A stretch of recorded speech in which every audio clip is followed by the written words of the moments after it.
infrastructure is crumbling this evening as the NintenByte Podcast continues its unprecedented rise. In cities across the globe, fans are rioting. The Pentagon has issued a statement describing the NintenByte Podcast network as a pixel-based prophecy. Some say the rise was foretold, others say it's just a really good podcast. We're talking twisted nipples, milk, and a sock puppet who doesn't talk. It's dangerous to go alone. Watch this. Welcome to the NintenByte Podcast, bitch.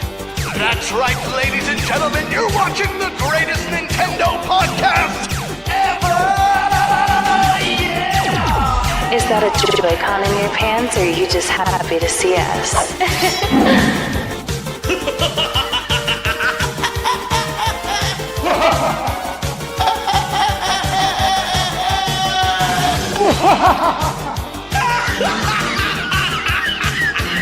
Shut up! Now feel the power. Everyone, do you feel that? Oh my god, I feel it! I feel it too, GameBird. What is it? It's the power of our podcast.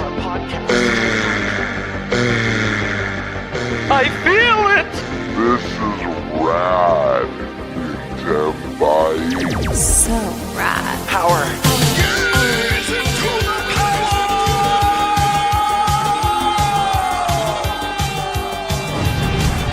Now bask in their glory. I'm Nintendo Brian.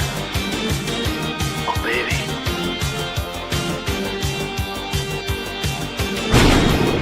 I'm ThunderStash.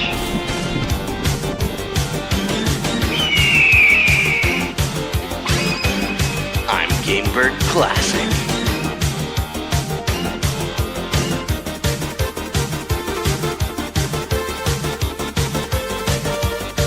NintenByte rules.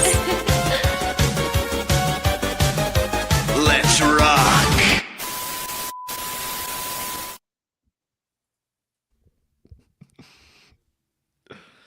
Hey everyone, welcome to the NintenByte Podcast, Season 3, Episode 55. A little bit of a change up today. I'll explain it in a moment, but let's just go around and introduce who we have here right now.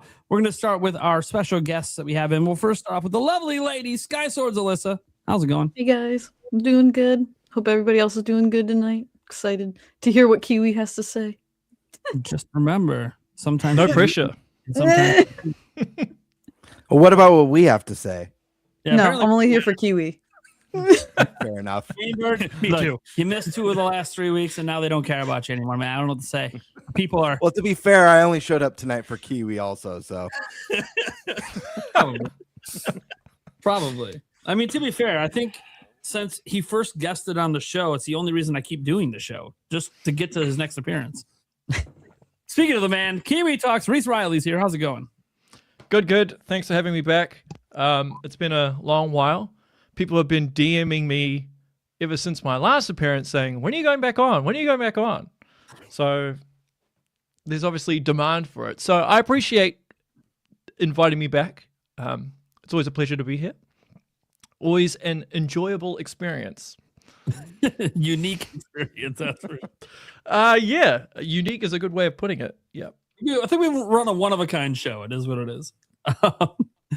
Oh, man. Then we got the Spice Lord here. Why is it spicy? Eric Mohr. Hello. God, I still can't believe we haven't cut that down yet. Nope. Nope, never. Never. It's Never. classic now. Yep. Not as classic as the next person, I'm guessing. I mean, sure.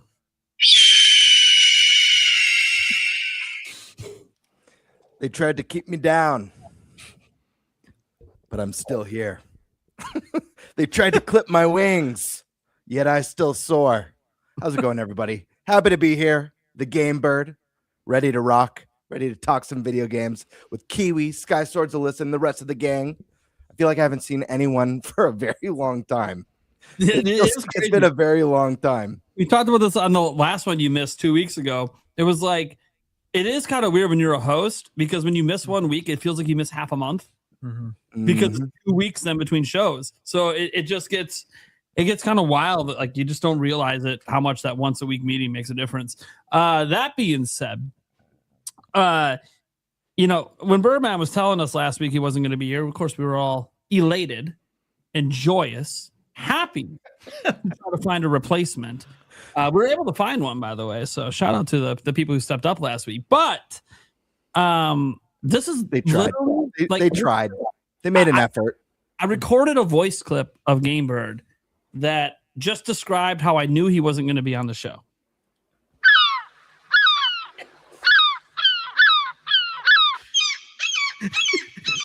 That's about how the conversation ended last week, Wednesday, but when we found out he wasn't going to be on the show. That's real audio. It's real audio. I was having a day. It's having a day. Then we have the Stash Man.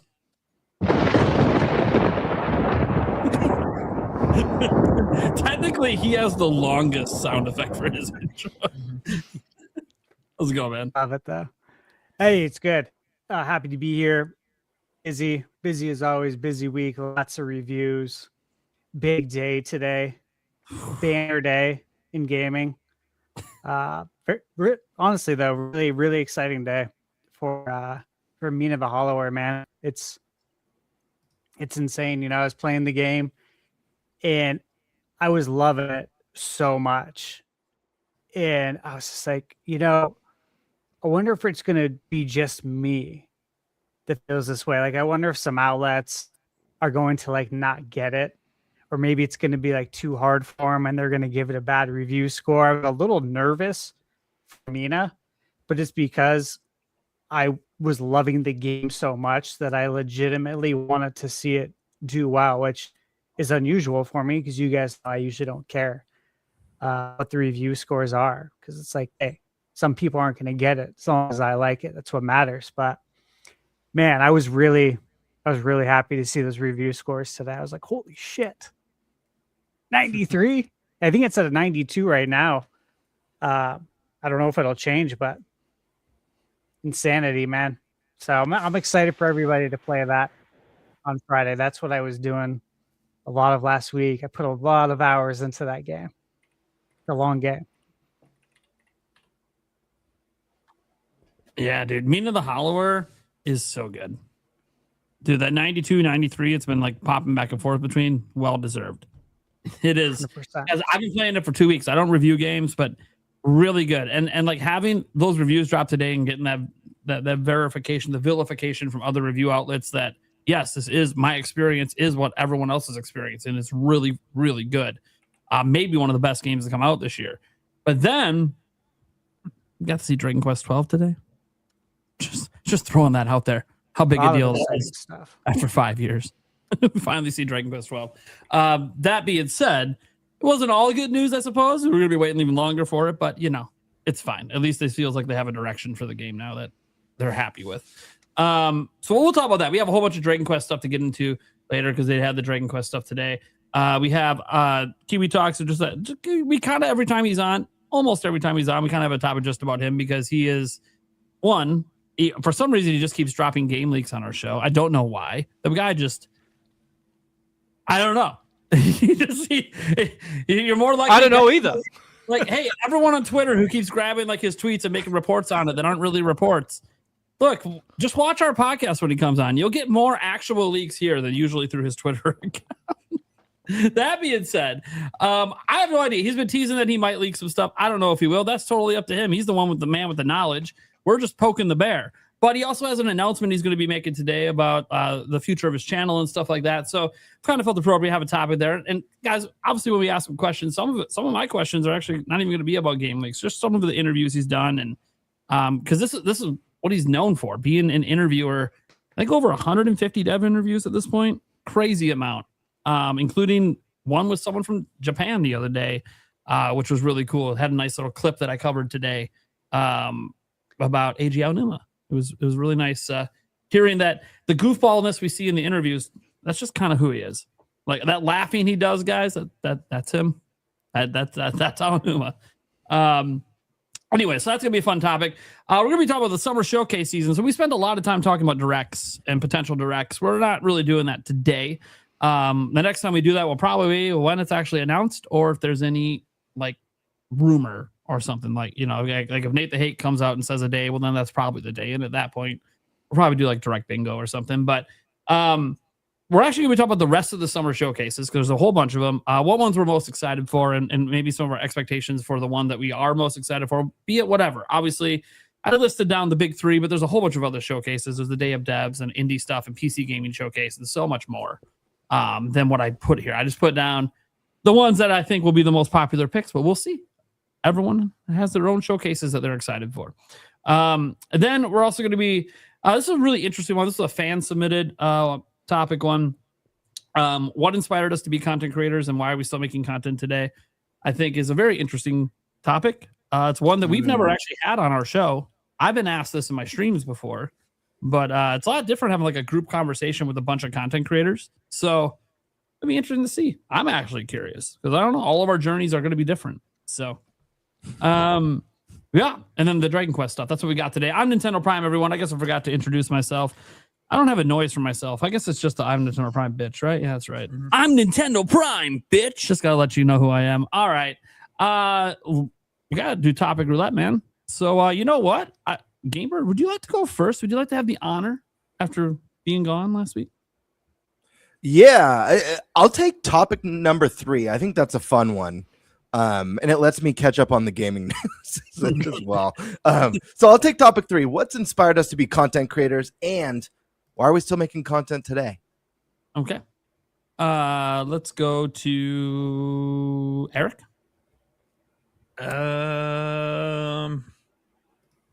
I guess we should probably get Kiwi Talks in here just because don't know how long he's got. So yeah, he doesn't usually stay for the whole show. Right. So yeah, okay, Kiwi Talks topic. Got it. Gotta make sure we get that in. Right. So I think the first time we ever had that topic, we got it in for like 5 minutes. Yeah, right. Kiwi Talks because we didn't do it first. But we've got it narrowed down now. We now know his general how long he's going to be around for. And then Stash Man, what would you like? Well, I think it would be sacrilegious to choose anything other than the Dragon Quest topic. I'm like, you're wearing the Dragon Warrior shirt. I'm like, you better be choosing Dragon Quest. All right, cool. All right, that leaves you with the summer showcase. Or no, summer showcase one, right? Yeah. Yes. Yeah. That's what that leaves you with. So that'll be fun. That's a fun topic to end on. All right. So GameBird, what are we doing, man? What are we talking about? All right. So, like I said, it's pretty self-explanatory. What's inspired us to be content creators, and why are we still making content today? As Nate said earlier, this is a common question that has never really been discussed in the group setting on the show. Fans are always wondering what's inspired us and why we do what we do. So let's start with, well, first, is there anyone who would like to jump in, or should I just start popcorning you guys? I might actually jump in first because this actually ties in with my announcement, actually. So basically, it's become increasingly difficult for me to balance a full-time job with game developer interviews. And I'm finding increasingly that I'm getting burned out more and more and more. So I've kind of had a harsh realization that I am not going to be able to sustain what I'm doing. And financially, it's quite asinine as well. So just to give you an example, there are some interviews I do where I probably make about $10 in terms of revenue, and that's $10 New Zealand. That's not US. And so when you break it down with the amount of money the amount of time I spend trying to do one interview, it's probably the equivalent of like 70 cents or $1 an hour. So as a result of that, I will be reevaluating everything to do with the channel going forward. Everything's on the table, possibly just stopping interviews altogether or retreating from them somewhat, or I just focus on the big studios like Rockstar, Naughty Dog, etc. So I will make a definite decision in regards to that when I get back from India, which is, I don't even know when I get back, early July sometime. I've spoken to some game developers about it, and they've given me some ideas. One possible idea is Zoid, who is the senior engineer on Metroid Prime 1 and 2, and he also worked on Left 4 Dead and World of Warcraft as well. Him and I have talked about hosting like a live stream together, and to bring on game developers and do live streams. And that way you can have more interactions with people. That's interesting. And we'll cover like gaming news week in, week out, and then we can bring in guests and so forth. Because the stuff that takes up the most of my time is research and editing. So if I can alleviate that problem, then that kind of will help me quite a bit. And because it's not really like sometimes, just to put things into perspective, I'll get up at 5 a.m. in the morning, do an interview for like an hour and a half, get ready, go to work for like 9 hours, come back, edit. And at the same time, I'm like reaching out to other guests to try and get people on the show. So I'll have more of a definite answer come July. I was thinking about how to word it on Twitter, and I had a draft and I kept changing it. And I'm just like, you know what? I'll just do it on here. Much easier, can expand out what I need to say. But in regards to the content creation thing, the reason why I wanted to do it, or how I chose to do interviews, is because I wanted to learn more about the game industry from people who are a hell of a lot smarter than me. So that was the reason I wanted to do it, to learn things that I can apply to my life, both personally and professionally. And because by my very nature, I'm a creative person. I used to be in the music industry before this. So when I saw that the music industry was in a massive decline, I was like, I need to pivot here. And what are some transferable skills that can apply to this? So that was the reason why I decided to do what I do. Awesome. Hell yeah. Sorry. Have you ever thought about incorporating music back into what you do, and at any caliber, since that's kind of the roots of where, or it sounds like the roots of where you started creatively? Yeah, I have thought about it. The main issue again is time, right? Sure. Yeah. If I could, I would. So that's why, like, when I first started out, I was actually interviewing a lot of music composers. And so actually one of the composers for Doom, The Dark Ages, he lives here in New Zealand. I've caught up with him a couple of times. And so I might be doing an in-person interview with him. Oh, cool. Maybe in a month or two. And by the way, with that being said, if I was to like phase everything out, everything that's still in the pipeline would still happen, right? All the interviews that are that are already. You're going to bail on the current plans. This is about long term. Yeah. So there's a number of different ideas. Obviously, I'm open to anyone else's ideas as well. But I would like to incorporate music more. I am a little bit skeptical about what's going to happen for musicians going forward with AI and stuff like that. I mean, musicians already get treated like crap as it is, right? And make very, very little revenue. So, yeah, it is what it is. Yeah. That's wild. Yeah. That's some big news to drop tonight. But it sounds like, you're still looking at avenues to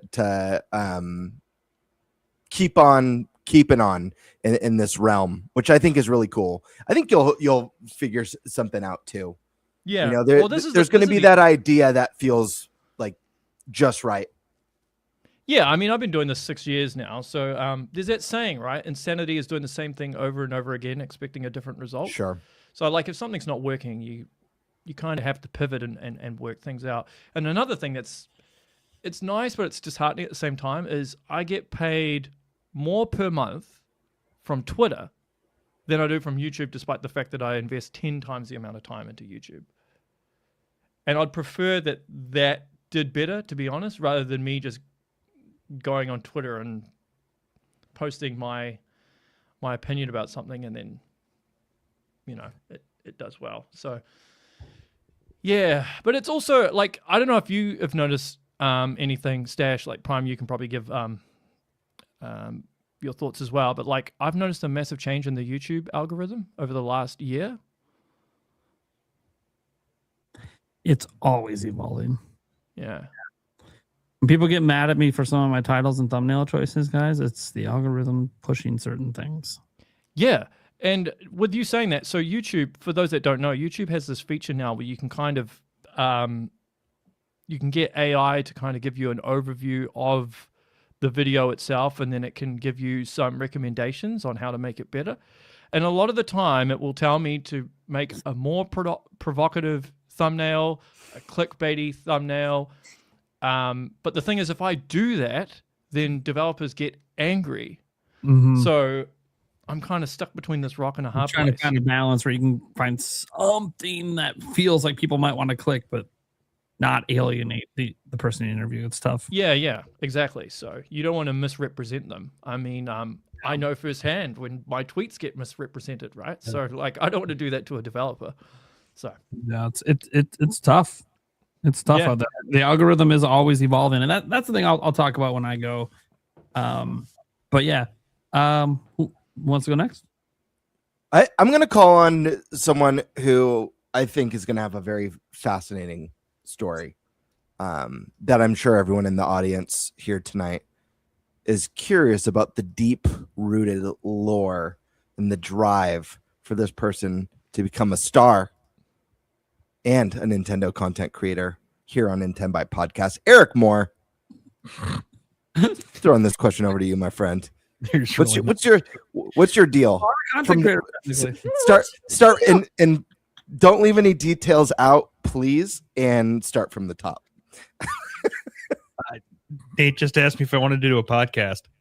I had no clue what a podcast was. Sure.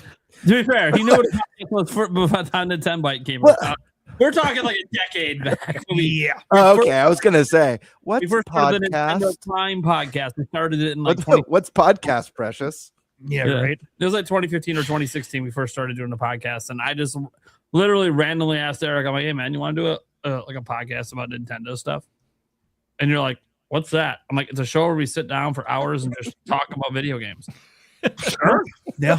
Sure. Yeah. That was the pitch. Yep. There wasn't much more to it. Didn't know it would eventually lead to this show. Right. But... And that's the reason we keep coming back. Okay. You guys.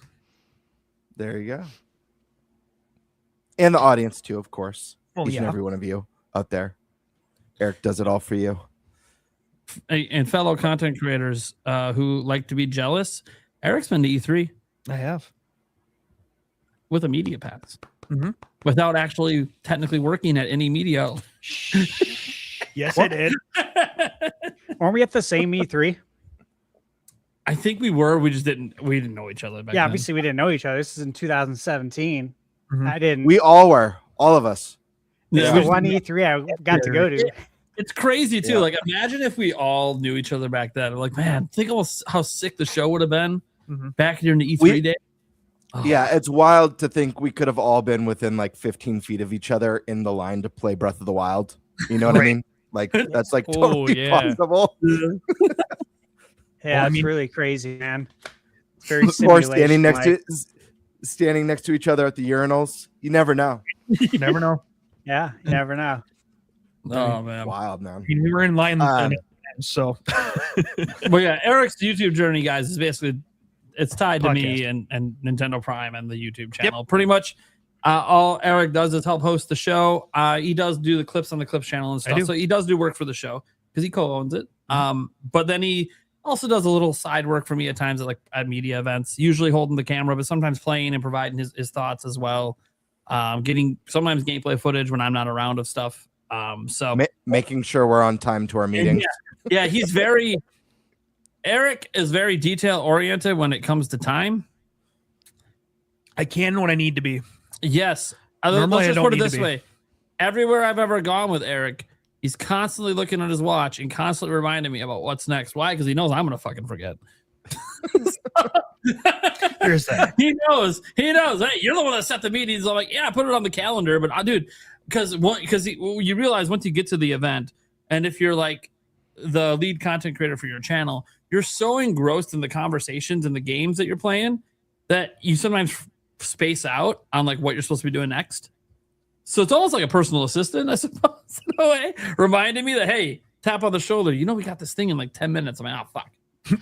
Run. Run. No, usually he lets us know the worst 10 minutes. But Eric is also, as we found out last year, and it might have just been the Toad hat. But he's the way we all find each other.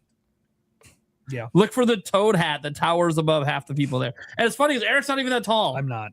And yet, for some reason, with that Toad hat, he stood out.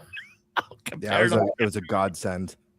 I'll bring it again this year. It'll just be I forgot to wear it the second, third day. Oh, there you go. I wanted to, but I completely spaced it. I'll wear it again. All right. Awesome. Alyssa. I actually before I started doing streaming when I was younger as a teenager, I actually used to make like animated videos. I used good old MS Paint and Windows Movie Maker. Definitely got better as I got older, but kind of stopped doing that. And at some, like when I was also younger, I played a lot of Twilight Princess, as I've mentioned before. But I really wanted to do something with that. I wasn't really educated on speed runs, and I'm not really into cheating or like hacking and like all the glitching and all that kind of stuff. I also don't really always 100% games either. So as a kid, you don't really know all of these things. But I was just like, it would be really cool to just like play Zelda and hang out with people, because I do that a lot in real life. Not really as much as an adult, but as a kid, I'd always be like having friends over and want to show them something in whatever game I was playing at the time. In 2020, I bought a capture card thinking like, okay, let's do something with YouTube. And I was still living with my parents, and I was just a little weenie about being online and like talking, and if they like heard me, which is kind of weird to say because anybody could click on it. Like, not that I expect 1 million people to watch, but it has access to 1 million people. But my 20-year-old self was like worried about what my parents were gonna think. I when I moved out, then I started thinking about it more. And Nate, he's not here now though, but he actually gave me the push at the end of 2023 to kind of, just try it and do it. So I said, you know what, screw it. Because I really wanted to play Tears of the Kingdom again. And I was a little miffed we didn't get a hero mode. So I decided to like make my own version. And I don't like too much of a challenge, but I like a little bit of a challenge. So I did a 4-heart run, and it was challenging in the beginning. But once you start to get really powerful weapons and great resources, it's really not that hard anymore. But I started with that, and it definitely wasn't very great. I was using like a shitty HP laptop, and I was sitting out in my living room at the TV there. It wasn't very good until I started acquiring like more, the mic, the studio lights, an actual PC, a desk area, and everything. And then they got a little bit better. But I think like the most fun part of it is just the community and hanging out with people and hearing their thoughts and how they respond to certain reactions. Like right now I've been playing Resident Evil 9 and people are eating it up, but I don't know how much my brain and my heart can take, because I don't like horror. I've mentioned that on here before, that the faces melting off and everything is not for me. That's what makes it great for streaming though. Yeah. I've cried a few times while I was playing it. I definitely had chat help me, because I like to explore and find things for myself and figure out puzzles on my own. But when there's all these zombies coming after me and everything, I'm like, I don't want to fuck around and find out in this. I'm like, you guys just tell me and I'll go do it. But that's kind of like my little thing. But I'm a smaller channel, but I've been super appreciative and thankful for the growth and experiences I've just had so far, and I'm excited to keep making more. Hell yeah, that's awesome. ThunderStash, what's your tale? Well, for me, guys, becoming a content creator and game reviewer really came from passion mixed with frustration. As you guys know, maybe some of you don't, but I spent 20 years in corporate management, and gaming was always the thing that I genuinely, loved to do outside of work. That and basketball. So the two things that I've done my whole life. And growing up during the NES era, gaming since the 80s, living through the entire evolution of gaming from 2D to 3D. Games were always a huge part of my life, as well as my family too. We all gamed. And, I think eventually I got to a point where I realized that I didn't just want to play games anymore. And this was in my teen years. I really seriously considered going to DigiPen, which is the school right next to Nintendo. And at the time when I was thinking about going to that, they were kind of looked at as like the minor league to Nintendo. Like you might get called up to work there kind of thing if you do really well. And that didn't work out. That fell through. Couldn't get financing for it. So never got to do that. Ended up getting in the restaurant business, and then 10 years flew by managing. Didn't expect to do that.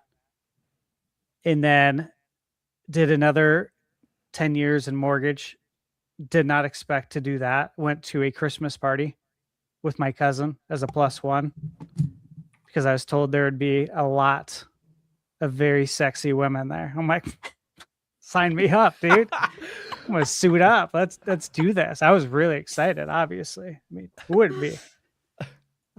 He's like, yeah, it's gonna be women everywhere, free drinks. I'm like, we're getting an Uber. I'm like, dude, done and done. Let's do this.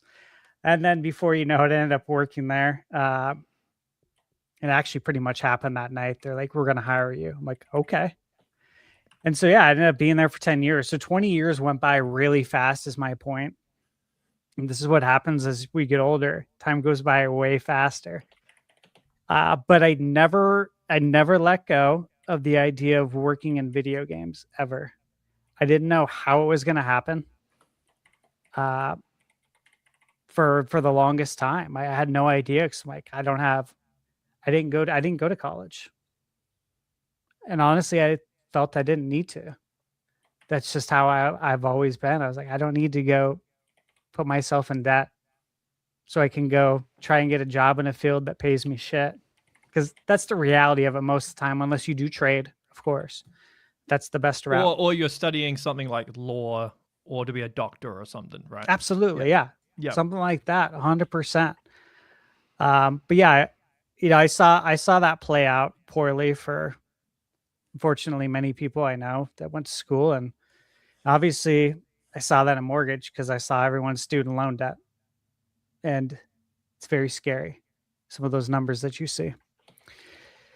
So yeah, all that time went by, and I always said that if I ever left Loan Depot, if I ever stopped doing this, that I'm going to figure out a way to work in the game industry.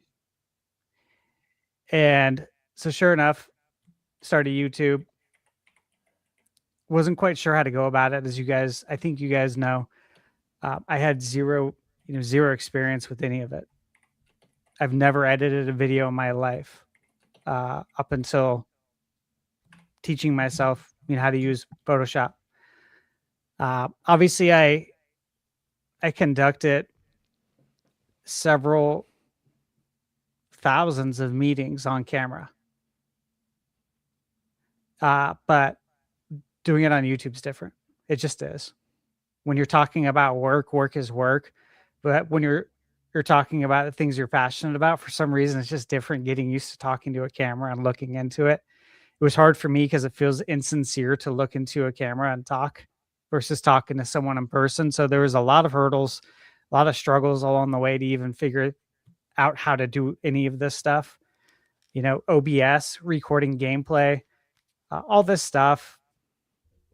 Putting a review together, what's important, all these things.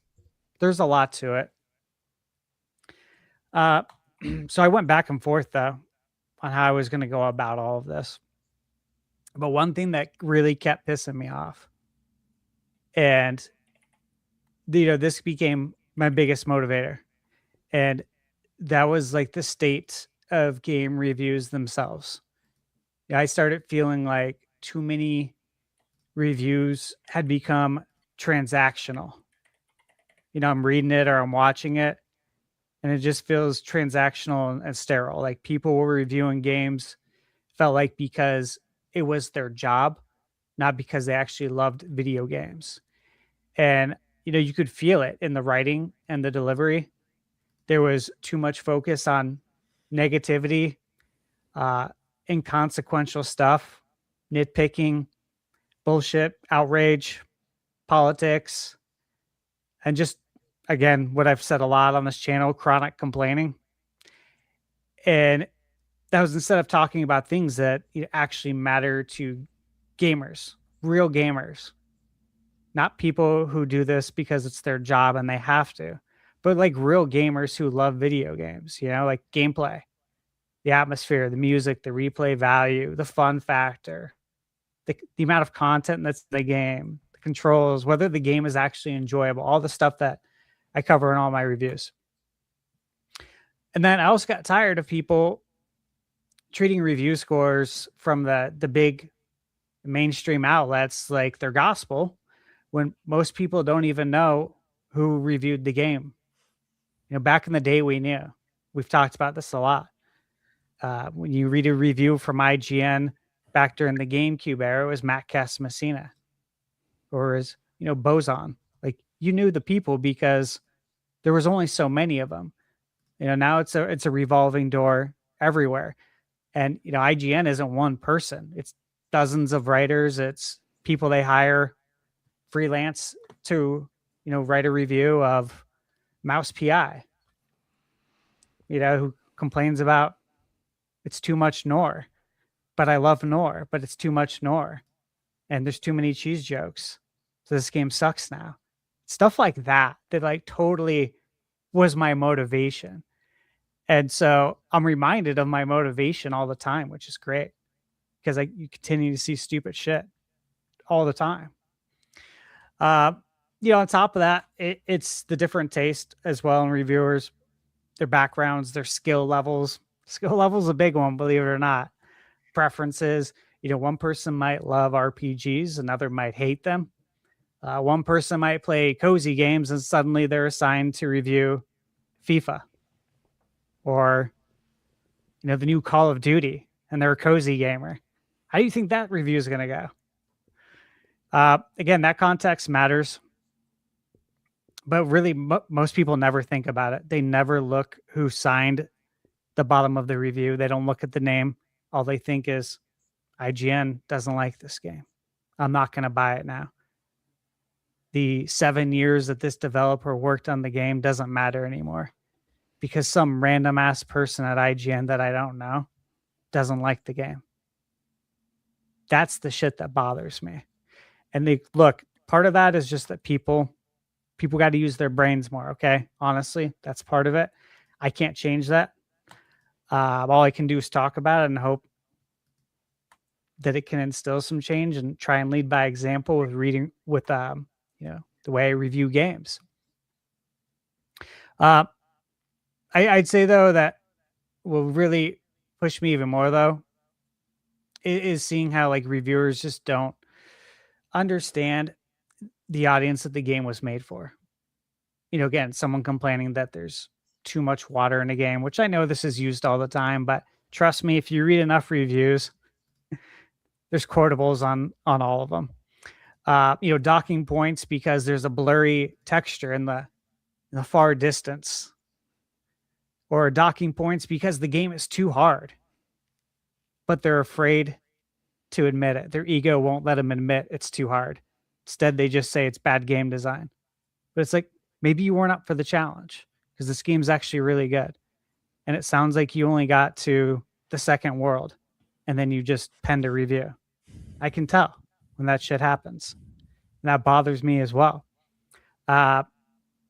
It's the vague reviewing too. The word salad reviews with no real substance, and then assigning review scores based on vibe. When an actual website says that the way they get to their number is based on vibes. What? How the hell did we get here? Growing up from what I came with EGM magazine, and GamePro magazine, and even Nintendo Power, all of them, they actually assigned scores and talked about each category and went into detail about everything. That way you can walk away and you can understand whether or not this game is for you and whether you should buy it. And we don't see that. It's rare now. But again, that's why I value independent creators so much. You actually get to know them. You understand their taste, their personality, what kinds of games they enjoy, whether they have an open mind, whether they actually finish games, whether they're reviewing something because they genuinely care about it versus a game that was just assigned to them. In that context will always like matter more to me than some random number, on Metacritic. So when I started the channel, the goal was simple: really approach games from the perspective of someone who genuinely loves games and has been playing games for nearly close enough to 40 years. I want to make reviews that focused on why games are special, who they're for, whether they're worth your time. Because as we know, as we get older, you start running out of time. Not reviews built around tearing games down for clicks, which is what Kiwi Talks was talking about earlier, or to create fake sensationalism, which again, Kiwi was alluding to that, and he's right. You get penalized if you don't do it. I don't do it. You guys know that. And you know what? It sucks. It sucks to do what you think is right and what you know in your heart is right. It sucks to, for people to not watch your video, not to not watch your review because you didn't make up some bullshit, some fake headline and some fake thumbnail. Like that kills me. Like that kills my soul a little bit every day. Knowing that basically, I hate to say it, but if you look at it from like a good versus bad, a good versus evil standpoint, the evil is prevailing, just like the negativity prevails. Negativity sells more than positivity on YouTube. Now, I have people sometimes ask me about the games I review, and they're like, you recommend so many. Why don't you have reviews where like you're talking mad shit about a game and you're like games that you hate? Like, why would I do that? Why would I waste my time, dude? I'm 41. The clock's ticking. We don't have forever to do this. I want to spend my time wisely. And I'm going to the best of my ability, pick out the best games to spend the time that I have still left here to play those games, right?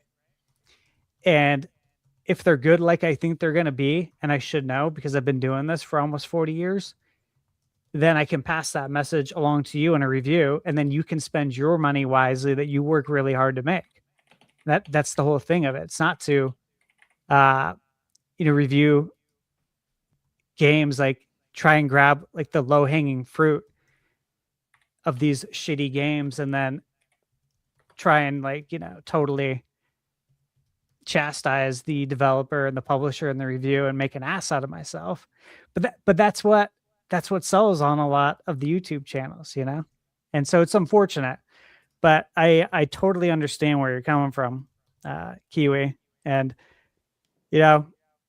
I'm not going to let YouTube change me.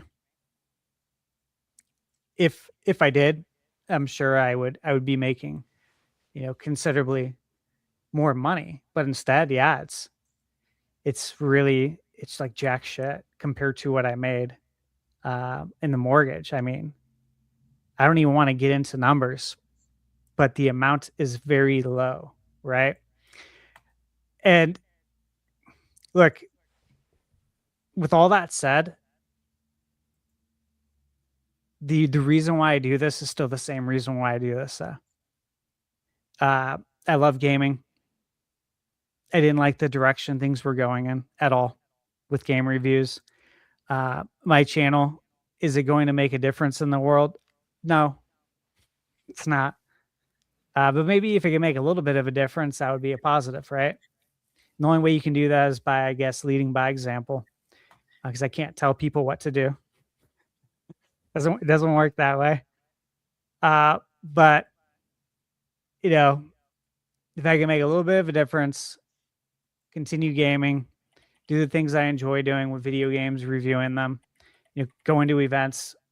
Like I'm going to Summer Game Fest next week, and it feels like Christmas is approaching as a child. Like that's how I felt the last few days. I'm starting to get really excited. And then I'm also getting really excited for PAX, because I know that's going to be like right around the corner.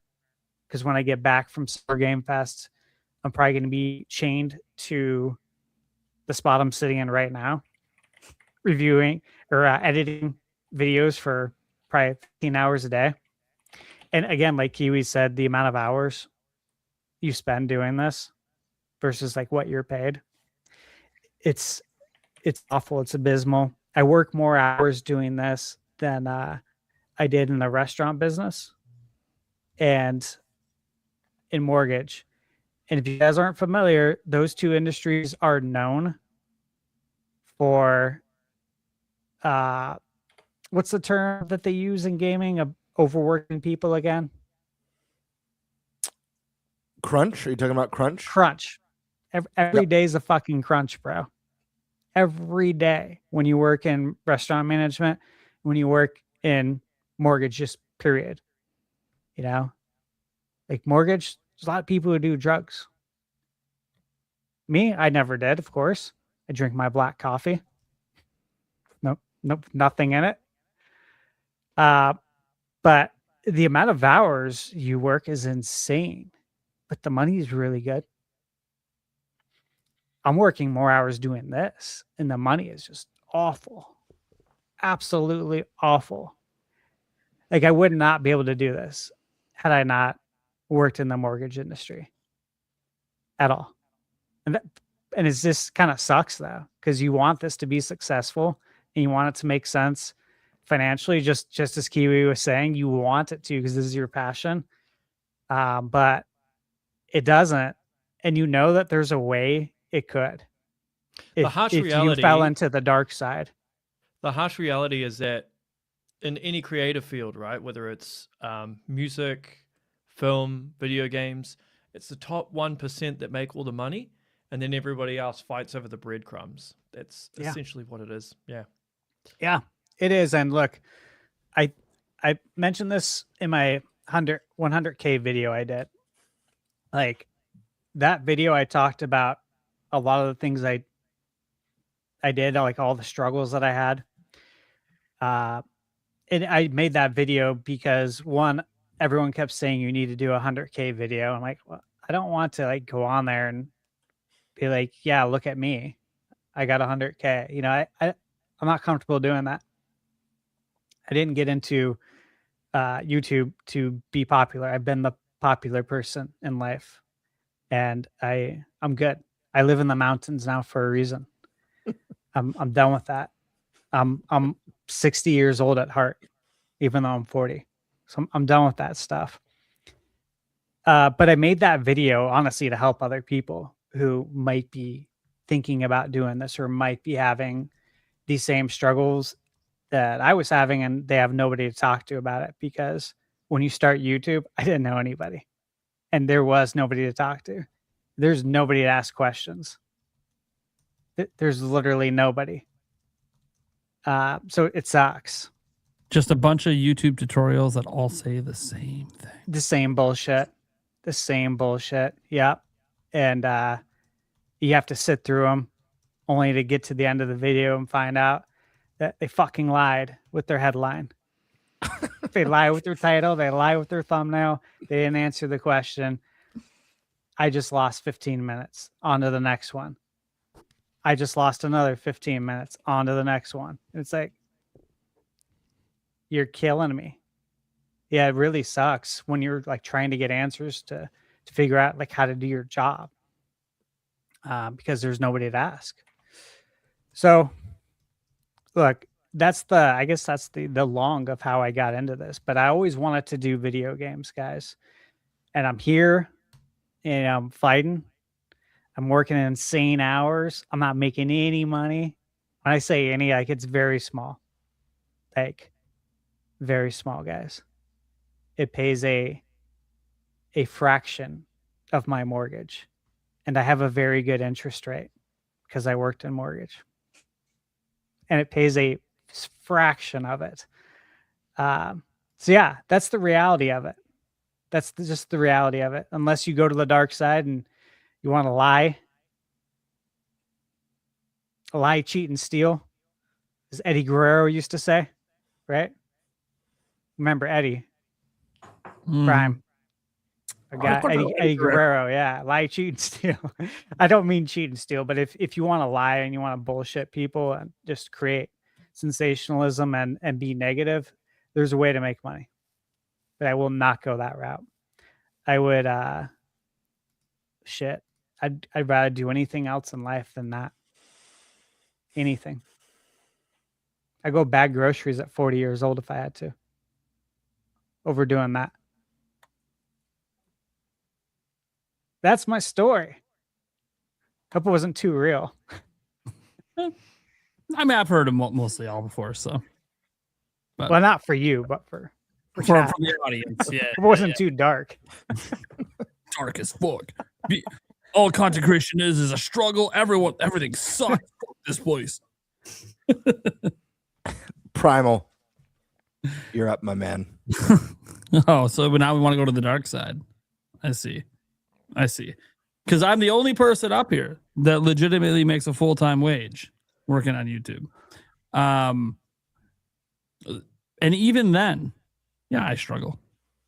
The finances of this are very all over the place. But my YouTube journey is an interesting one. You could argue, if you go back 20 years, and you look at it, you could say that it was probably inevitable that I would end up on YouTube because I've been making content since 1998. I ran fan websites for Zelda stuff. I made guide content, news article content. Ended up working at all the major Zelda websites you guys can think of, including a bunch that no longer exist and ones that still do, like Zelda Dungeon and Zelda Universe. I worked at both those places. Zelda Informer. Anyone that still remembers that, I don't blame you if you don't, because it was so damn long ago and doesn't exist anymore. But at the time, it was the second largest Zelda site in the world when I was running it. I ran that place for like a decade. And we became known, if you can't tell by the name, Informer, for our news coverage. And also that we would cover content creators that were coming up with all these really cool Zelda theories. And then we would talk about that. And so I've been involved in the conversation with that for a long time. I did other websites, Shogun Total Gaming. That was like a general gaming website I ran. I've worked at Nintendo Everything. I've met Raw Meat Cowboy from Go Nintendo before. Classic. Yeah, he's any old school Nintendo fan knows about Raw Meat, man. Was his wife's name Mother Brain? Yeah, something like that. Yeah, that was, I think, the names they used. Yeah, classic.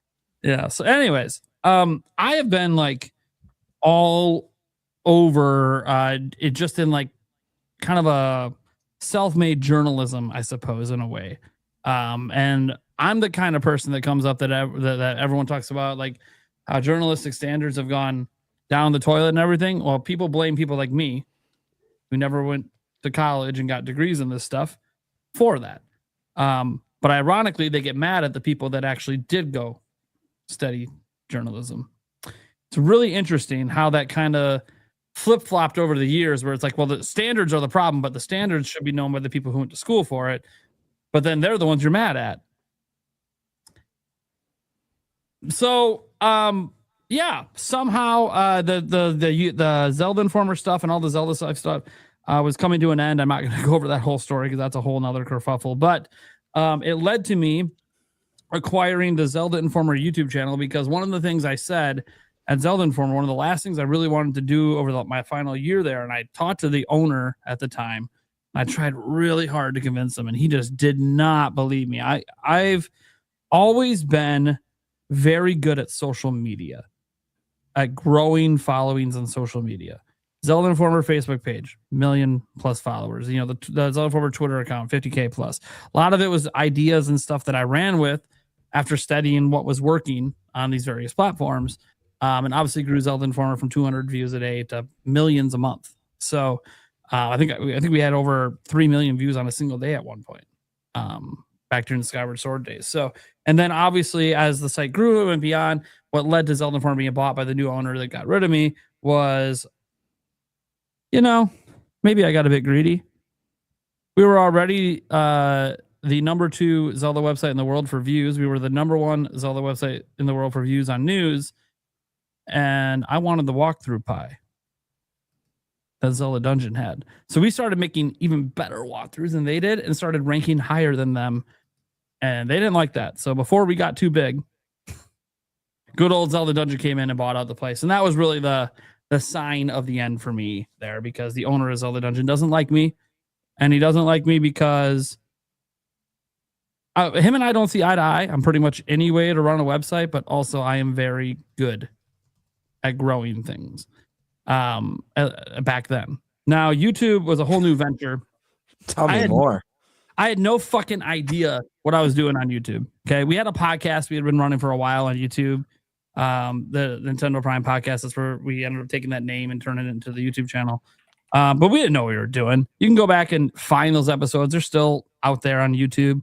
It's me and Eric looking young as shit and sounding like shit and looking like shit, even though we look young because we had no idea what we were doing with cameras, no idea what we were doing with mics. You know, I remember our first ever XLR mics. We're like, oh, this would be such a huge upgrade. They were the most finicky bullshit things to work with. Didn't want to work half the time.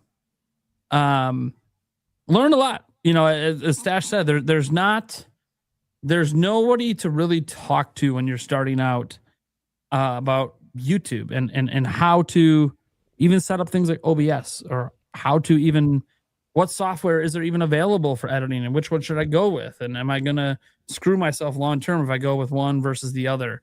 You know, and plus the learning curves. You know, one thing I wish I did was I wish I used DaVinci Resolve earlier, because it's a steep learning curve from that to Final Cut and or Photoshop, or Adobe Premiere or whatever. And then also, I guess, Vegas Pro, I think, is still around. That's what I got started on, was with Vegas Pro. But I wish I would have went to DaVinci Resolve sooner, because it does more than all those other video editors do, but it's also does everything differently. So everything you know how to do in the old editors doesn't work in this one. So you got to like learn a whole new way. And that's one thing that I regret, but it's interesting because there is no teacher for this. There's tutorials.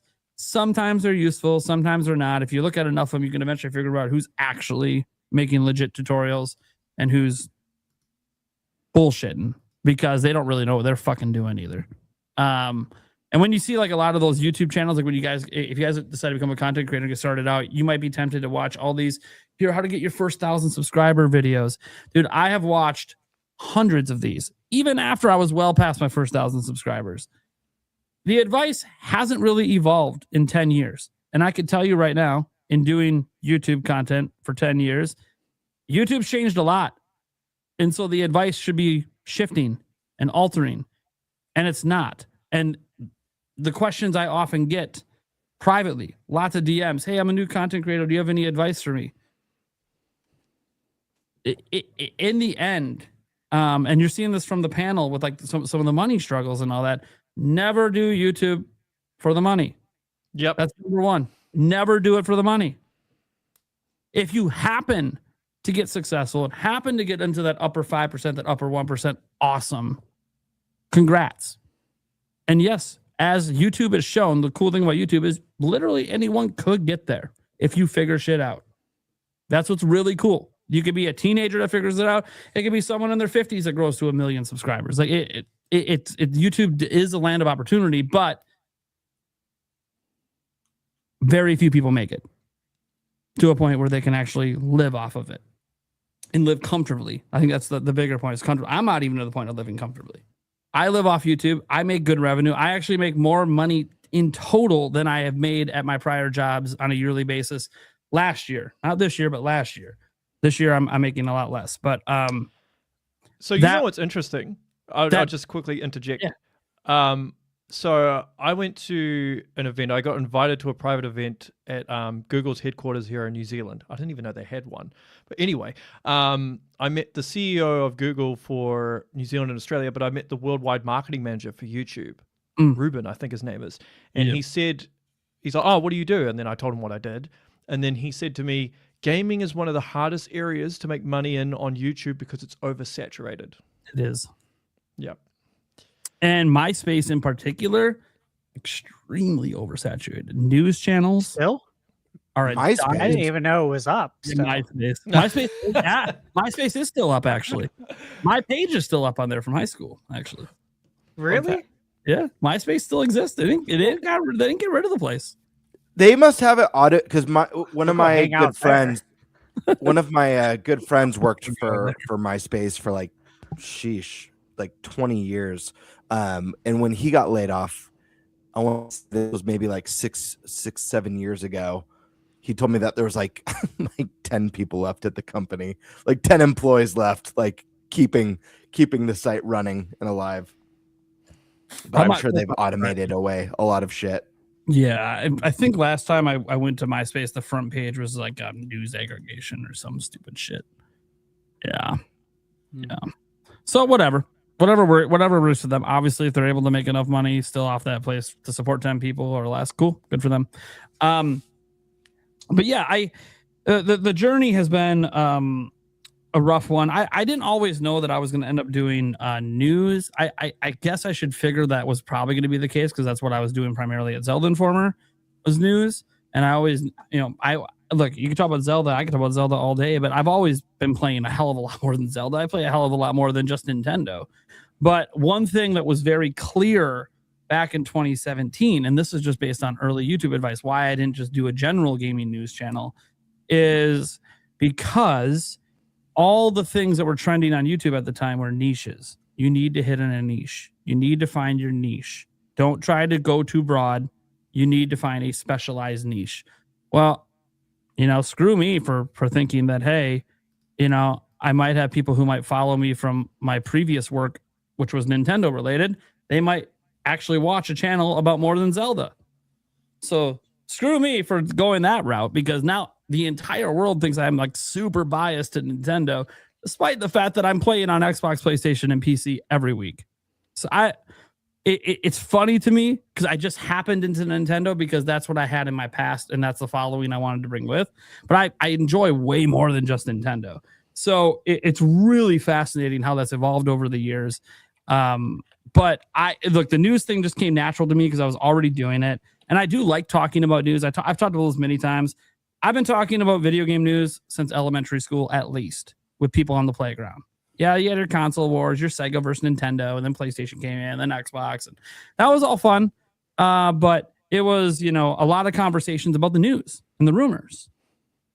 You get the latest, like, Electronic Gaming Monthly, and they have a fake screenshot in there of a Zelda game that doesn't exist. And you're like, but they're saying it's real. Is that real? And like, this is early days of the internet. So like, it was hard to look up to find out if that was a real screenshot or not. So like, there are all these debates on rumors. And then obviously, for anyone who grew up back then, you'll remember, because internet wasn't prevalent. So there wasn't quick ways to look up like accomplishing things in games that aren't actually there, but everyone says they are. Like, example, getting the fourth piece of the Triforce in Ocarina of Time. Can't do it, but beating the Running Man, you can't do it, but you'll find people online swearing that you can. Yeah. Stuff like that. And that's not, obviously I'm focused on Zelda because that's what I was covering, but this is true in like a whole bunch of things, lots of conversations and debates about how could we do this thing. I saw one, when I got the web page to load for like half a second, I saw this person saying it's possible on this forum. I'm like, okay, well then we got to figure it out. But there was internet was so slow. Like you weren't going to take the time to read the whole thread because it would take 10 minutes to load one page on the forum. Mm-hmm. So you would just read like the one page that loaded and everyone's talking about this, multiple people saying it's possible. And you're like, what the fuck? So then you and your friends next day at school talking about how the hell you're going to pull this off when you don't think it's possible. Hey, how do we beat the Running Man? What do we do? Do we try this method? Have we thought about this? Have we tried this? And then it just turns out you every time lost. And then as you got older and the internet got faster, and then you check it out, you find out, oh yeah, this was just fake the whole time. Well, shit, I wasted a lot of time trying to beat the Running Man. That being said, I don't regret any of that time because it was such good memories and core memories that, look, I'm almost 40, that I remember to this day. And I cherish that stuff because, and when I was thinking about that back in 2017, before I really knew what Nintendo Prime was going to be, it made me realize that like I enjoy the conversations about video games almost as much as playing them. But I experimented with different types of content. The news content, experimented with reviews. Found out that I don't really like making reviews. Lots of people say you should expand your content. I don't really like it. It is what it is. I don't like the way I play games to review them. I don't like what I feel like I need to do to accomplish for me to put out a review. I need to beat at least the main story. And if there's other modes, I need to spend at least, 10 plus hours in those modes to really get the nuances. So for me, most game reviews are going to take me, 100 plus hours of gameplay combined with having to sift through all the footage. That taking probably an extra 5 to 6 hours. It takes so long. It takes forever. Like I don't do reviews really anymore, but even like when I do the preview coverage, like even from like packs, like sometimes like you're just digging through like hours of footage to find like the one clip for the thing that you thought was really cool. Yeah, then you're like, this better be worth it. It's probably not going to be whatever. As cool as I thought it was in the moment, or it's not, or like it is, but like the camera angle, it doesn't look as cool as it felt when I did it. Anyways, yeah, it's weird, but I still love making preview content, to be clear, and it is a lot easier. And the reason I like preview content is, growing up, I had the same dream as a lot of people. I wanted to go to E3. I wanted to play these games before they came out. I wanted to try them. So if I love talking about games, I love talking about the news, and if I love trying games before they come out, then why wouldn't I talk about that? So I like making content like that. But again, that requires access. I don't get access. I don't get invited to preview events or review events. I know Stash sometimes does now, but I don't get invited to that stuff. So the only shot for me is to go to events like Summer Game Fest and get invited to the Days of Play, which again, that's invite as well. Although I'm pretty confident if I really wanted to, I could get an invite. But I've just never even given an indication I am interested in going. But then there's also PAX East, there's PAX West, there's, too many games, and all these other gaming conventions, Gamescom out in Europe. Like these are places that you can go and play games early. And it's something that I've discovered over the years that as a content creator, I can actually play it more demos usually than anyone else who buys a ticket. Because it turns out they really like content creators. They really want us talking about their stuff. And since I do make preview content, it is actually worthwhile to try to get my attention, because if I like your stuff enough, I'm probably going to make a preview on it. Are you going to see me make a preview on every game I play? No, because as Stash pointed out, why would I spend time working on a video for a game I didn't like? So if I played a game and I really wasn't feeling it that much, I don't want to waste my time making that video. Unless I know it's like a really, really hotly anticipated game and I just feel like people need to know. Like that's a little different, because then that's also crossing over into my news reporting side where I'm like, I got to let people know about this thing because like the hype for this is super high, but there's a major problem. Like that's fine. That's also just part of me doing my job covering news. But yeah, it was like there was all that. I remember I actually did this last year in the opposite direction.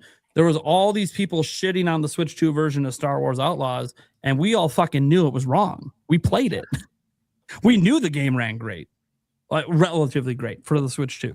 Way better than people were talking about with full ray tracing. We already knew, but no one wanted to believe me. I came out because it wasn't really enough time to get a video out, so I just made some tweets about it because I'm like, I really think people need to know, because I've seen a lot of people saying this version sucks, and I'm telling you right now, I don't know what these people that supposedly played it behind the scenes are talking about. Dude, did they even Ubisoft had a game developer there to ask questions? Did they even talk to him? Did they ask anything about what they did to make this game run? So I gave all the information I had. It was called a liar. Game come out. Oh, look at that. I was right about all of it. I love that stuff because that's part of my job as well. Is like, hey, if I know something that's being misrepresented online, this is, you guys see me want to fact correct all the time, especially if you follow me on X. I hate misinformation. I hate lies. Which is interesting because I get labeled as a clickbaiter. I get labeled as the dark side of the web because I cover news, and everyone knows to make it in news, you gotta kind of go with the algorithm. The algorithm wants you, and YouTube even tells you, Kiwi talks about it himself, YouTube's own AI will tell you it wants you to make certain types of titles and thumbnails because that will hit in the algorithm and that will get you views and thus subscribers and thus money and success. And it's really hard as a news channel because, as we all know, and we've all been frustrated by it, news in general, not just video games, all types of news, whether it's music industry, whether it's politics, whether it's religion, whether it's obviously video games or sports, it's all very sensationalized to the extreme level. The internet's really to blame for it because the internet only clicks on extreme headlines for some reason. I don't know why. I'll click on any headline that's about anything I want to know, but most of the internet will only click on the extreme stuff. I don't know why. It's the way social media has just trained us over the last 20 years that, hey, we're only clicking on the stuff that looks wild and crazy. So as an example, do I like the title of my video today? Big Nintendo Switch 2 news just dropped. No. It's generic. It tells you nothing. You have no idea what's in the video. The only clues you get are that it has something to do with Switch 2. And then the thumbnail has things related to stuff talked about in the video, but it doesn't really say what's talked about. Now, is there big news in the video? Sure. You can always argue there's big news. It's subjective, right? I think the Dragon Quest news itself was big enough to use the term big news because I've been waiting forever to see Dragon Quest 12. I thought the little quote for Aonuma was very fascinating because I love Zelda so much. That I would argue is pretty big news because we only have that information because of what Kiwi Talks does, which is why I'll be sad if he walks away from interviews. Because he does a service that I think a lot of us in the industry, and when I mean in the industry, like making content with a following, a lot of us know and appreciate the work that Kiwi Talks does. And we all think he should be getting a lot more views. But we also know, all of us know why it's not happening, and we all hate it. We all. It does if it's Rockstar. Then yeah, well, yeah, yeah. It depends on what the subject matter is. Yeah. But you have some interviews with some people that I think should have way more views than they do. Like, it just doesn't make sense to me. But it's just the way the algorithm is. As he says, he's not going to play the algorithm game because it'll also potentially get rid of his ability to get new interviews. So it actually be detrimental to what he does. Whereas for me, being a little sensational, being a little dramatic at the titles and thumbnails doesn't really hurt the channel. Because I'm a news channel. And if you're a news channel, you either play ball or go home. Now, I really enjoy what I do. So I was, regardless if I never went full time, I was probably always going to be making news videos for as long as I felt like it. I had careers before this. I worked in IT. I've worked out a lot of different jobs. IT was the one that I worked the longest in as an adult, and didn't like it. It's just easy for me most of the time.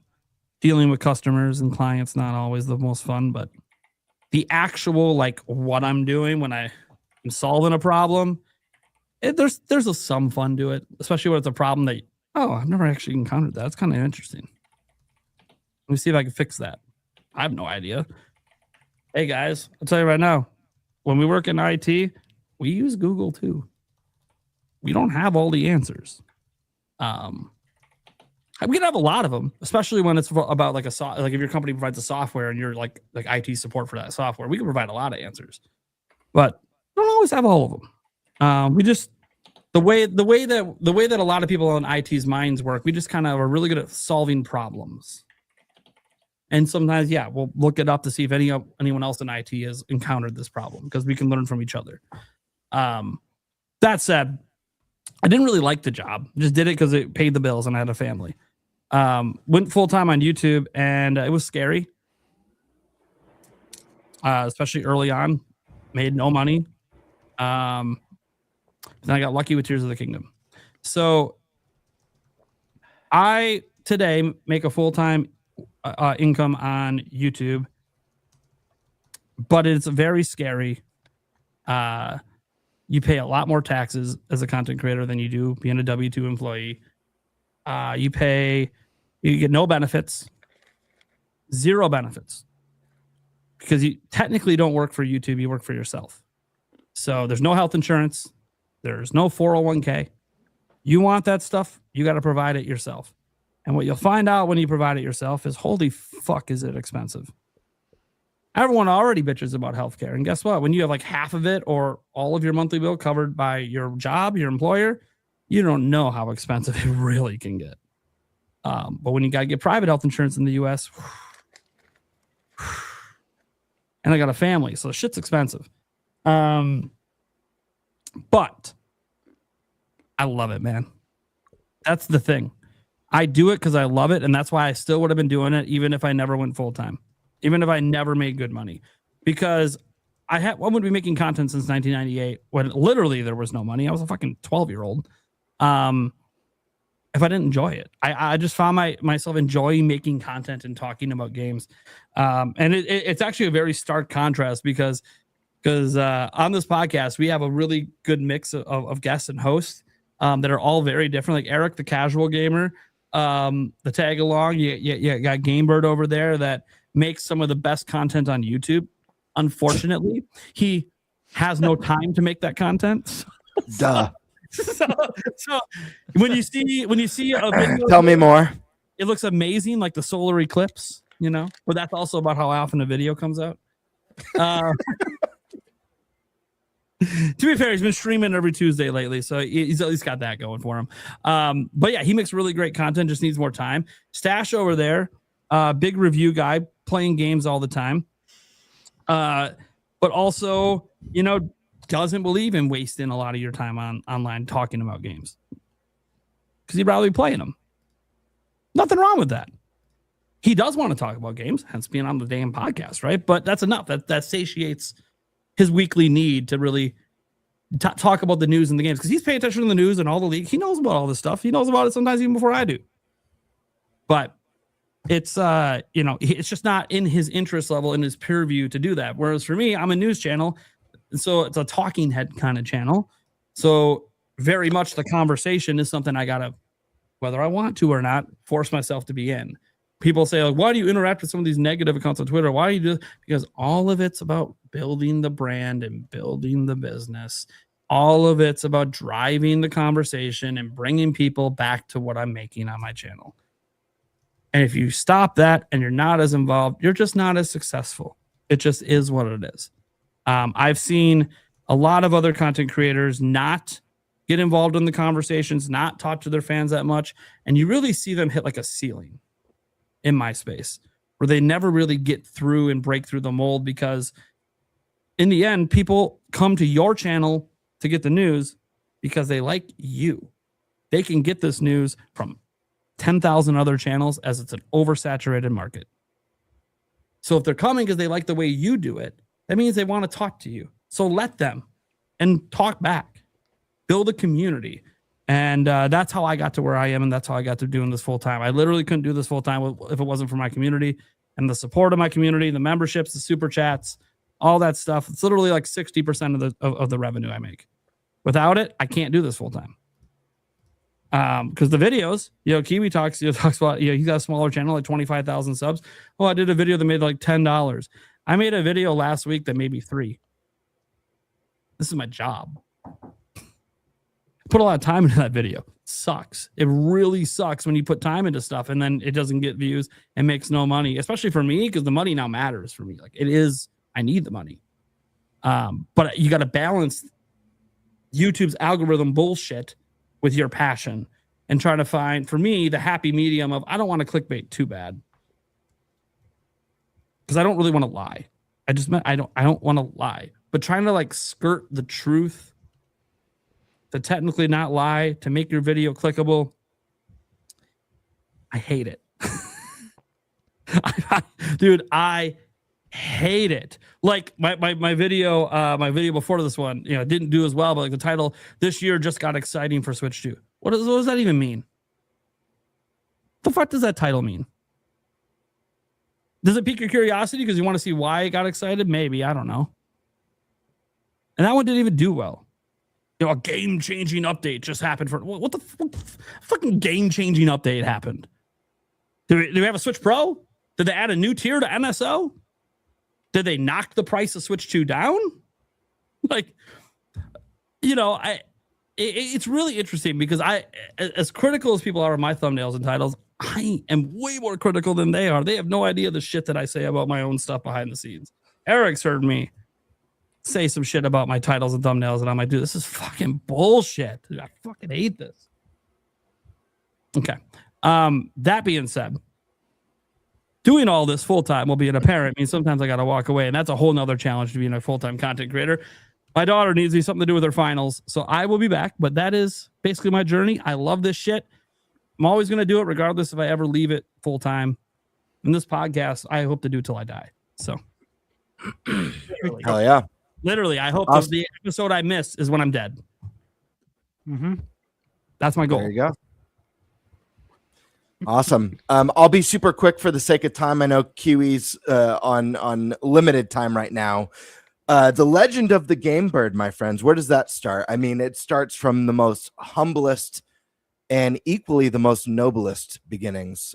Born as possibly the most talented person within, the community that I lived amongst, the nest.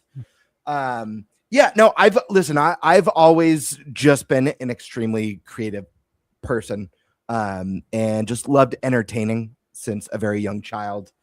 And I remember as a young kid watching, early Jim Carrey and Pee Wee Herman.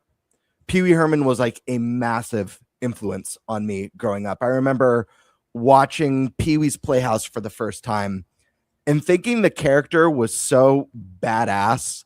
I was like, I want to do that. I want to act like that guy. That was I don't know. Those two actors really, really motivated me. And then at a very young age, I started, maybe even like, I want to say like 8 years old, back when we had like the old Stash will remember the VHS camcorders. Do you remember those VHS cameras that you'd record your Christmases and birthdays, putting together like weird little shorts and stuff? And I remember one of the first short films I did, I played like this villain. I forget what the name was, but I remembered checkbooks and like a parent or an uncle or relative being really concerned about theft and their checkbook. So I created this villain whose goal was to steal every checkbook in the world. And then as I got older, and I entered high school my freshman year, I got into video production, learning about that side of stuff. I had done theater and all that stuff growing up throughout the years.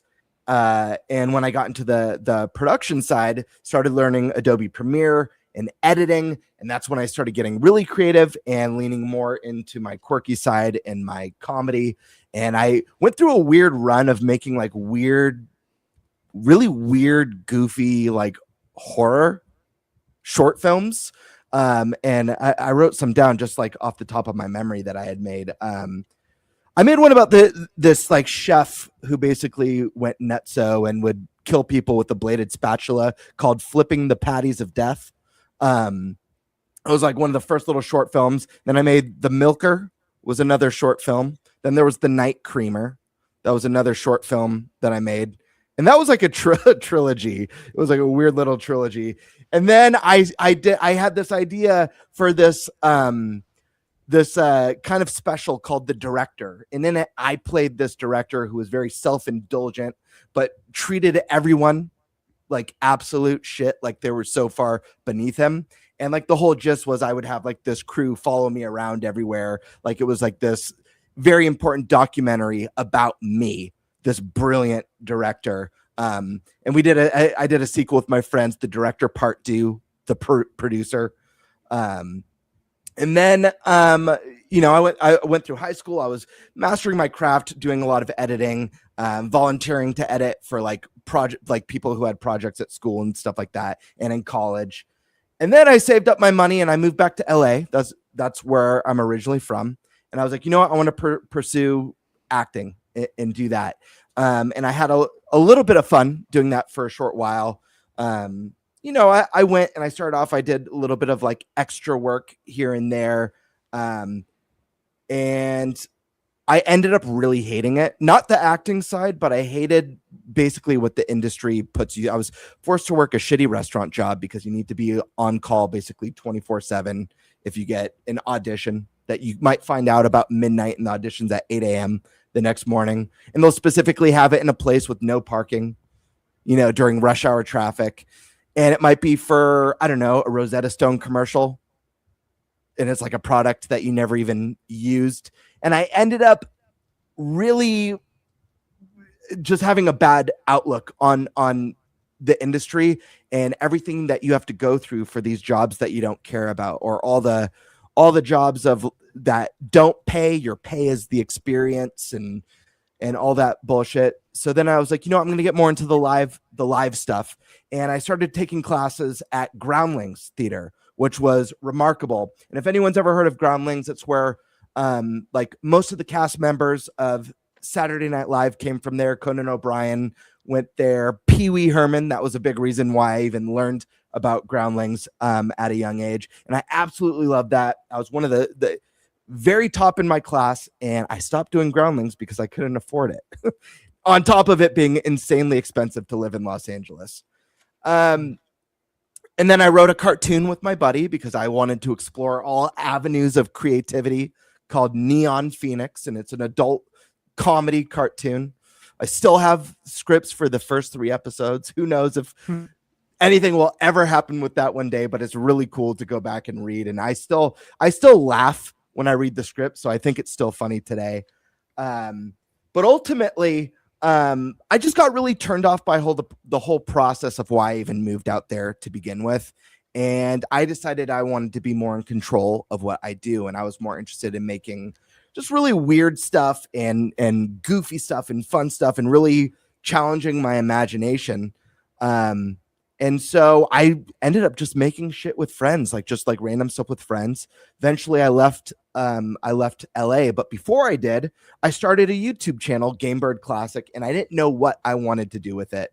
I just knew that I wanted to make content, because if I could create anything, that would satiate my creative needs, my creative desire. So my first 4 or 5 videos, I think, on this channel are unboxing videos, because I had some first 4 figure stuff that I had. And my second love was Nintendo. So as I was doing these unboxing videos and putting together this channel with really no direction, I was also getting into these Nintendo content creators and video game content creators. And I'm like, you know what?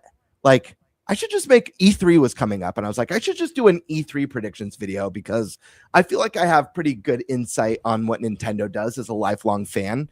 And if I'm not doing the acting stuff, this is my big number 2. This is the other thing that I've adored since I was 2 years old. And I held my very first NES controller. So I started making Nintendo content. And then it wasn't long before I was like, man, what if I started incorporating my other passion of the weird skits into this?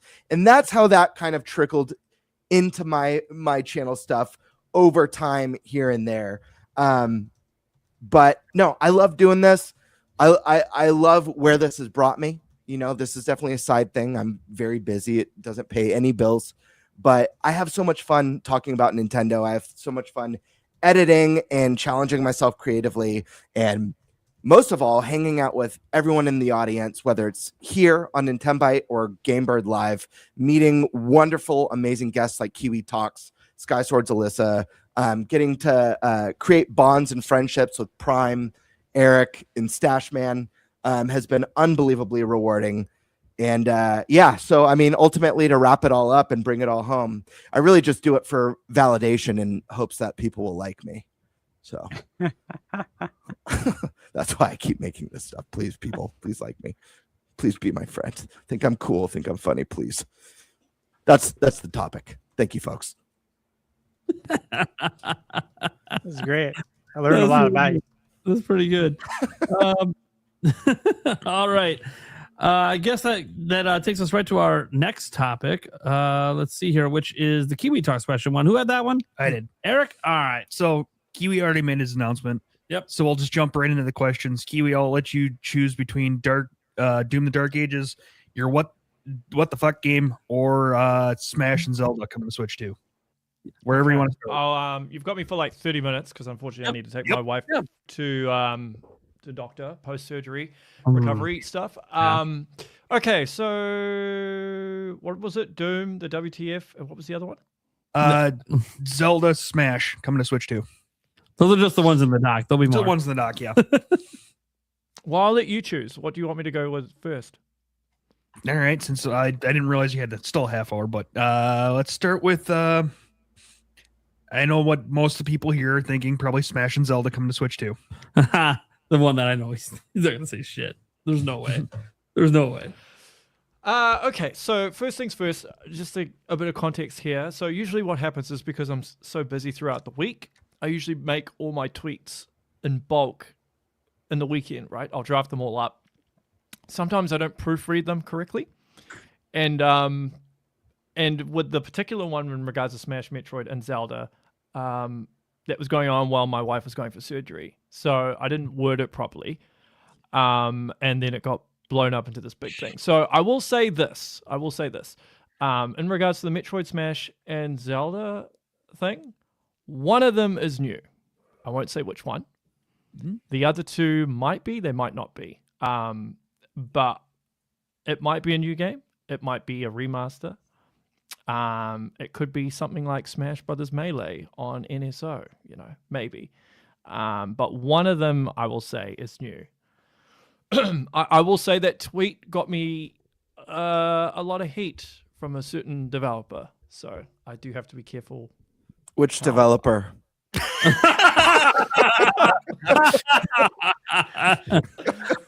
I had to guess Nintendo. It was worth a shot, man. It was worth a shot. Like the individual developer he interviewed. Which one? Who got mad? What's their name? One of them got pissed. No comment. Anyway. Yeah. So the WTF game still coming? As I say, I don't think it's been announced yet. Yeah, it hasn't been announced yet. As far as I'm aware, I've been pretty busy throughout May and April with a lot of things, so I haven't been able to follow up. But as far as I'm aware, you should be getting it before or sometime in Q3. If all goes according to plan, unless they don't meet the milestone that they need to meet, at which point I would say they would delay it to 2027, because when you get into Q4, you start going up against GTA 6. Yeah, I don't think. If it's still this year, then I suspect we'll see it next month. I wouldn't be surprised if it's announced at Summer Games Fest or a Nintendo Direct or something. Yeah. But it's still there, and I don't know, you guys. And it's not thoughts? GTA 6. Listen, Kiwi, I asked this the first time you came on the show and talked about the big WTF game. You didn't answer. Of course I did. So I want to ask again. You didn't answer in a way that I approve. Rephrase it to try. I'm going to ask again. I know it's rephrase. I'm trying to see if we're making progress here. On a scale of 1 to 10, 10 being the highest, how WTF is this game? Well, the thing is, what you have to keep in mind. What you have to keep in mind would be the ultimate WTF, right?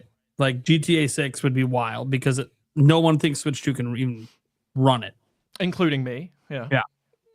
Well, that would be like a 10. Here, let me add some more variables into this, because yes, Prime, you're right. Like GTA 6 would be like this level 10 WTF, but just to add extra context, a level 10 WTF could be something that we just never thought would happen, like a brand new Earthbound. That could be a WTF game, even though Earthbound isn't this massive mainstream success. That gives maybe a little bit more variables to this question.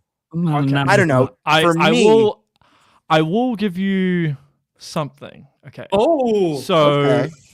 This is why I ask people. Next year, there is a game that will come out that's like, oh my God, an oh my God game. Okay. I'll be providing more details on it once the WTF game is announced. Okay. This is a Nintendo. Oh my God.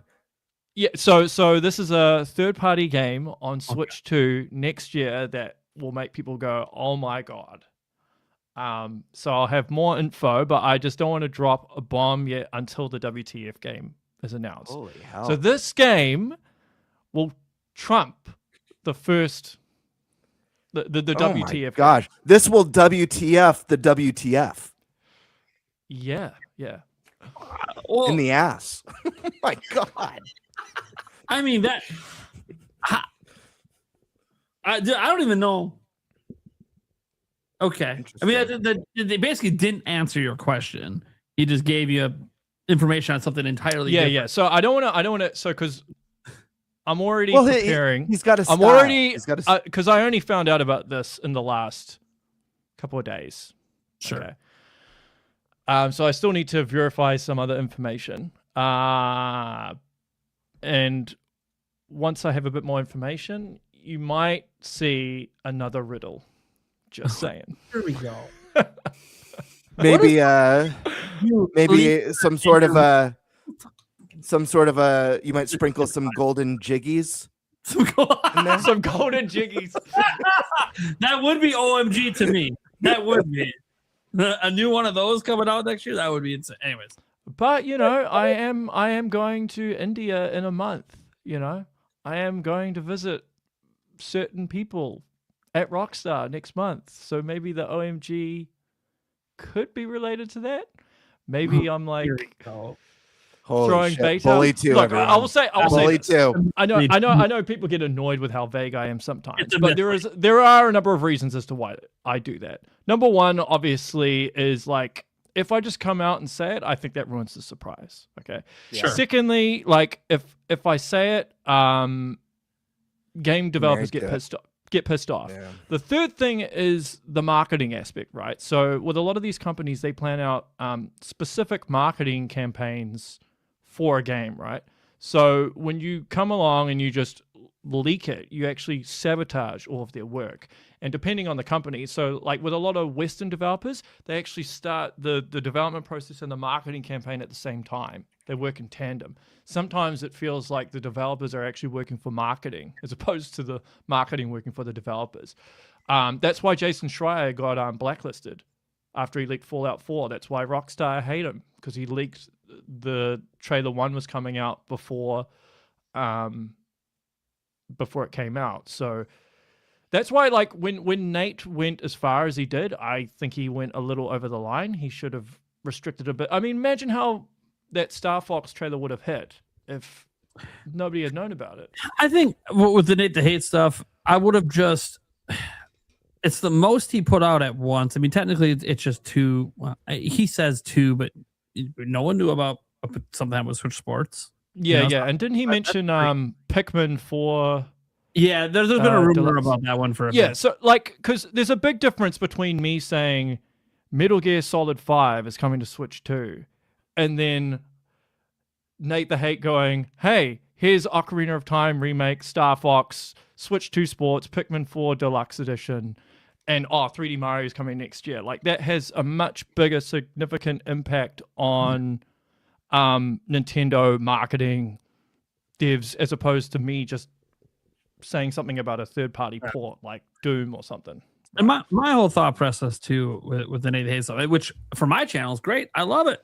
Leaks, cool. It's great. It's that I think he could have just revealed all the same information, but just spread it out throughout the year, and then people wouldn't have thought anything that bad of it. It's just that he did it all at once, I think, is what led to people being like, "Whoa," because he leaks the same kind of crap every single year. I mean, not the same games, but like different games every year. He just does it throughout the year, and people don't really get mad about it because it's just one-off leak this month, one-off leak next month, and it's like, okay, that people find that acceptable, more palpable because there's been time. Your previous leak maybe has already been announced and come true, so now obviously you're ready to leak your next thing. Like that's, I in general, as a setting my job aside, just as like a gamer. Leaks definitely can hurt sometimes, for sure. If you put yourself in the position of the marketing department for Nintendo, when Nate announced, they would have been like, "What the fuck?" Pissed at him. They would have been, because I can guarantee he will have sources close to the marketing department. I would be very, very skeptical for him to know what he would be. He would have direct connections to Japan. It will be someone related to marketing or like someone who's connected to marketing. So he's like second in the chain or third in the chain or something. Someone that would know all this stuff. Yeah. And the big mistake that he did was he gave a specific date in terms of Star Fox. I mentioned on Twitter, never, ever give dates. And now he's not going to do that again. Yep. Nintendo are petty, man. People think that I'm talking crap. I'm like, no, they're not. They are super, super petty, as are Rockstar. They hate leaks to the point that they will move dates around. So if you give a date, they will sabotage that date just to discredit you. That's why I never give dates. Like I might give a rough time frame, maybe like 2026 or 2027. Your OMG game is 2027, which tells us it's exactly. But I never give dates. Also, like Nate the Hate, also he said that Red Dead Redemption 2, the next gen version, was going to be in late 2025. And then it never happened. Yeah. I never gave a date. I said it exists, but that's all I said. I've speculated that it will be 2027, but I have no idea. No, I've heard dates and haven't said anything because one, it's Rockstar. I pissed them off once ages ago. I don't need to do it again. And it pissed them off. They just contacted me. They wanted my source, and I'm like, no. Like that's not happening, because when and it was funny too, because it was something that never even happened. It never got greenlit, but it was about Red Dead Redemption 2 coming to Switch 1. I knew work had been done on it, and I talked about it. Obviously, I'm talking about it now.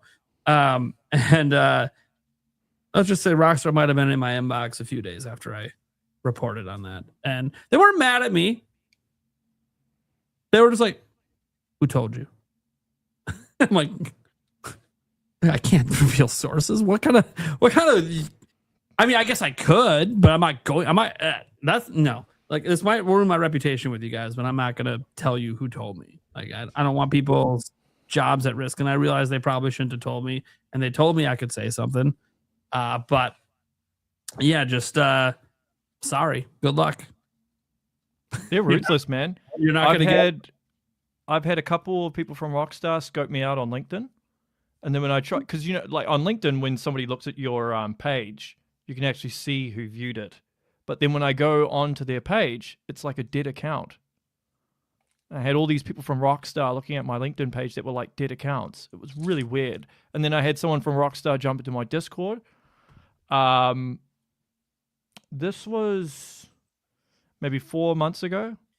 So like they have ninjas, man. Them and Nintendo, a lot of ninjas. So you do have to tread lightly with those two companies because they hate leaks. That's why like when you see any leak in regards to GTA 6, I'm like, bullshit. Like, no way. They're like Area 51. You ain't getting no info out of that company. At least at the moment.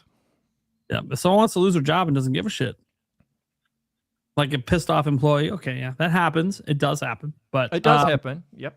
I'm assuming Rockstar's trying to keep people not feeling that way until marketing the gear. I'm gonna see because obviously I'm going to India in a couple of weeks' time. Yep. And I know a few devs in Bangalore, so I will try and connect with them and see if they can give me any info. Whether they will or not, I have no idea. Well, we know that one guy will just keep telling you, "I'm buying you to this dinner," but you're give it a month. You're gonna be wrong. Yeah. You're gonna be wrong. Well, you're gonna be Venmoing me or PayPaling me some money, pay for that dinner. When it comes, well, he's taking me out for dinner, so that should be enjoyable. I'll definitely take some pictures for sure. Yeah. I can't wait to see the plate put on. So I'm gonna be like, yes. And the other thing you asked about was Doom: The Dark Ages. Yep, that was one you said last year. Yeah, so I would just say, well, look out for Summer Game Fest. Look out for QuakeCon. Maybe look out for a Direct. Maybe you'll see it there, possibly. Oh, maybe Xbox Showcase. They put other platforms on it now. Which one? Well, I couldn't see them if they were going to I don't think announce. they're going to. Like this. No, this they one- wouldn't announce Switch 2 on an Xbox showcase. I don't see them doing that. Well, they did PS5 before. That's why I brought it up. Yeah. And I don't know how strict Nintendo are with like blood and all that in regards to how they portray that stuff in games. Like I know with the Resident Evil they cut around the blood, but like Doom is such a gruesome game that I don't even know if they'd want to put it in a direct. And maybe it's best that it is announced. It'd be weird because the last two Doom games were in directs and had the blood. They were just rated M. It'd be so weird if under Furukawa they're like, yeah, we're not doing that.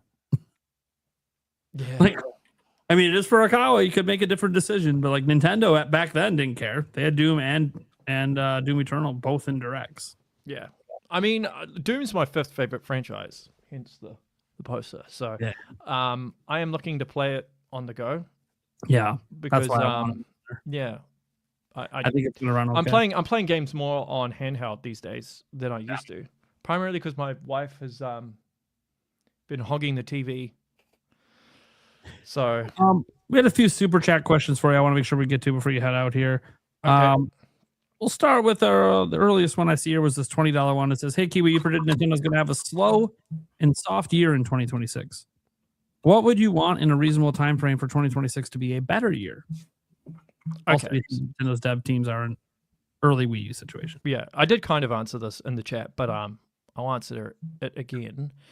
So when I gave my prediction, that was obviously before all the announcements. But I will say, if this Super Metroid remake and Ocarina of Time remake are a thing, and I'm smiling because I know more information that I'm letting on. If they are a thing, then pisses me off that I know you know and I don't know. then that would be a great year for me. I love Zelda so much. I've been fishing every contact I have. Like, tell me something. I won't say anything. I just need to. I need to know.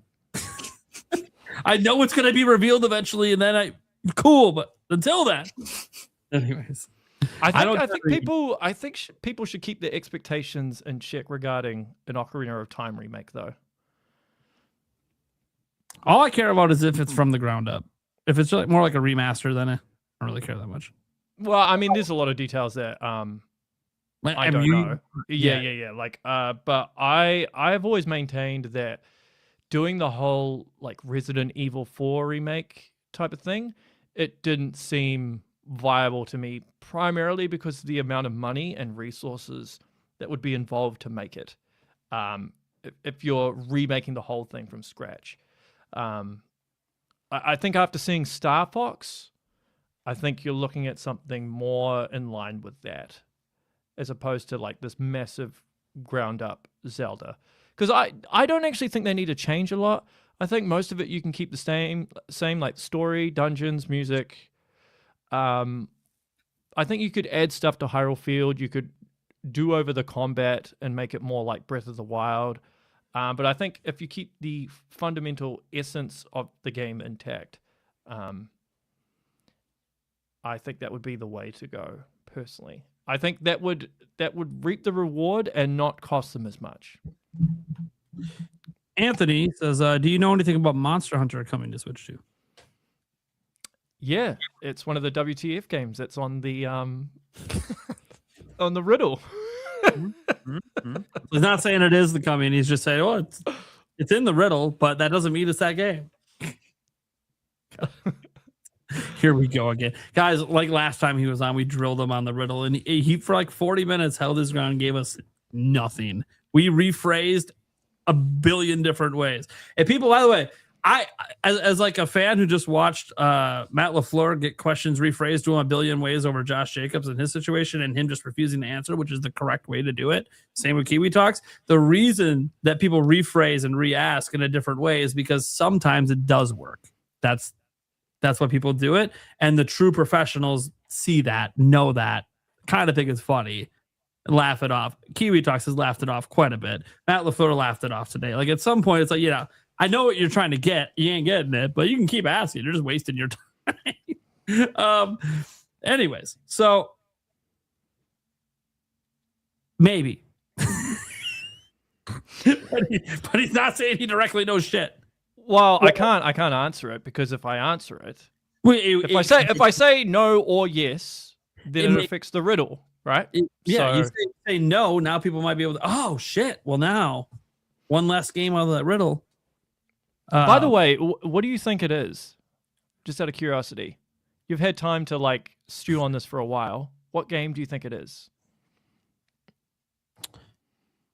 So I know last time we were settling in on it being something from Sony. I remember that's where we settled. Mm-hmm. Since then, I've been rethinking. Why are you rethinking now? Yeah, why are you? Because I'm not. That's actually my question. That's actually a question. Oh, is that a question for me? Why am I rethinking it? No, it's actually for Kiwi. Was he sort of update on that? A game outside of the show. A game outside of the show. MLB The Show from Sony. Oh yeah. You're still gonna drill him on the Sony aspect. There's gotta be something from Sony. You know what's funny? It's because you do reviews. You're actually more well connected than people give you credit for. And sometimes I feel like you're asking me stuff and it's actually smoke and mirrors. And it's actually a rhetorical question. You already know the answer, but you're like trying to put on this act like, what is it? But I actually know. It's the mo, man. It makes you look devious. Well, I have to be careful too. Well, the thing is, Stash. Well, yeah, that's why you're trying to use me more to keep yourself. Stash has gotten more and more devious over the course of the show as his channel has grown and he's gotten more connections. Because now I know Stash knows things that I don't, and I've never once asked him to tell me any of it. And I know it, and I can see the smirks he has, and I think it's hilarious. And when we have moments like this where we're asking other people that know things, I do like how devious it comes across as. I know he's not doing it because he's trying to get you to reveal something he already knows, but it does kind of come off that way. Because okay, question. I got a question for Stash. Okay, so when you asked me about Bethesda Fallout on Switch 2, did you already know that it was coming? Yes. But I didn't know in the traditional sense. And I'm not going to go into detail on how that works. But, yeah, okay. See, so... To be fair, though, this question I just asked you, he'll probably raise his hand in chat, but this was Blake's question. He DM'd it to me on X. He messaged me earlier and said, check your DMs. I got a question for him. So I was like, he wanted to know about what Sony games, if there's any Sony games coming out. I said, well, let's rephrase it and say any Sony games outside of MLB The Show. And I'll ask him for you. But okay, I will say this. I will say this, right? Because some people have reached the conclusion that Horizon's coming to Switch 2, because it's one of the games in the riddle, right? Yeah. And they make this claim based on Lego Horizons. But it's important to note, Lego Horizons only happened because of Lego Group. They mandated that it appear on Switch. It had nothing to do with Sony. So if you're basing that on the reason why you think Horizon's coming to Switch 2, that has nothing to do with it. Okay. Good answer. And to answer his question, I now think it's Monster Hunter. But I thought this before the stuff. Are you basing it on the image? Or are you basing it on the image or the riddle? Can I say something about the riddle real quick? Okay. I forget what you said in the riddle, and I forget all of the games you posted. I remember Monster Hunter. I feel like Bloodborne was in the riddle, but Monster Hunter, Death Stranding 2, Bloodborne, Horizon, Halo, Black Myth Wukong, and what was it? Power World. Yeah. So for whatever reason, I remember seeing your post, seeing your riddle, and the assumption I had was all the games that got images are red herrings, that none of them are actually the WTF game, but those are all WTF games that would be a big surprise. But I feel like the clues are a little bit more subtle. And maybe each of those games give clues to what's coming. Yeah, so when I wrote maybe the riddle, I I basically wrote triple entendres, basically. Yeah, absolutely. It's designed that way on purpose. In fact, the funny thing was when I posted the riddle, one of the devs was like, "What are you doing? You made it too easy. You made it too easy. It's obvious what it is." And then when people were putting all these different answers, they were like, "Oh, never mind. Don't worry about it." See, I was just of the mindset, well, he's not going to include an image of the game that it actually is. That was the mindset. But maybe again, maybe it's one of those things where it's like you hide it under their noses. So they're not sniffing over in the corner. I don't know what the saying is. Is that even a saying? That's not a saying. No. Anyways, forget what I said. What game do you guys think it is? He asked a question. He's got to go, guys. He asked one question for the people. Give him an answer. You think it's Monster Hunter? 8 minutes. 8 minutes, and then I'll have to go. Stash, do you want to throw a game out there? Stash might even know the game. Maybe he knows it, and he's got to throw a bullshit game I reckon. out there. I reckon he does, and he's doing the whole poker face. You should play poker. You should play poker, bro. I do. You know what? Well, there you go. I've won quite a lot in poker. He thinks that Stash knows. So now that adds another layer to the equation, because what do we think Stash would know? Go look at his channel, see what companies, games he's been reviewing. Well, I think he knows because I know how devious he is. That's all it is. Like and the fact that he admitted that he knew that it was Fallout, he might be like throwing a curveball for my curveball. I love Stash's poker faces so much. I was talking about this with Yuli the other day. She's like, "Why don't you play poker anymore? You love it." And I'm like, "Because I think the next time I play, I want to go against Stash in a cash game." Because I'm really good at it, and I bet you he really is too. And it's always fun to play people that are actually good at it. Because look, it is fun when you're playing cash games against people that suck, because then you're just gonna take their money. But then there's a little part of me that feels a little guilty. It's like they invited the big fish to the little pond. I shouldn't be. If I win enough, I'll usually throw them back their buy-in. Throw some money back, yeah. Their buy-in back. I feel like that's way more insulting. And I heard them. No, dude, there was one time in the game I heard them talking about like how they were gonna get gas in their car to get home after losing, and I'm like, what the fuck, dude? Here's $20. Don't fucking worry about it. Well, I only spent 10. I'm like, yeah, dude, you shouldn't be spending your last $10 when you need gas on a fucking poker game. You got scammed, dude. They did a bait switch. No, I know. They made $20 off you. That was their poker face. The old gas in the car trick. They don't even have a fucking job. I don't know what the fuck they were doing there. Anyways, it was only $10. I wasn't worried about it until I heard them like talking and like arguing about it, and I was like, "Well, dude, I won like $300 and I just fucking $20. I don't give a fuck, dude. I spent $10 and walked away with $300. What do I care?" But yeah. So. What else we got? Nate thinks Monster Hunter. What do you think? I know you think something from Sony. Yeah. You think it's a Sony game, right? Stash? Look at the camera, buddy. I want to see your eyes. Sure. Sure. He's just going to leave it at that. GameBird, what game you think it is? I'm going to go last. I want to hear what everyone else says first. Yeah. Alyssa? I honestly have no idea. Just blurt out a game. Well, I thought Horizon originally. It's been a little while since I actually read the riddle. I read it when Kiwi first posted Same it, here. I can't even remember. Yeah. I remember thinking Horizon. I know me and the Discord were talking for a while, and I can't remember what we were all coming up with. I think it's being revealed next month, and so I've been reading this riddle every fucking day to try to like figure this out. I'm gonna go look at it real quick. It's pissing me off. I've asked AI to help, which I never asked AI to help with this kind of shit.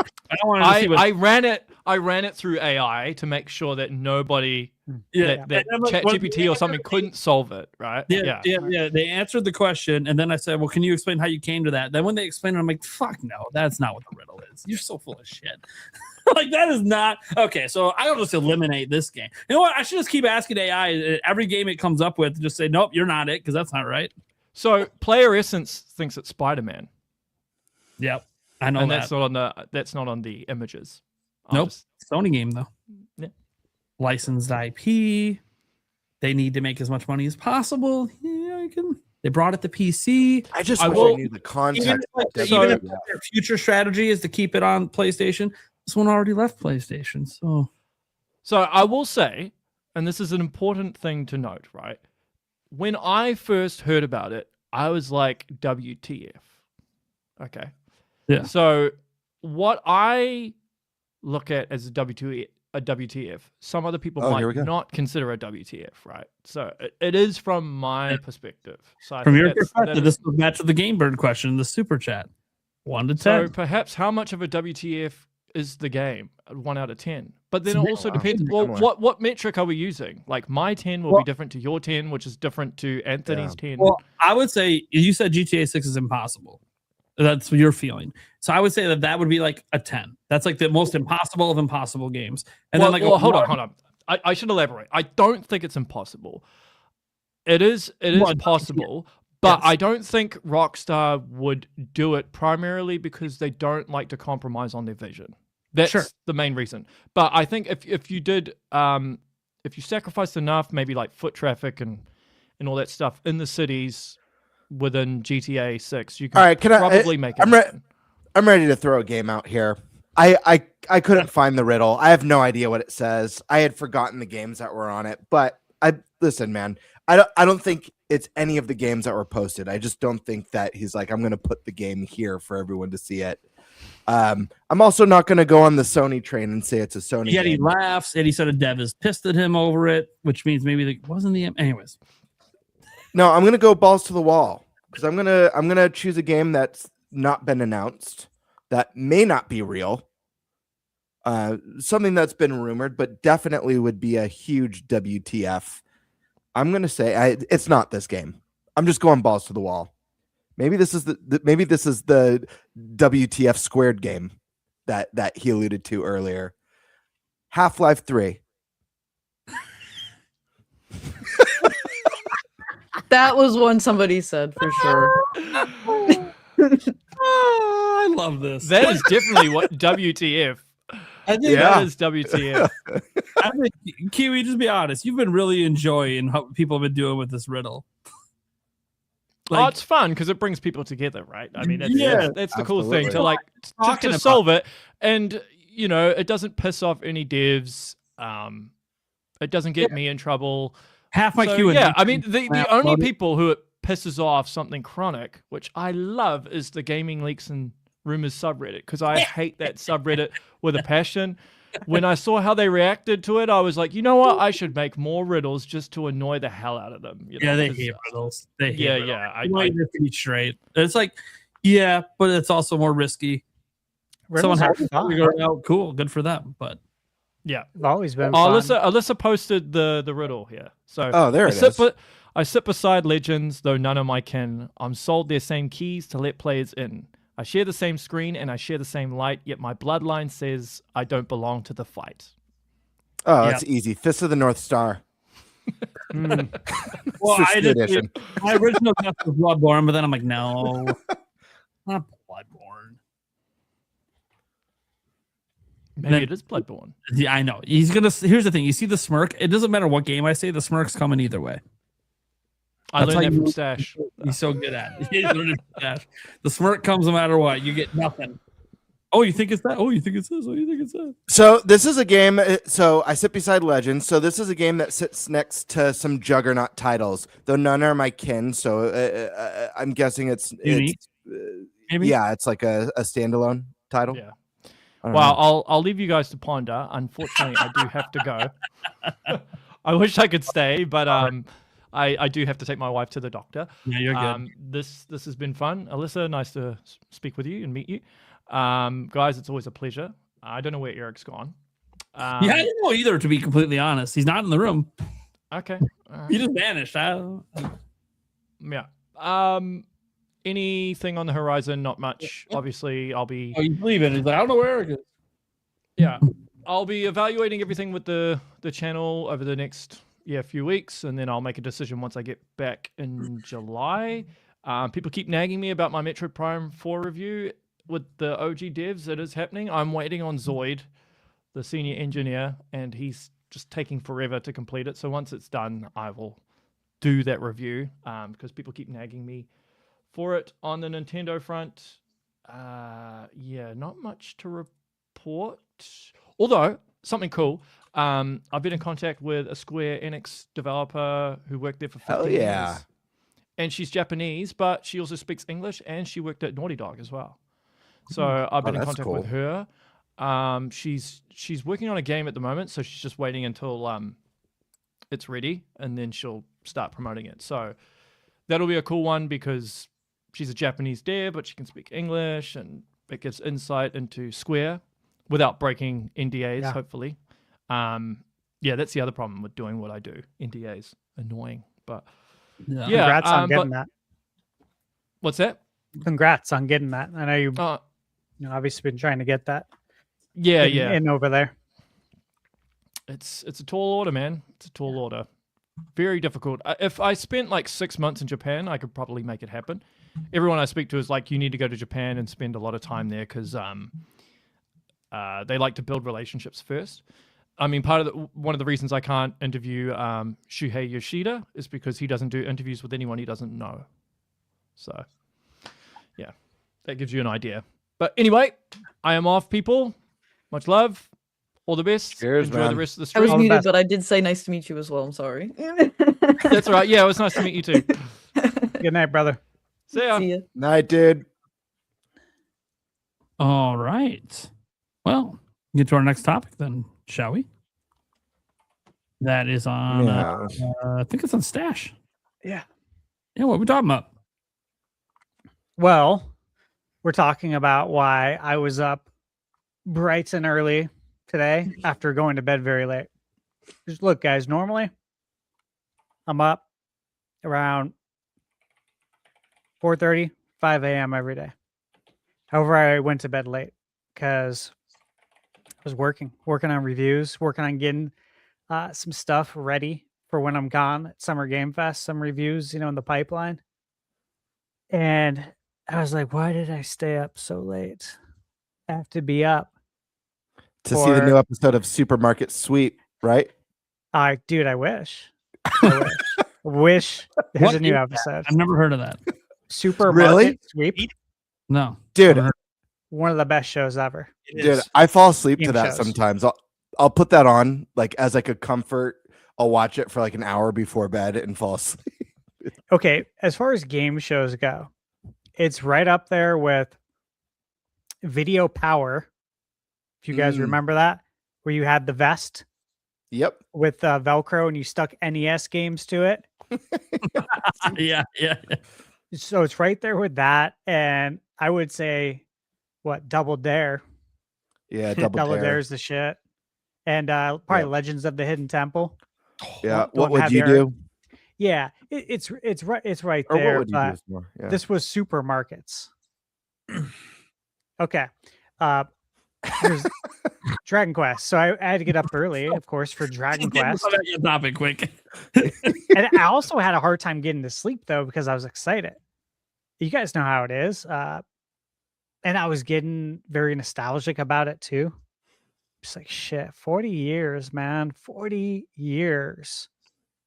And it's just like this wave of 40-year anniversaries with Mario and Dragon Quest, Zelda, Castlevania, like everything I grew up with.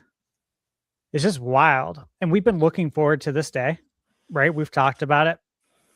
Is Dragon Quest 12 going to be shown? Of course, I had that on my bingo card. Nate, I believe you had that on your bingo card to start the year, that Dragon Quest 12 would be shown. Sure as shit, it was shown. Just not the Dragon Quest 12 that we saw last time. It's a completely no, it wasn't. It's a completely different game. They scrapped Dragon Quest 12 that they were working on. It was supposed to be a darker, more mature Dragon Quest 12. And of course, we have a different Dragon Quest now. And it's called Beyond Dreams. So Dragon Quest 12, Beyond Dreams. Prior to that, it was Flames of Fate. And it was really cool to see the game in action. You know, we didn't get to see much. I think after we get through all of the Dragon Quest games here, we'll see it. One thing I noticed too that they did during this trailer, and we can't play the sound because we'll get hit for this theme. But for like the NES era, they played the Dragon Quest Overture from NES, and then they perfectly looped it into the Super Nintendo version of the song, like right where it should transition.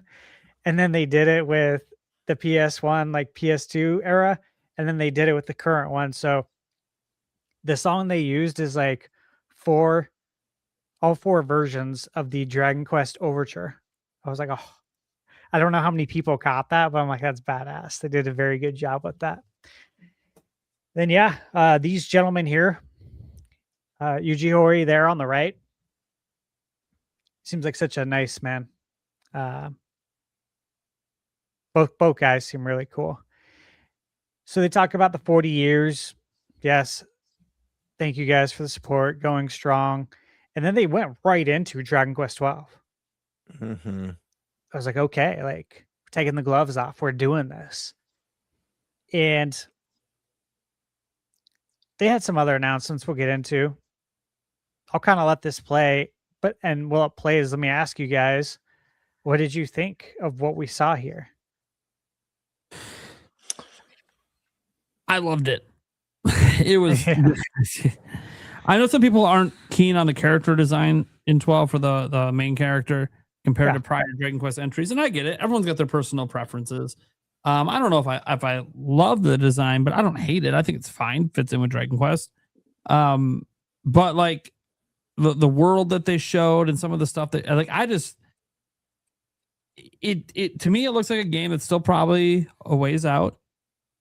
They joke around in here about how one game that they have coming to Switch 1 and Switch 2 they hope is out before 12 because they're not even 100% sure when the game will be done, which means that they're not sure when 12 is going to be done yet. I think 12 is probably not coming out till like 2028 at this point based on what they showed, because they showed the town and landscape like empty. So like it's still, and they even said they had a reboot development. So guys, this version of the game hasn't been in development for the last 7 years or whatever. They rebooted at one point. So it hasn't been in development as long as we feel like it has been. So I still think it's going to be a ways out. This is kind of like a re-reveal, like they did like 5 years ago. They're re-revealing the game because now they actually know where they're going with it. They have a direction. They have a world being built. So I'm really excited for Dragon Quest 12. And I know it feels weird saying that as someone who's newer to Dragon Quest. I'm still playing 3 right now. And I'm really enjoying it. Obviously, I'm working my way up. I plan to go to 7 Reimagined, and maybe I'll pick up 11S on the Switch 2 version that they announced is coming out in September. We'll see. I know it's got rave reviews, and everyone knows it's a great game. It's been out forever. Even though the Switch 2 trailer didn't look that much improved over Switch 1, I think people forget. Like the game did run well on Switch 1, but it was relatively low resolution and there were some issues. But anyways, I didn't buy it originally. So like this would be a first time purchase for me for Dragon Quest 11. It's only $50. So we'll see. So I thought that was a cool announcement.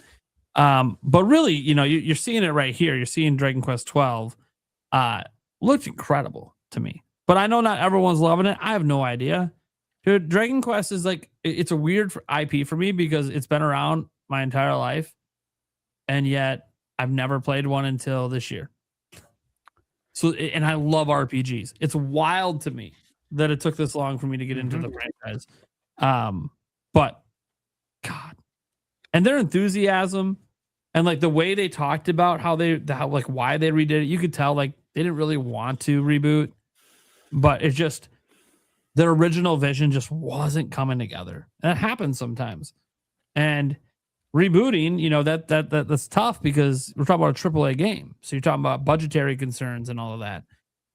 But obviously, their parent company is cool with it because Dragon Quest sells very, very, very well, and could probably more than make up for whatever increased budget they had to do because they rebooted it. Like I'm basically saying, guys, this shouldn't be a Metroid Prime 4 situation. This game should sell very well, especially in Japan. Oh, yeah. Japan alone probably makes it profitable. So, did anyone have beef with the character model? I have seen that. I saw that online today, and I actually love the main character design in this one.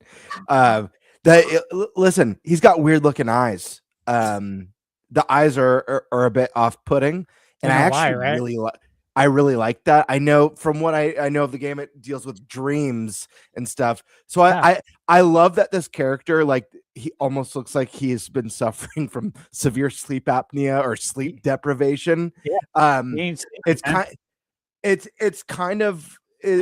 a little bit off-putting, but at the same time, there's also something kind of like uniquely striking and piercing about the eyes. Additionally, someone put a tweet together today that I didn't realize when I watched the trailer for this game, but I was like, oh wow, I do kind of see the correlation there. Someone compared these characters to Chrono Trigger characters, you know, and you know it's obvious that it's like, oh yeah, this doesn't look like Chrono. That chameleon looking character doesn't look like Frog, but it does look like there's a little bit of theming that's comparable, and I think that's really neat. But I think the game looked really cool. This trailer was bittersweet. I mean, knowing for so long that Dragon Quest 12 was in development, and as someone similar to Nate, who, you know, this game has been around my whole life as well, obviously, I've never really dabbled in the series until, you know, really Switch 2 era. And I'm extremely excited to pick up Dragon Quest 11S.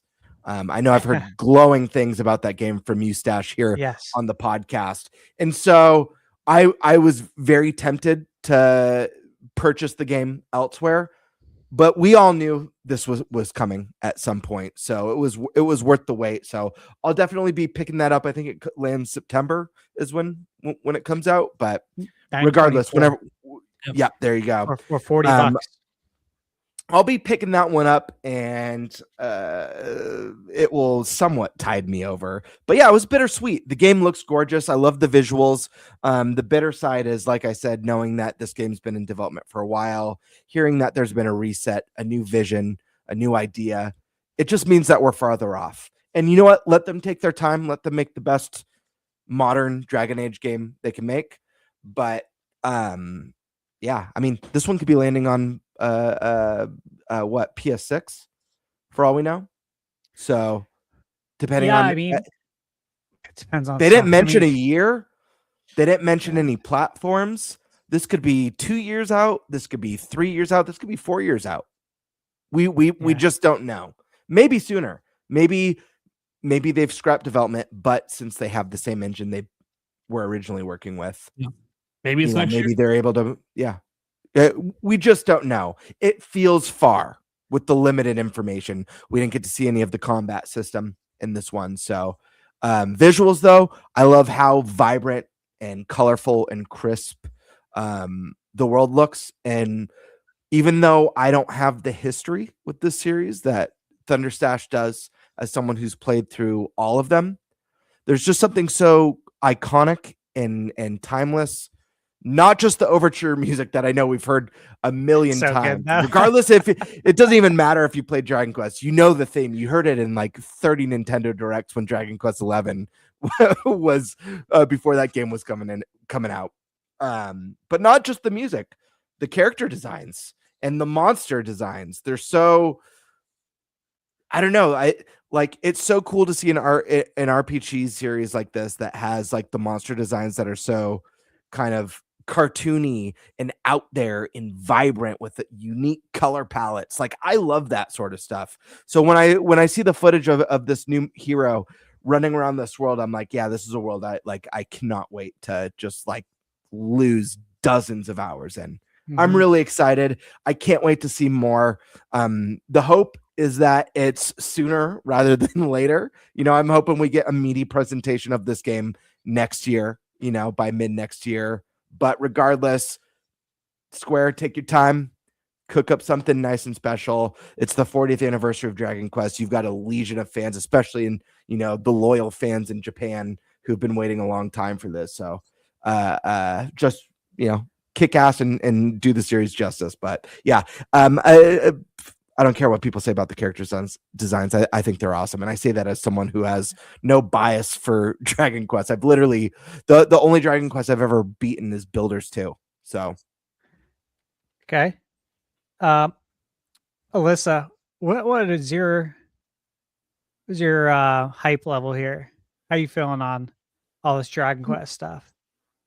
I'm kind of like mid. I will say that like it looks very stunning and the environments look gorgeous. Like they look real, but it's stylized, and that's honestly my preferred kind of visuals for games. Not super real, but like real enough that it has like a charm to it. I never played any Dragon Quest games, which is kind of odd because I love fantasy and Zelda especially. But I just think I feel as an adult now overwhelmed with how much time I feel like those games take, and I already have like quite the backlog that I'm like I don't even know where to jump in if I wanted to. I have no problem with the character designs though. I think he looks cool, and the story concept sounds really cool with the different visions in his dreams. I'm curious to see hear more about like what that kind of gameplay is like, because to me that sounds like you're gonna experience gameplay in his dreams, like doing certain levels that way, maybe. Yeah. Stash, what did you say the previous name was for it? Fate, something Fate? Yeah, it was Flames of Fate. And the new one is Beyond Dreams. I think Beyond Dreams is a way better name. Yeah. To be perfectly, I think it blows the first Flames of Fate. Flames of Fate just sounds a little bit generic to me. Streets of Rage, Flames of Fate. It could be you could use it for anything. What's that? Genshin, Flames of Fate, new ninja game. Final Fight. It's like, yeah. Flames of Fate. Primal Rage. Yeah, Flames of Fate. Yeah, you could. I mean, you could call a lot of stuff that. It just has like a more generic sound. Yeah, you got the On Fire. Flames of Fate. Yeah, I like Beyond Dreams. Gives a little more mystique. Eric, how you feeling? I honestly had no clue this was happening. May 27th. I love every year. Put it on your iPhone. Make it reoccurring for 1 year. For every year, recur once a year. Fair enough. Yeah, no, I had no clue. So this is the first time I saw anything to do with anything. Honestly, the art style seems like it fits that type of genre. So I'm good with it. Never played a Dragon Quest game. Don't know if I ever will. So I'm happy for the people who are enjoying it. So that's really all I got. All right, let me drop a fact here. So Dragon Quest 11, one that they showed today, coming to Switch 2 in September. That is a completely standalone adventure. So there's your jumping in point. Okay. It's the most recent one. It's $40. It is a long game if you want to see and do everything. Mm-hmm. I played it on PS5, long before I started YouTube. Really just not knowing, like I didn't watch reviews. I knew I wanted to obviously play it. But going into it, just not knowing how many hours I was going to be committing to. Yeah, I mean, but once you're in, like you're in. Yeah. But once you're in, like you're in a good way too, because you're like, dude, I don't even want this game to end. And then you start seeing all the hours you put in, and it's like 150, and you're like, oh boy. Yeah. And so, you have to like force yourself to go to the end game. But when you have a game like that, that's obviously really special. Mm-hmm. And for me, this was my favorite Dragon Quest of all of them. And it's always hard I feel like it's harder for some reason for the newer games to, and this goes for like any IP, but for the newer games to surpass the older ones. Like it's hard for a 2D Mario today to surpass Super Mario Brothers 3 or Super Mario World, right? It's hard for a 2D Zelda to come out today and somehow surpass A Link to the Past, right? There's many examples like that. And so I wasn't expecting that to happen, but it did. And I'm happy for it. And that's why for me, it's like, man, this is it's like I'm giving away my review because I'll be reviewing this game, but it's such an easy recommendation. I'll for sure be reviewing this game. I had folks ask in chat. Very excited for it to return to this. Obviously, I don't know what the calendar is going to be looking like around that time because so much of the calendar is empty for the second half of the year. But that's dated, so I'm doing it. Stash, Yes. so you played this game originally on the PlayStation. Did you end up playing the S version? Yes. For what's it like playing this game in the pixel mode? Because I am very Badass. interested in that. It's so cool. So yeah. I'd love to hear a little more about that. Yeah. You can play this game completely in 2D. It's not HD 2D like the Dragon Quest 1 through 3 HD 2D and Octopath Traveler. It's not like that. It's like old school 2D, like Super Nintendo style. And then you can go to the menu, change it to 3D and play the game in 3D. So it's not like you have to start a dedicated save or a dedicated game file and be like, okay, I'm going to start a brand new game and I'm going to play it in 2D. You can change it whenever you want. I mean, obviously you can't do it in the middle of a boss fight. There are some restrictions that are logical. But it is so cool to be able to do it. And when I played like primarily, I'd say like 98% of the time in 3D. And there was a reason why. The reason why I did that is because I was loving this game so much that I'm like, I'm just going to play it in 3D because that'll give myself a reason to play this again and experience it completely differently in 2D because it's completely different. It feels like two games in one. And I only played it, like I said, in 3D. So it's like, I was already enjoying it so much that I felt like, nah, man, I'm going to bank that. I'm going to bank the 2D mode. I'm going to do this in like 10 years. And so funny enough, now's your opportunity. Yeah. So I'm really excited, especially because Switch 2, be able to play it on the go, which is always nice and it'll look good and run well. The soundtrack. So on the S version, they added a fully orchestrated soundtrack to the game. The whole thing, not just the overture, the whole entire game. And dude, I'm telling you, there's soundtracks for me in life that just really stick out. This is one of those games. The Castlevania games, right? The soundtracks will always stick out. Mario, Zelda, Final Fantasy 7 in particular. There's just certain games throughout our life that we've played. They just have amazing soundtracks. And this game, I got to tell you, man, hearing everything fully orchestrated was just so enjoyable.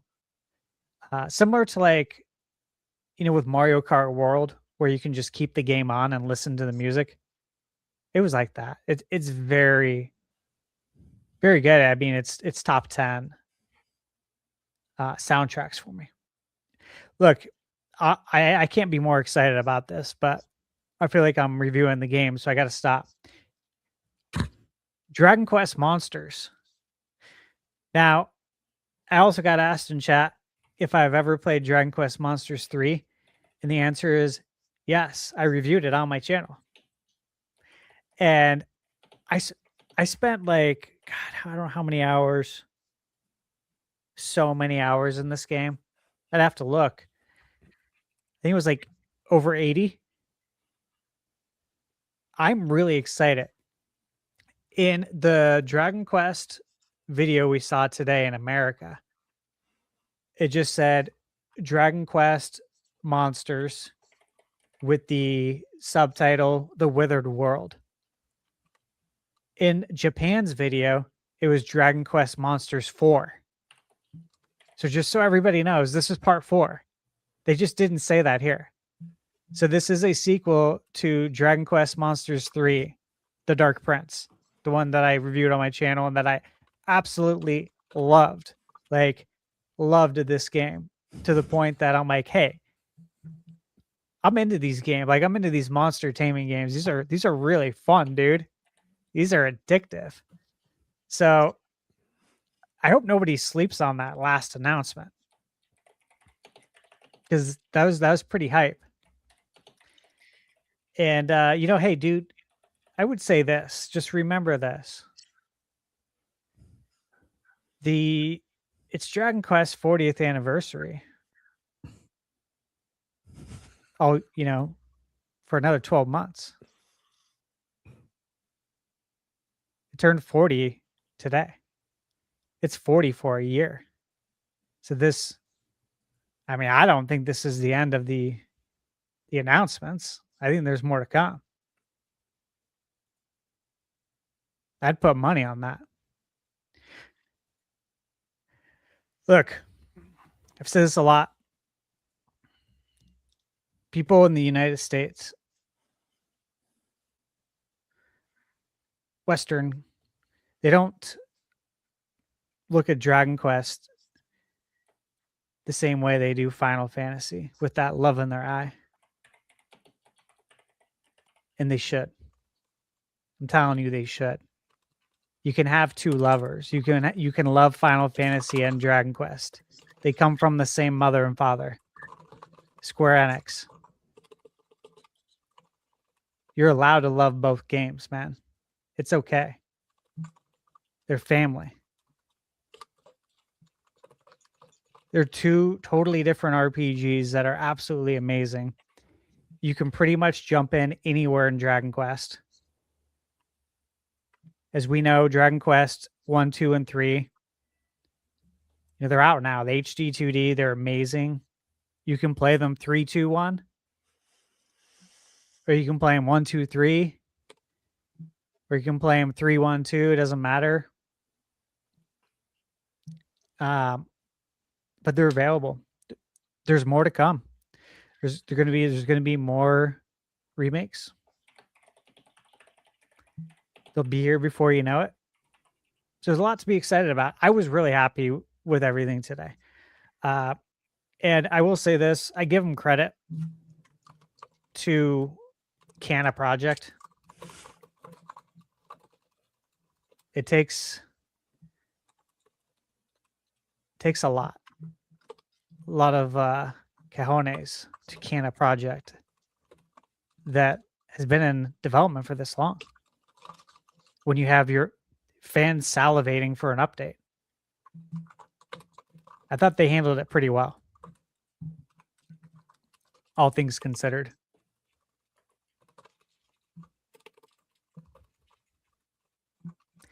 What else we got? Anything else on Dragon Quest Day? Do you guys think this is the end? Do you think we get anything else for the year? It's 40 for a year.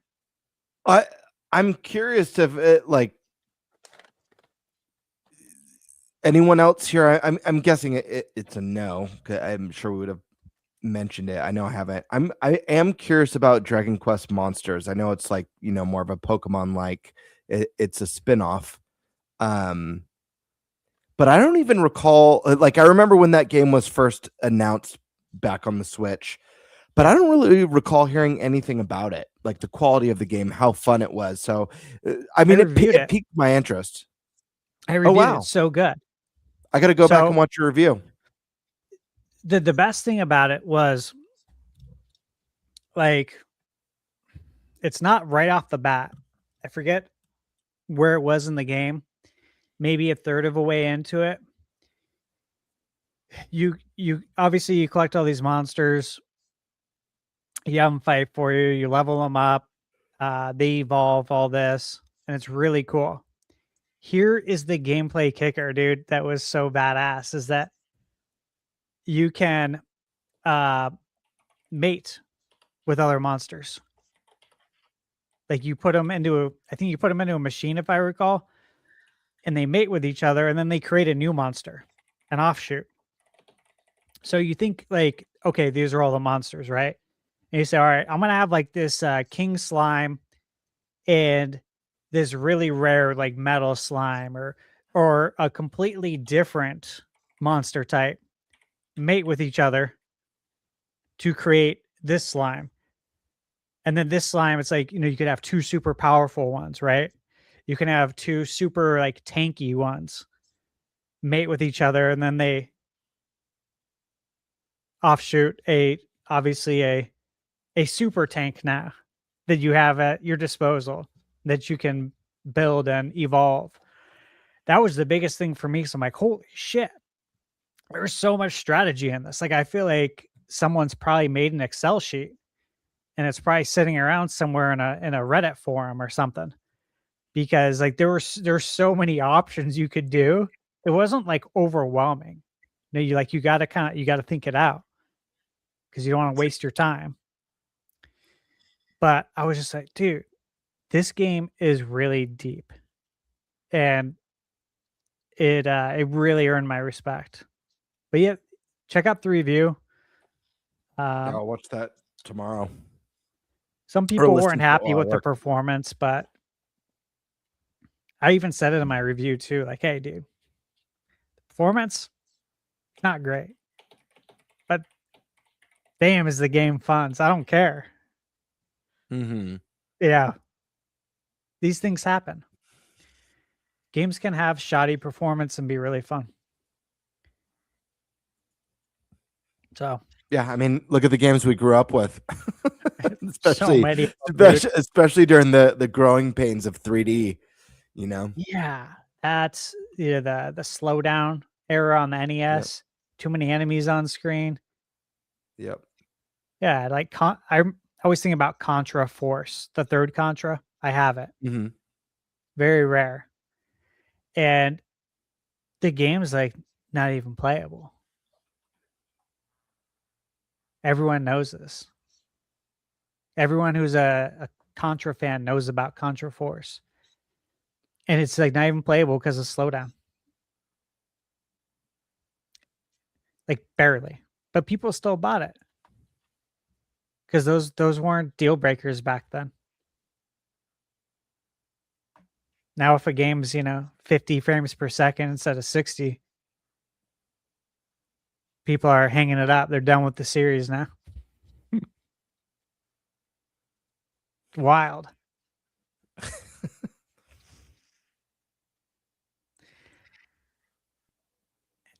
All right, that's all I got, guys.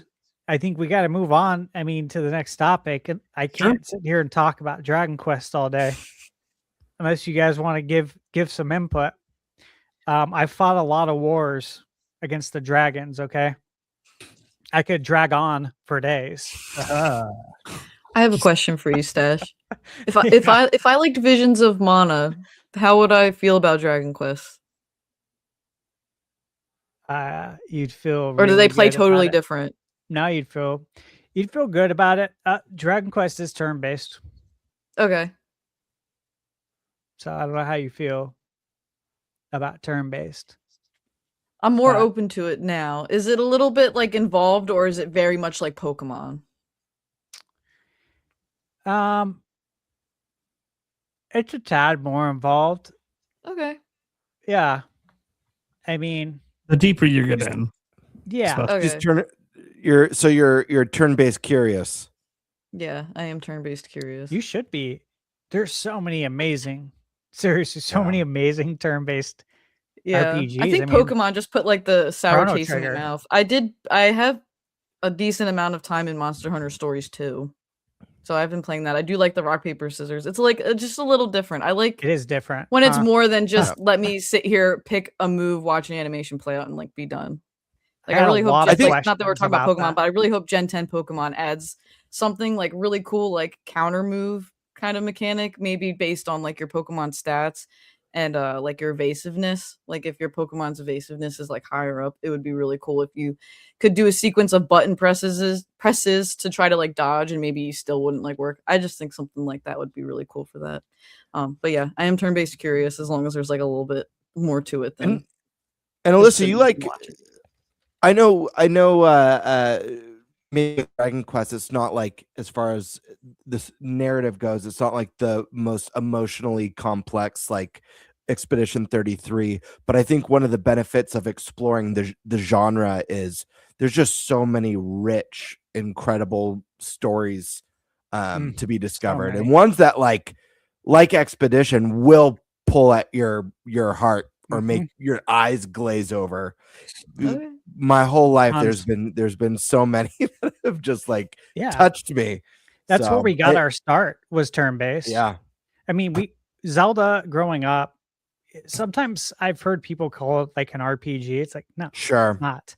Zelda 2 has RPG elements, and then the buck stops there. Yep.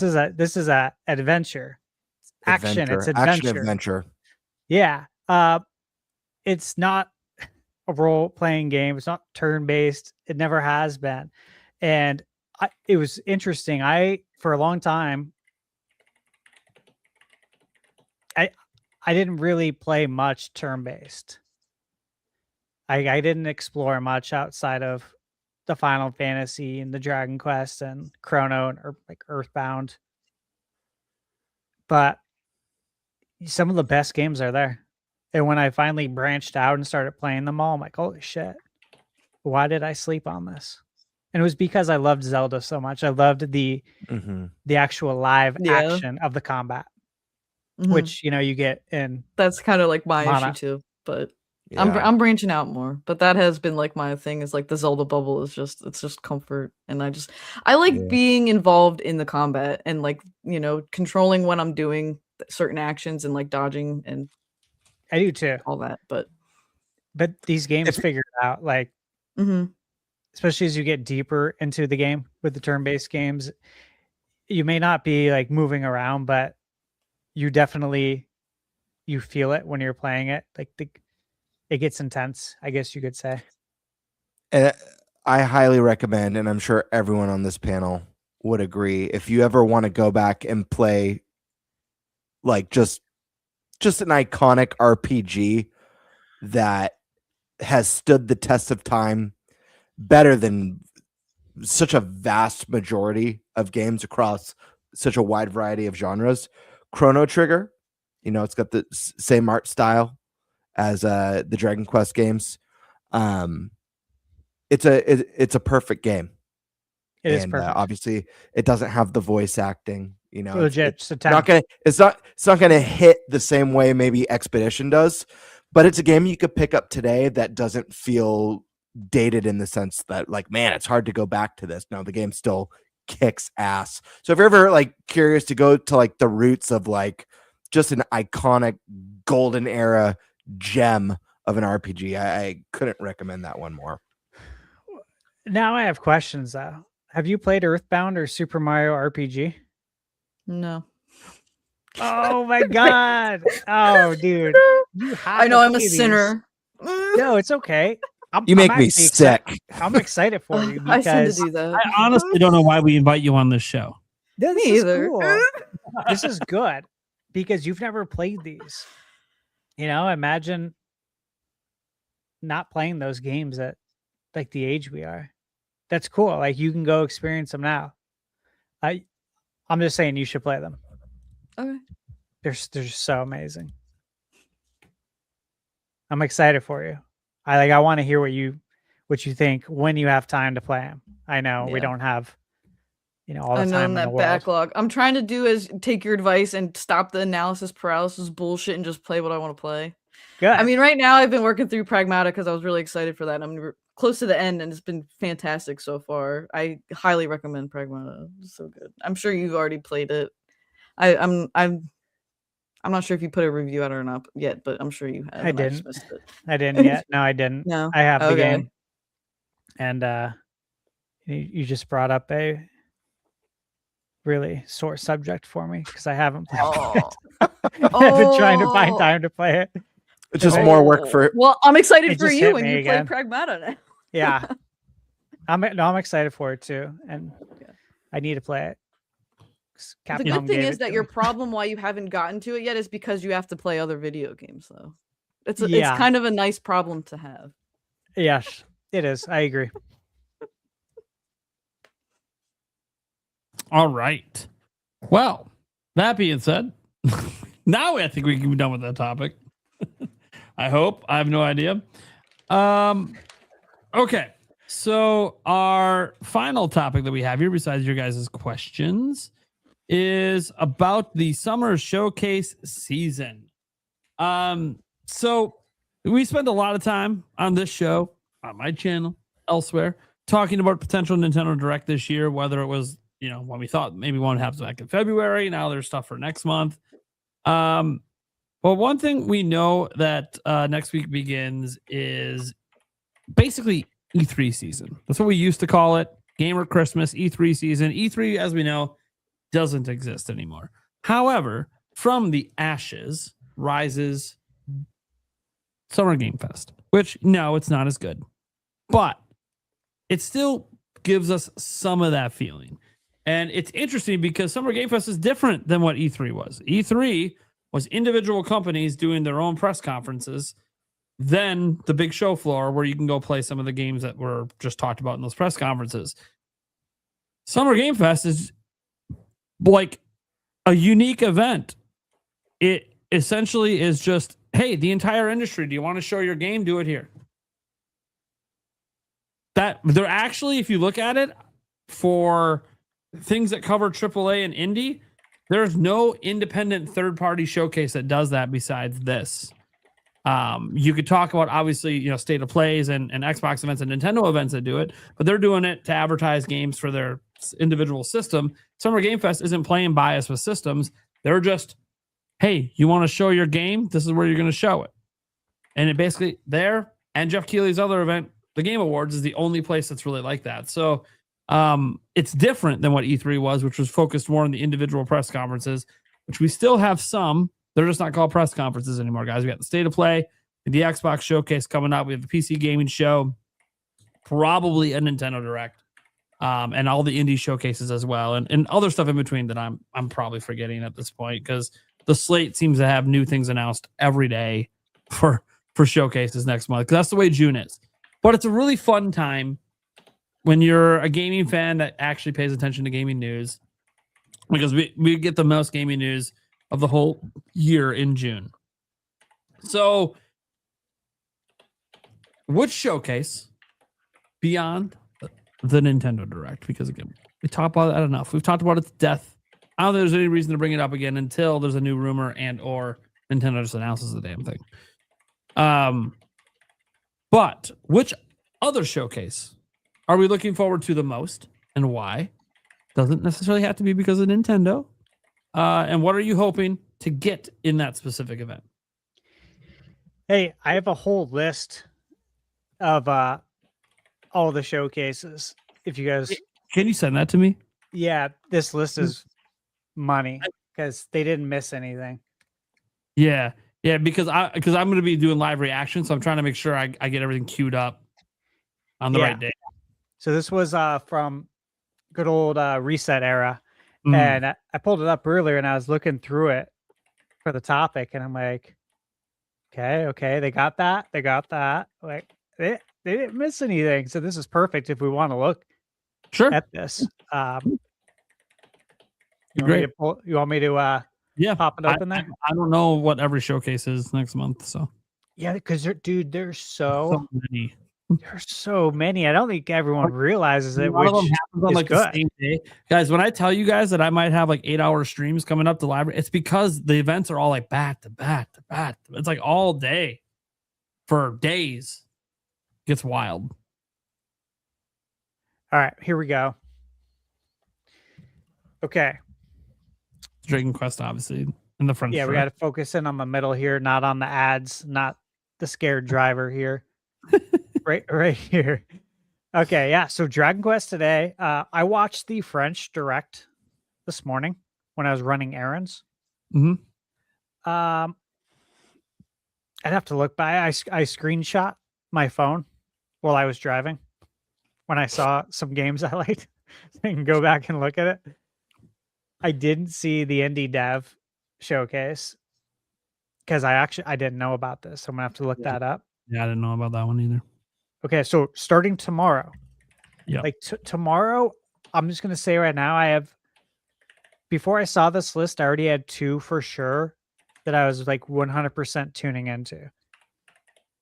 Now tomorrow we got The Witcher 3. Yep.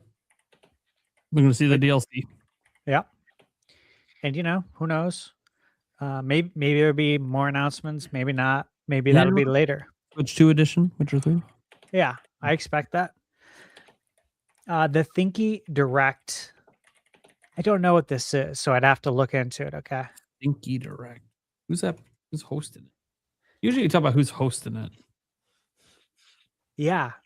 Games. Is it? Okay. Wait a second. It's Stash. Is it Indie Quest tomorrow? Yeah. Well?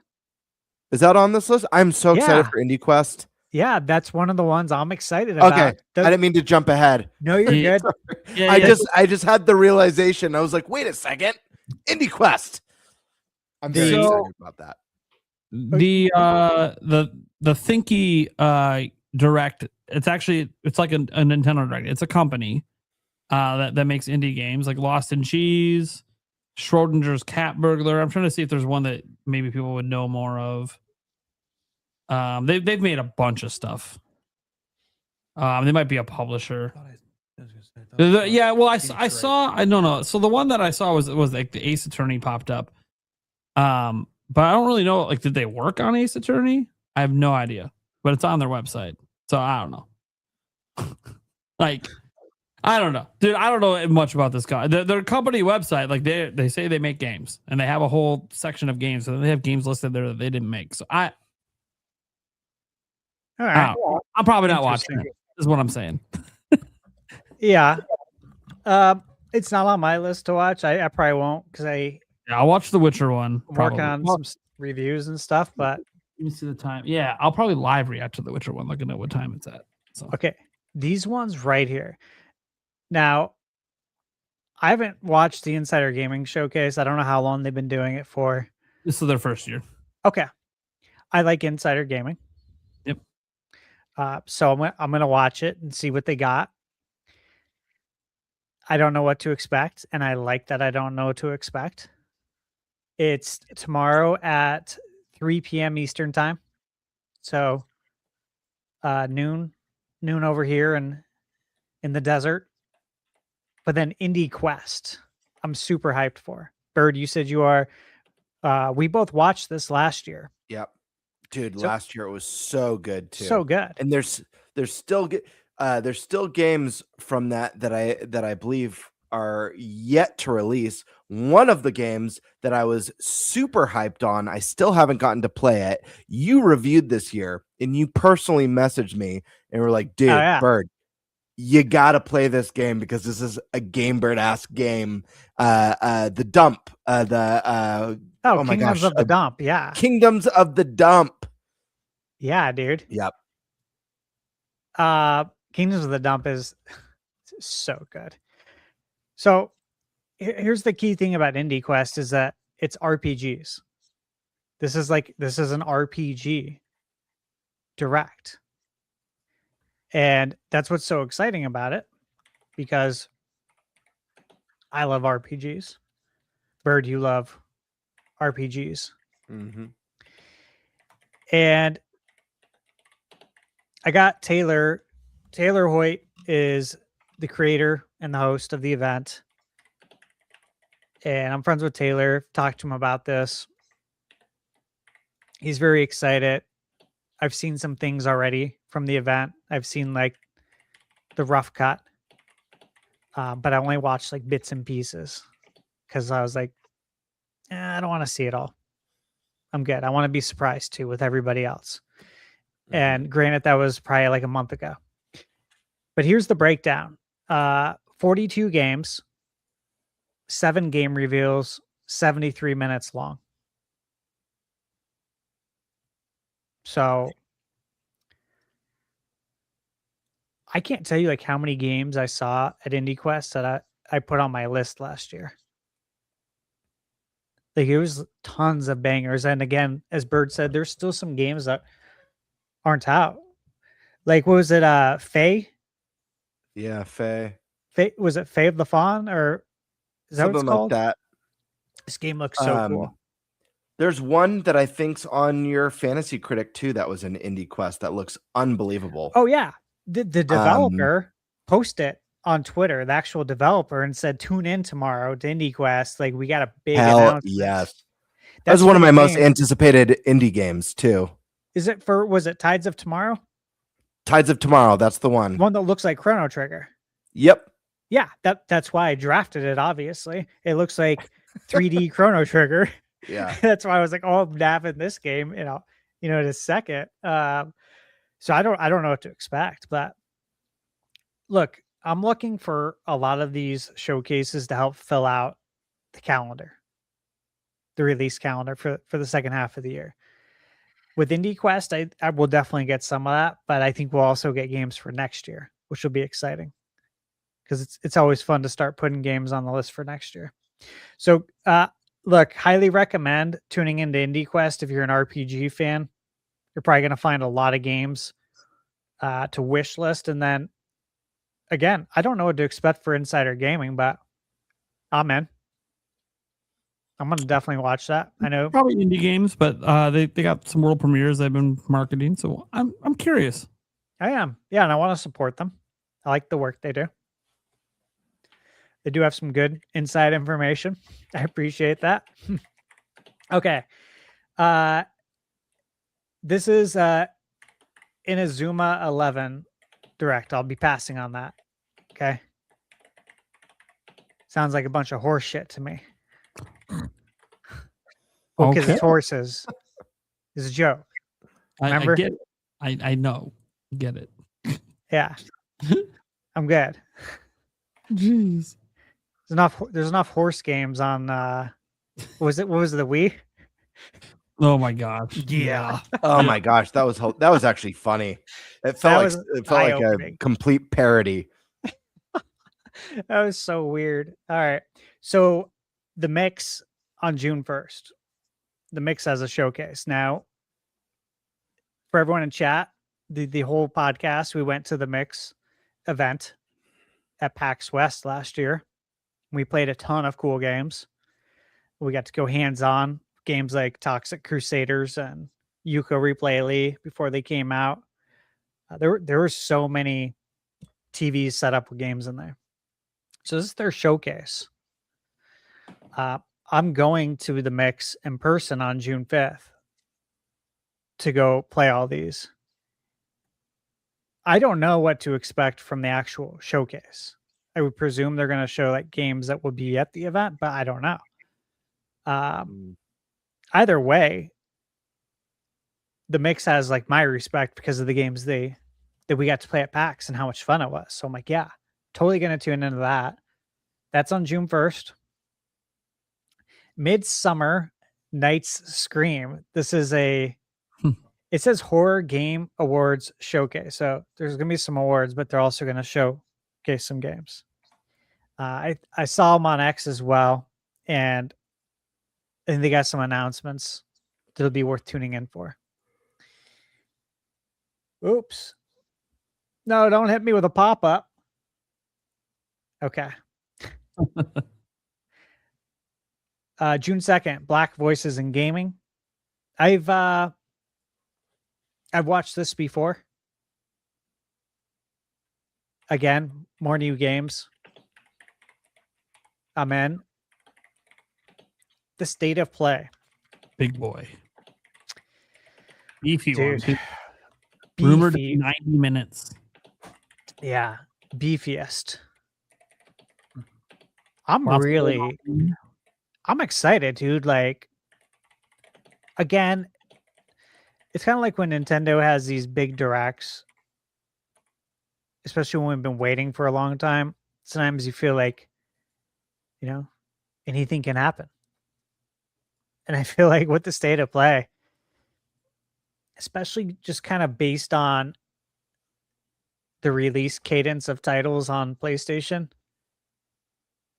between that and like everything going on with hardware price increases, like, I don't know that PS6 is coming anytime soon after the Steam price increases today. So we need to know what's coming out on PS5 because we're living in the now. I don't think we should be looking to PS6 at this point because of all the pricing.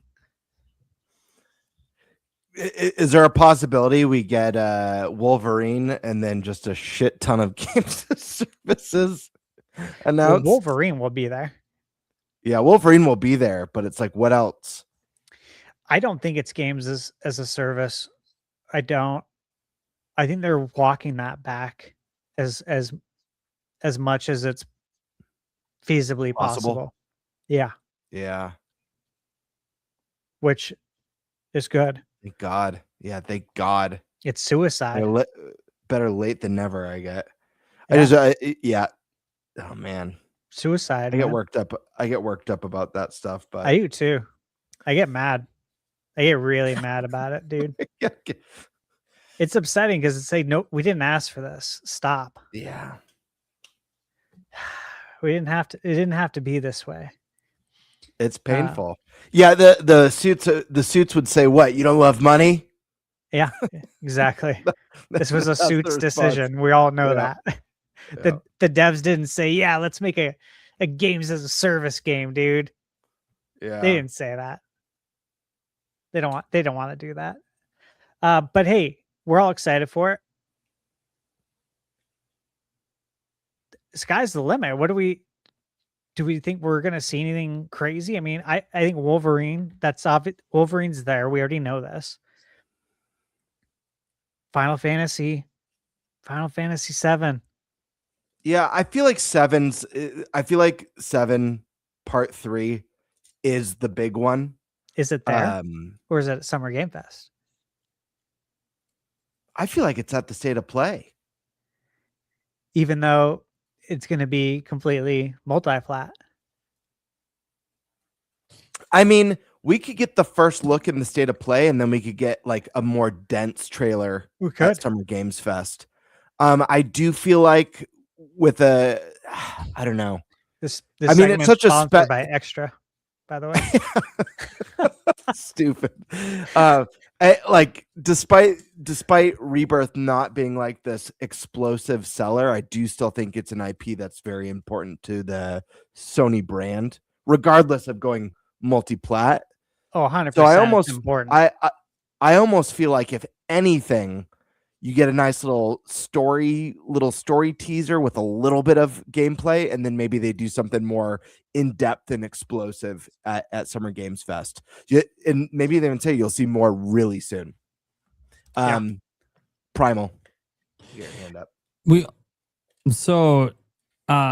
Nate the Hate leaked today that it's going to be Rayman Legends Retold will be in the State of Play.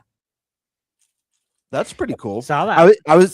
I was gonna say what I love. I didn't hear about that, but what I was gonna say is what I'd really love to see in this State of Play, other than Wolverine and Final Fantasy, is the return of an iconic PlayStation series.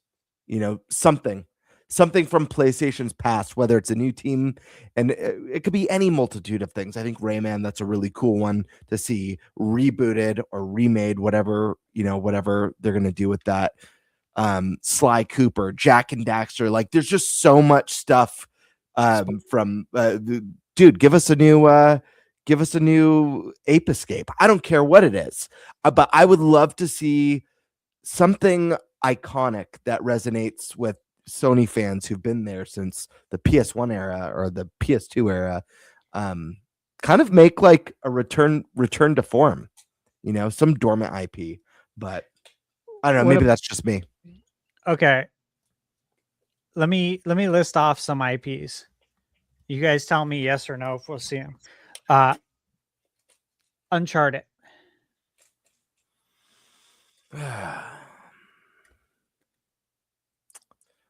I don't look. I don't think so. I think Uncharted would be like some sort of a special collection, but I don't think we'd see anything new from Uncharted. Okay. Prime.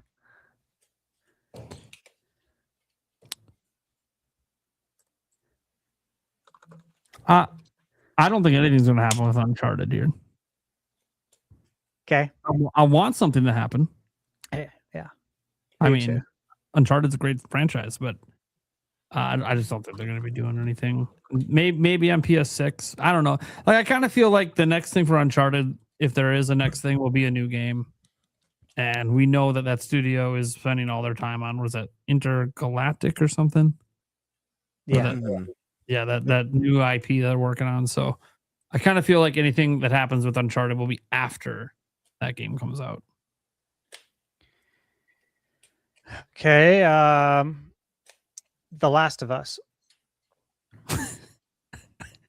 Look, I swear if they like remaster it again, just the remaster. Okay, so they've already remastered it on PS5, both of them, and they've released it in a double pack. So they're out of options now. They can't be like, hey, we're releasing it again as a double pack. They already did that. Ultimate Collector's Edition that includes a PS5 Pro specific PSRR 2.0 update to give you 120 FPS and 4K. Yeah, Remaster, release, redone. Do that. I'm gonna charge you $100. Have a good day. No, I don't think anything's gonna happen. Again, it's just another one of those. Maybe next gen. Did Sony really messed up this generation by going all in on the service games? Like these are the kind of things we normally would expect new games in every generation. Sony has made that like a normal thing, and then they decided now we're going to go all live service, and now here we are talking about games that we now have to consider on the shelf that shouldn't be on the shelf, and were really popular. Like, hey, what about games? Let's just stop making them. What about Parasite Eve? How sick would that be? Yeah. That's Square Enix. Yeah. There's an indie game that I have on my list that is just like it. I'll have to find it for you. You know what? Parasite's even in the name. You know what I'd like to see come back? A new What? Jack and Dexter. Yeah, I would agreed. too. I think there's reason. You know, you see, they did Astrobot, did Ratchet and Clank. I think there's reason to think that they could revisit it. My fear with Sony is that Insomniac is gonna just be the default Marvel studio, and I find that to be a real bummer if that ends up being the case. Me I've got too. no gripes with Spider-Man. I'm actually very excited. Like, I'm not the biggest Spider-Man fan. I think the game's fun, just like the character in general. I'm not the biggest Spider-Man fan. I love X-Men, so I am very interested in the Wolverine game. I can't wait to play that one. But the thing is that Insomniac is so talented, and they have such a creative team. And thinking what they've done with Ratchet and Clank. But even when they've been experimental and done really unique stuff like Sunset Overdrive, there's like a lot of untapped potential with that team that I hope they're not just like, you're the Marvel team and you just do Marvel stuff now. It seems that way, doesn't it? It does. Yeah. I agree it does. And part of You know what I could see part here? of me is mad too, because they're so creative. They could do so many things. This is one I think could be there. in a remastered form because they haven't really done anything with it since the first couple games. Infamous 1 and 2. Yeah. I could see them announcing a remaster combo pack during this There's event. been some chatter about Infamous being shown. Yeah. And I think it's a franchise I can understand them bringing back first with remasters before they would do something new. I agree. Okay. When did Infamous 2 come out? It's like Horizon. I don't think we get something major because they're working on that Horizon The live service. Gatherers game. Yeah. The game's a service one. Yep. Yep. Okay. Well, what about God of War? There is stuff cooking. We got the TV show. So obviously they're going to want to line up game releases just like they did with Last of Us, just like Fallout has done with the TV show. They want to line up game releases with it. So what do you think? We got the trilogy. Well, here's the thing. I forget which is which. Sony has 2 different shows. They have State of Play and they have the PlayStation Showcase. One of those they treat as their big show. The other one is a little bit more minor. Which is which? Because I forget if you guys remember. Yeah. They just call them all State of Plays now. Right. They used to differentiate the branding. Because this Correct. is a Okay. long show, and they've already advertised a huge Wolverine. So, like, they're treating this like their big show, even though it's called the State of Play, because they've had State of Plays that have been 10 minutes before. Yep. Yeah. This is their biggest there is showcase. So there is no more PlayStation Showcase. It's just State of Plays now. Yeah, it's going kind of like forward. what Nintendo used to call the digital events. They didn't call them Nintendo Directs, right? They called them like E3 showcases or E3. Sure. And then they just said, why are we doing that? We'll just call it Nintendo Direct. We already have a digital event we do. Yep. Everything's a State of Play now. And what makes this good is that this is like the longest one. You know, I'm going to say it. You sure? Yeah, go ahead. I'm going to say it's a possibility. I think it's more so than anything else we've mentioned, excluding I think Final Fantasy as the strongest chance. I do think God of War is a strong possibility, but I actually wouldn't be surprised to see God of War at the Game Awards this year.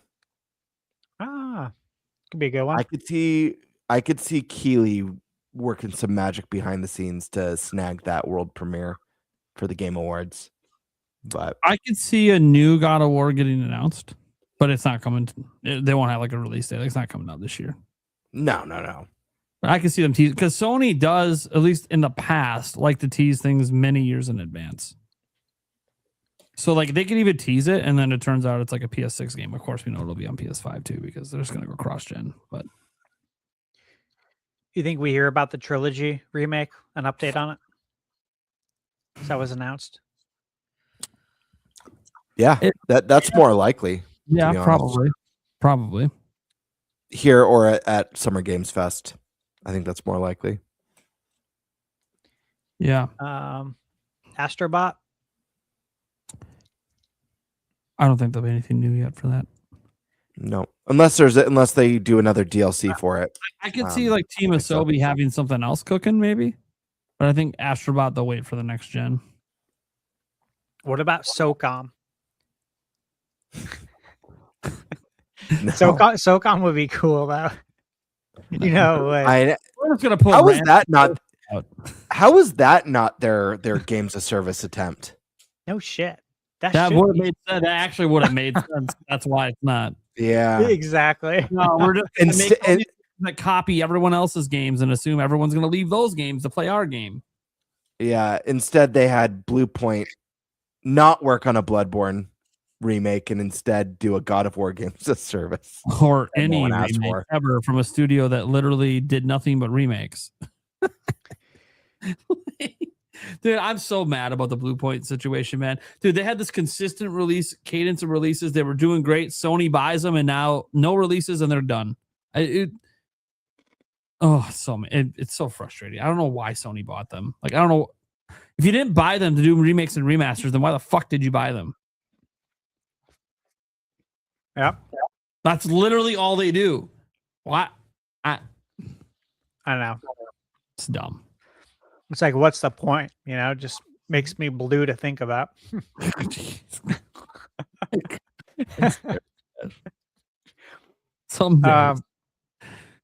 Samir Soriano said in chat, bring back Ghouls and Ghost.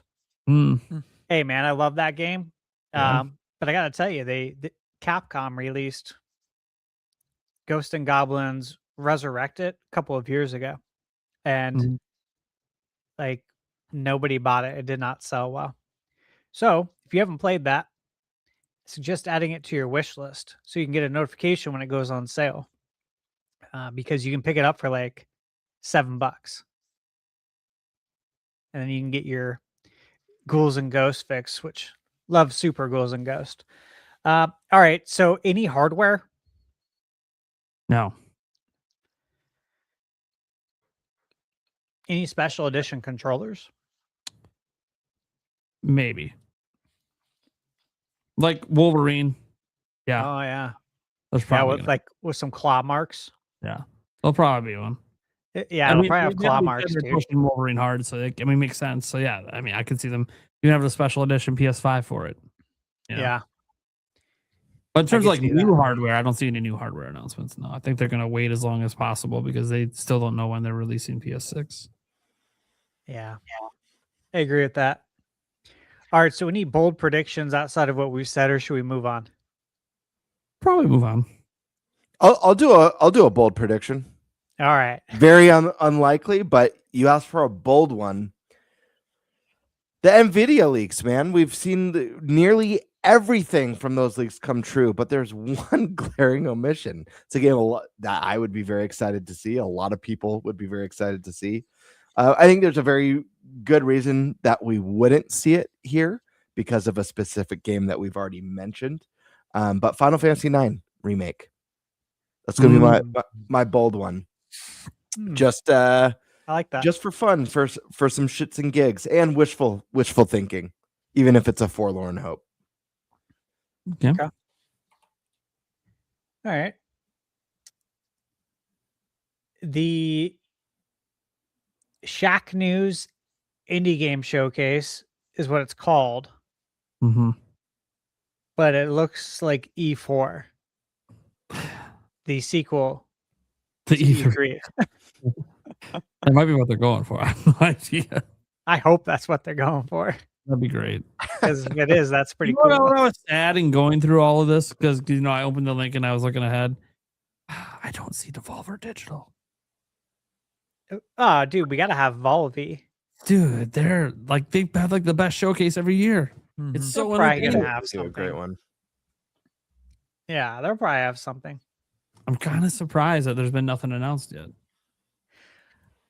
Or let me say this: we can get to next week and they can start announcing it. The Devolver Digital does weird shit.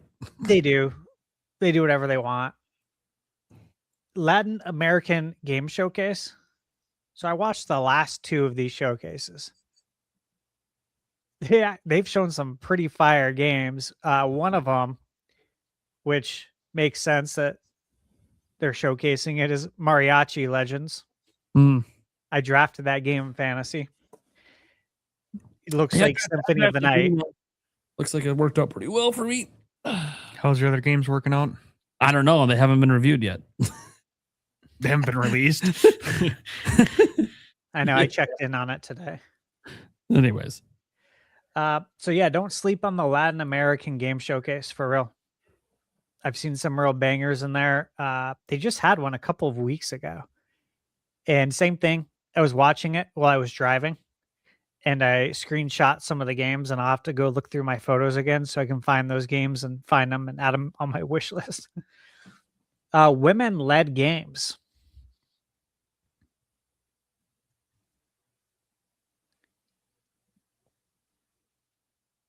Women-led games. Are you guys hyped for this? Woo!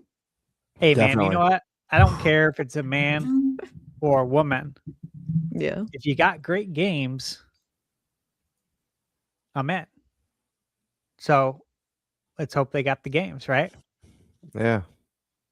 The blushy, crushy ones. That's all I got. I don't even know what to say to that. Just a head shake. All right. So everything I just talked about Jeez, cue the crickets. is the lead up to Summer Game Fest. Summer Game Fest is on June 5th. So at 11 Eastern, we got the Accessibility Summer Showcase. Obviously, it's accessibility, but they space these words out. I think they want us to say accessibility. Is that how you guys would interpret it? Mhm. Okay. Yep. Then we got Summer Game Fest at 2 p.m. Dude, Kayla June and I 5th will is be gonna there. a- We got our June tickets 5th today.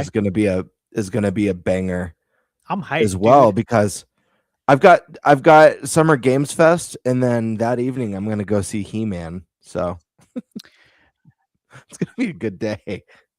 Yeah, I would be doing the same thing if I wasn't going to this. I'd be seeing He-Man for sure. So we got SGF and then Day of the Devs.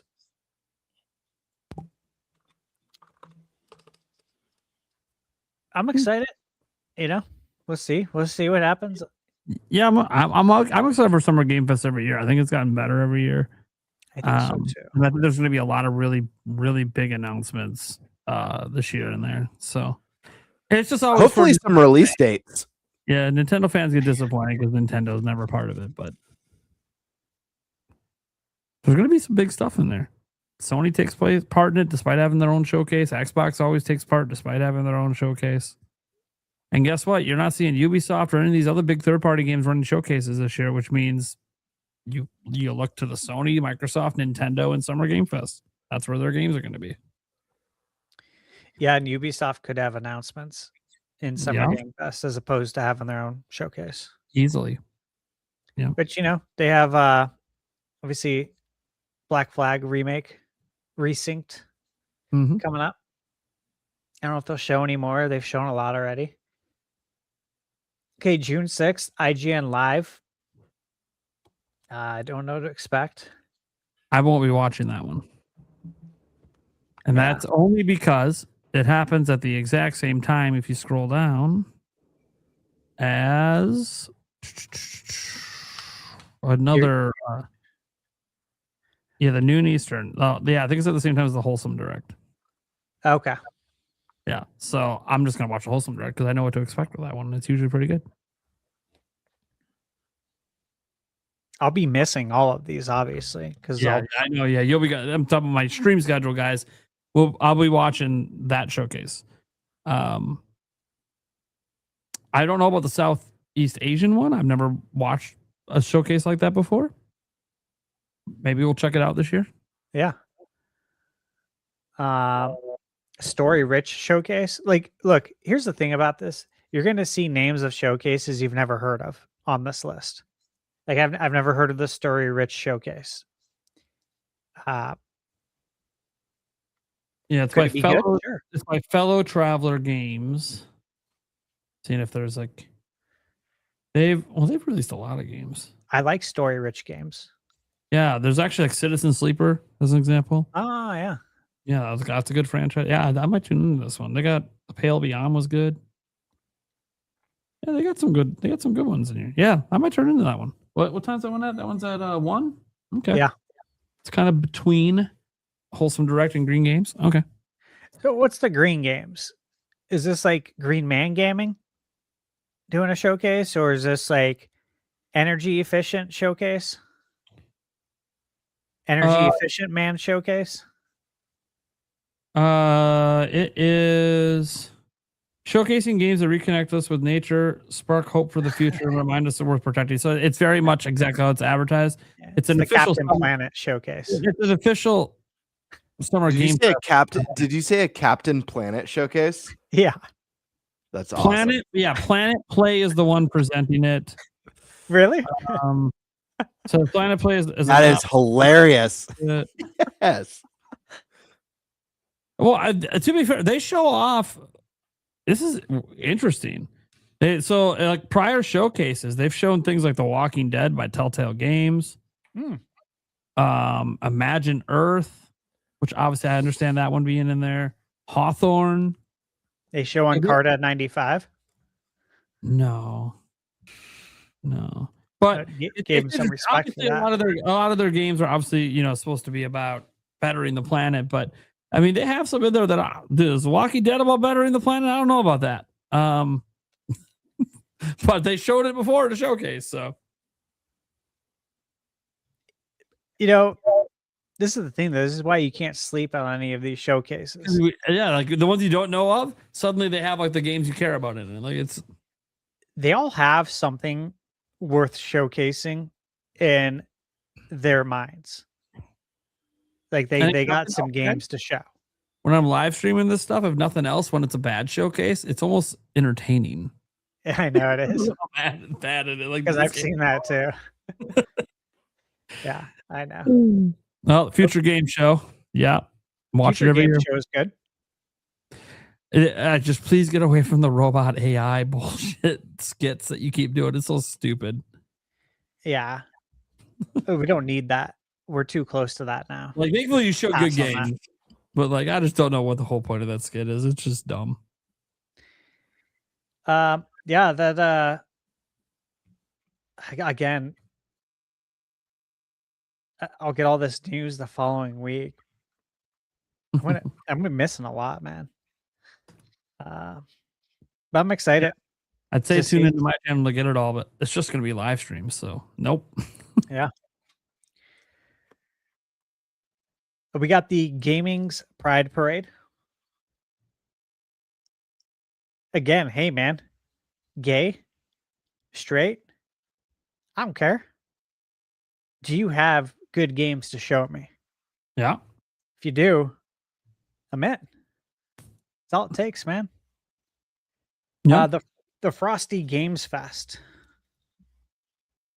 Now, I'm hoping this means we're finally getting a good Frosty the Snowman 3D platformer.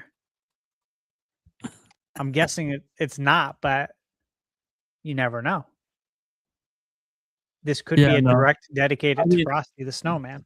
No, if you go to their website, the Frosty Games, their mascot is literally a cone of ice cream. That's what they mean by Frosty.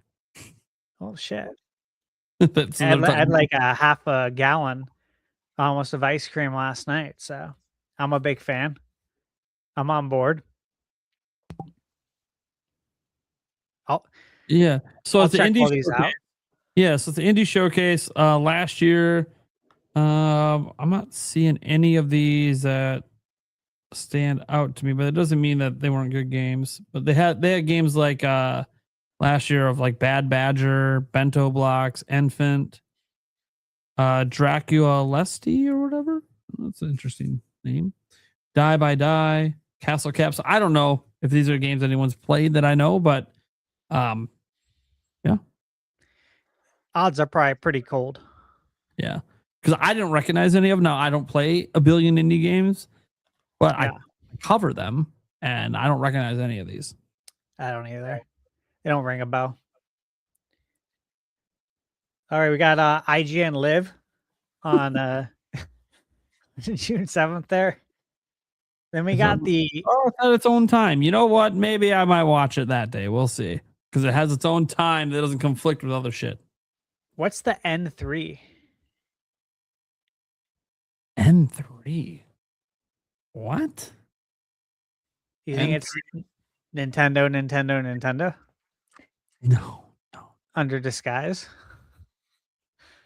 What the fuck? I've literally never heard of N3. Neither have I. This is entertaining and educational. They should, like, I can't even Google it. Like, they should put links in here to shit because I don't know what this is. Hold on, it's got that accent above it. Let me. Yeah. I was gonna That might ask make what a it difference. was, but I can look at it. Okay, I mean, yeah. you pronounce that like Enye in Spanish. Like if you just want to say that letter, So so it'd be it's like an upcoming Enye showcase. 3. It's an upcoming showcase featuring more than 60 games made by Hispanic-speaking game studios. Oh, there you go. Cool. Yeah. I recognize one of the games in here. But this is from, I don't know if this is actually what they're showing this year or what. Like Moonlighter 2. I recognize that one. Oh, yeah.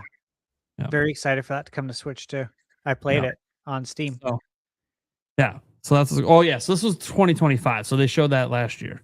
Yeah. Okay. Okay. So, all Well, right.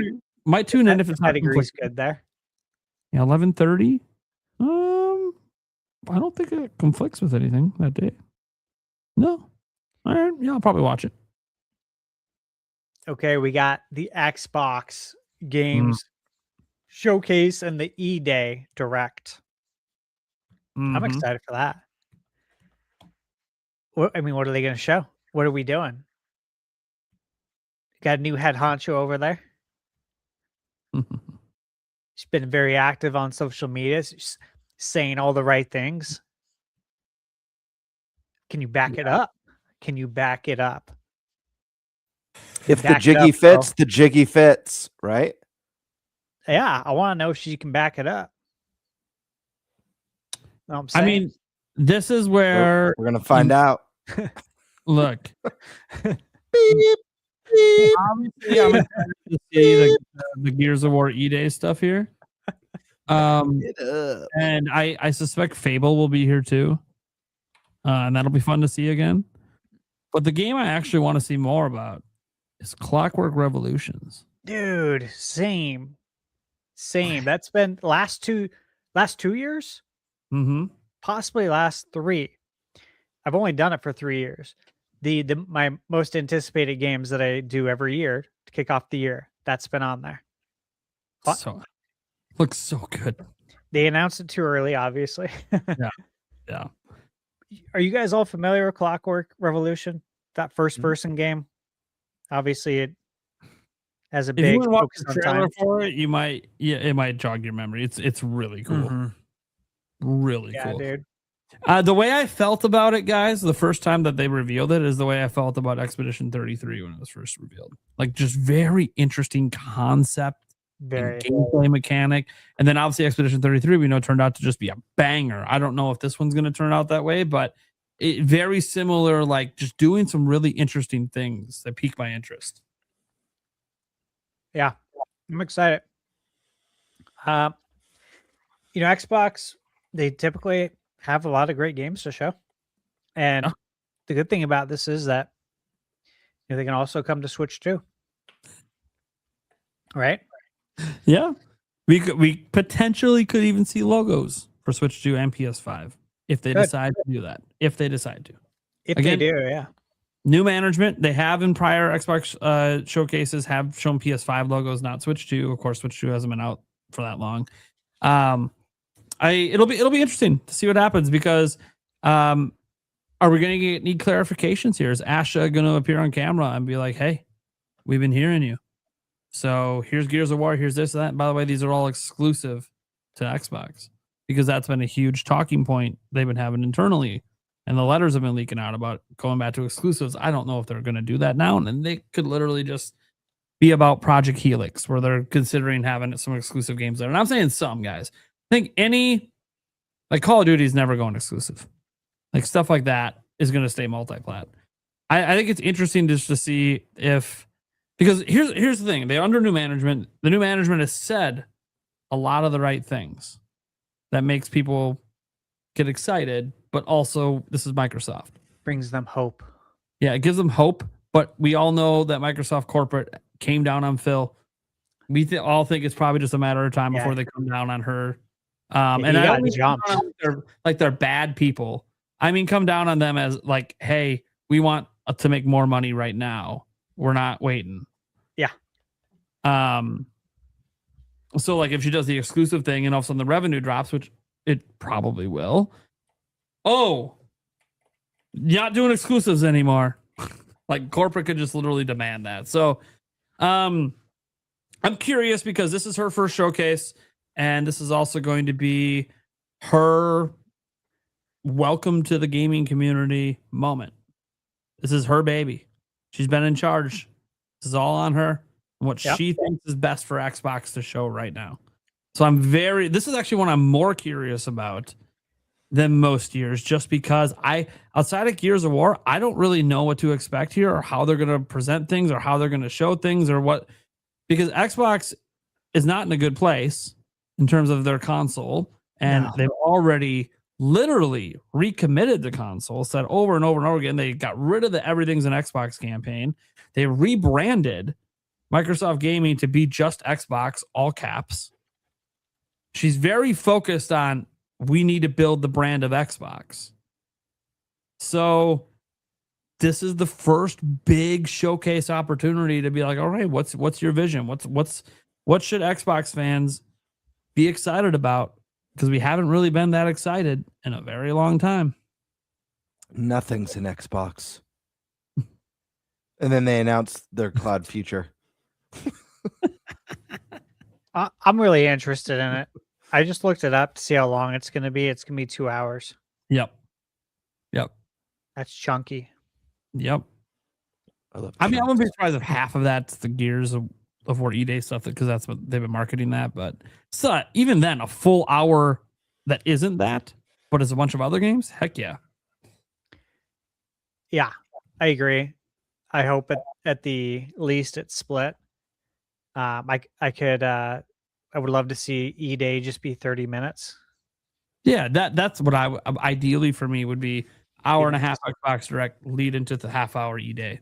Yeah, that'd be cool, because then we're seeing a lot of stuff. One of my favorite shows is next.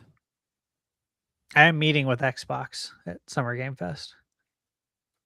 But I'm not allowed to say anything else. God damn it. PC gaming show. Yeah, I'm excited. I mean, hey, go to PAX West so we can get backroom access. Hey, I am a Steam Deck OLED owner who bought in the 1 terabyte model. You guys remember when I bought it at the beginning of the year? Yep. Remember I said I was going to buy it before it goes up in price. I got him for $519. That same one today is $949. Yeah. 83% price increase. Holy shit. Like, that's highway robbery, man. Nuts, dude. But look, I'm playing a lot more PC games for a lot of reasons. So I'm excited for this show. I'm excited to see what they got. You know, I'm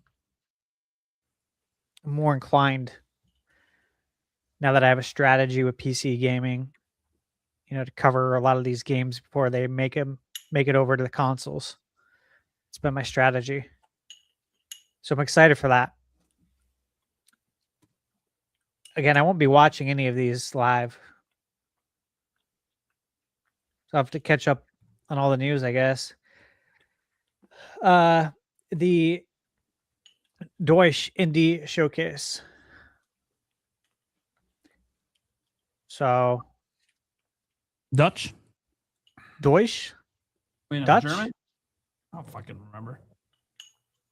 I don't remember either. I thought it was German. Yeah, I think it's German. No, is it? It's actually French. It's douche. Yeah, it's German. Yeah, you guys see that? Deutsch is the German word for German and is most commonly used in English for the Deutsche Bank. You fucking idiots. Remember Beverly Hills Cop? I love that movie. Remember when he gets the Deutsch notes? Oh, God. Yeah. Yeah, he gets killed over it. Eddie Murphy's best friend. Mm-hmm. They go to the strip club together. Yeah, classic. Iconic scene. Classic. I remember that. I remember that scene like it was yesterday. So do I, dude. It's so good. I was a young boy, and I was like, wow. Same here. Same here. And Dad said, we can't watch that until your mom leaves for the night to go to bingo on Friday night. Those may have been some of the earliest boobies I ever saw. Same. That's funny. Same. I remember them well. I still remember the song too, playing in the strip club. You remember that? That I don't remember. No.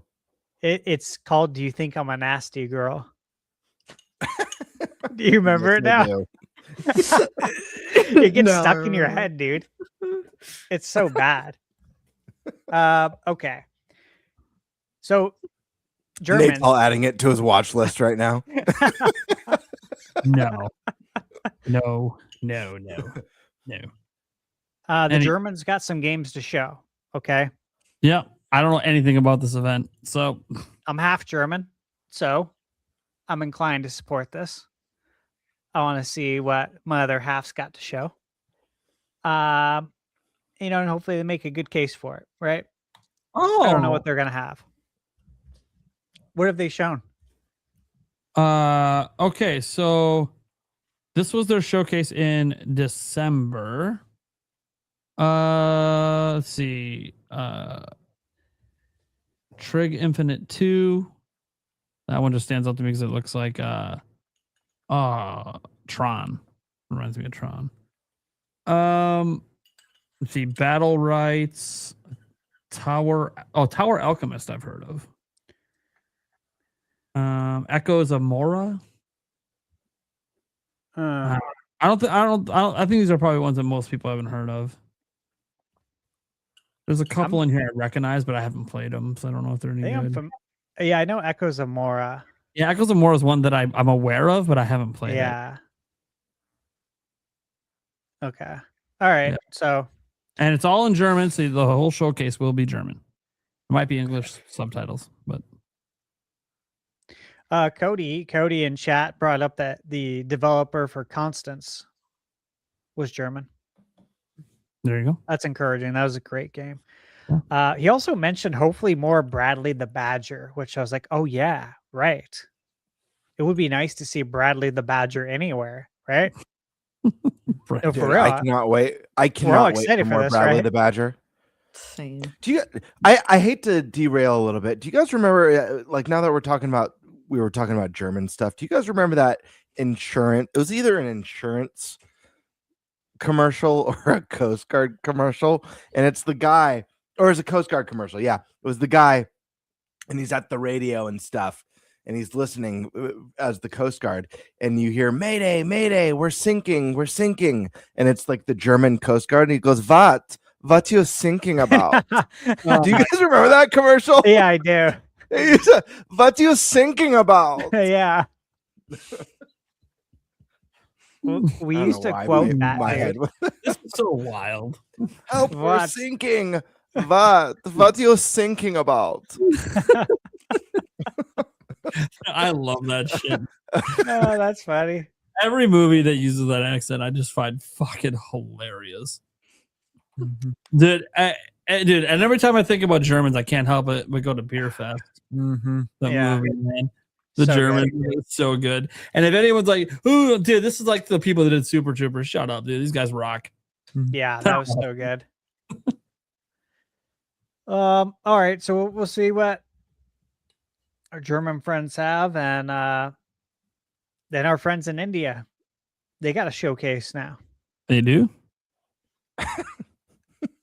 Hey, dude, they love video games. I'll tell you that. They have lots of game development studios over there, actually. A lot. Yeah. What are you guys laughing about? H1? Yeah. Yeah, so this is the first year of this event. So what are they holding in the picture? Do we know what the world? Is it like just the world or something? I thought maybe it was Earth. Yeah, but I don't know. Yeah, it basically there's like no idea what to expect. They were accepting submissions 10 weeks ago for it. I think it's just it's what you would expect. It's about supporting Indian developers. All right, well, let's hope they come out swinging. Everything they've advertised though is in English, so it's probably going to be in English, and it's just whatever games are coming out of India. You know. Oh, hope they come out swinging. It's about to be game time over there for them. Yeah. With Nintendo Switch, baby. All right. And then June 12th, we have the Upload VR showcase. I've actually watched this at least for a few years, because this really is the only showcase for VR games. Mhm. I do have a PSVR 2. I have the cable and the adapter to connect it to my PC. My PC can still run those games, thankfully. So if there is something that really catches my eye, I can play it, right? Yeah, I won't be touching it. But yeah, there's No interest in it's it. not a lot, man. There's not a lot in the VR space. VR is just not my jam. Yeah, I mean, you and many others. It just has not taken off. It's been more successful than this, but it reminds me of like 3D TV. Yeah. Like, yeah, it's neat. It's a nice novelty, but most people just don't give a shit. Yeah. I mean, even the Apple Vision, right? I mean, granted, it was very expensive,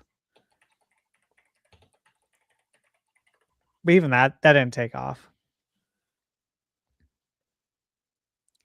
All right, I think that's all of them. Yeah, all the ones currently. Like, guys, if a Nintendo Direct happens, it can't get added until it's announced. So, yeah, I don't know when Devolver usually announces it, but I gotta imagine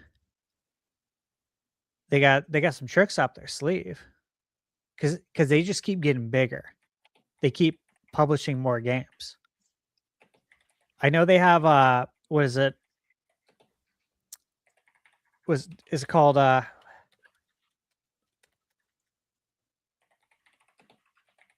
it's the new roguelite that they have coming out. Devolver Digital Dark Scrolls. It was supposed to come out right now, but they moved their release date because of Mina last week. Mm-hmm. It's by Doinksoft is the developer. Devolver's Such a publishing great it. name. I I know. love that name so much. Doinksoft. So I good. do too. It reminds me of the clown, of course. Yeah, Doink from WWF back in the day. Oh God! Before the Wildlife Association got upset and made him change it to WWE. Rest in peace. yeah, I looked at the It looks like Devolver Digital has always had their showcase announced by now. So Maybe they really are devolving. it could also maybe it is possible, and I have to go look at their slate of games. Maybe they just don't have a lot that's actually coming out in 2026. So maybe they just decided it's best if we skip this year. They're de-evolving. Remember that setting on the Mario Brothers movie? Mm-hmm. The 93 movie, of course. I think that's what's happening. If they don't have a showcase this year, we're going to have to start calling them De-Evolver Digital. Oh God, I'll just miss it. I'm just gonna miss it. That's all. Their entertainment value in their showcases. Forget the games, even though the games are the point in the games, and Devolver Digital publishes a lot of really great games. They do. But man, their showcase skit is the best. It's been the best. It set the bar like ages ago back during E3. Yeah. And just kept it going. Like every year they put on the literal best actual skit. It's bonkers, and I love it. So like if they don't do one this year, I am gonna miss it. Yeah, I am same gonna here. miss it. You guys have seen during Prime Gaming Fest, me and Eric just get stupidly excited knowing Devolver Digital's about to go down because it's so hype because they have such a good skit. Dude, they were mocking E3 for a while, making android robots just for the fuck of it and doing all sorts of crazy shit. Yeah, I love them, man. They're crazy. You know what? They might have something. They might have something, because I will say, they're gonna be at the Days of Play. Days of Play, yeah. They have some games to yeah. The only thing I can think of is if they're not doing a showcase, whatever they have, they're just gonna make it part of Day of the Devs and Summer Game Fest. But we'll see. I'm hoping that we get to Monday, Tuesday next week, and all of a sudden, boom, there's the Devolver Digital announcement for the weekend or whatever, and we're all right, cool. Yeah, And I will what I say, said. Devolver Digital in the past has happened at like the same time as the Wholesome Direct. Look, love the Wholesome Direct. I'm going Devolver Digital every time for entertainment purposes. It is so good. All day. So good. Hmm. It just Guys, feels weird. there's a to not lot have to them on take the in. list. They've been on the list for like a decade of having like a showcase. Yeah, it's weird. And wasn't last year an anniversary year? I think so, yeah. I remember them making a deal out of it.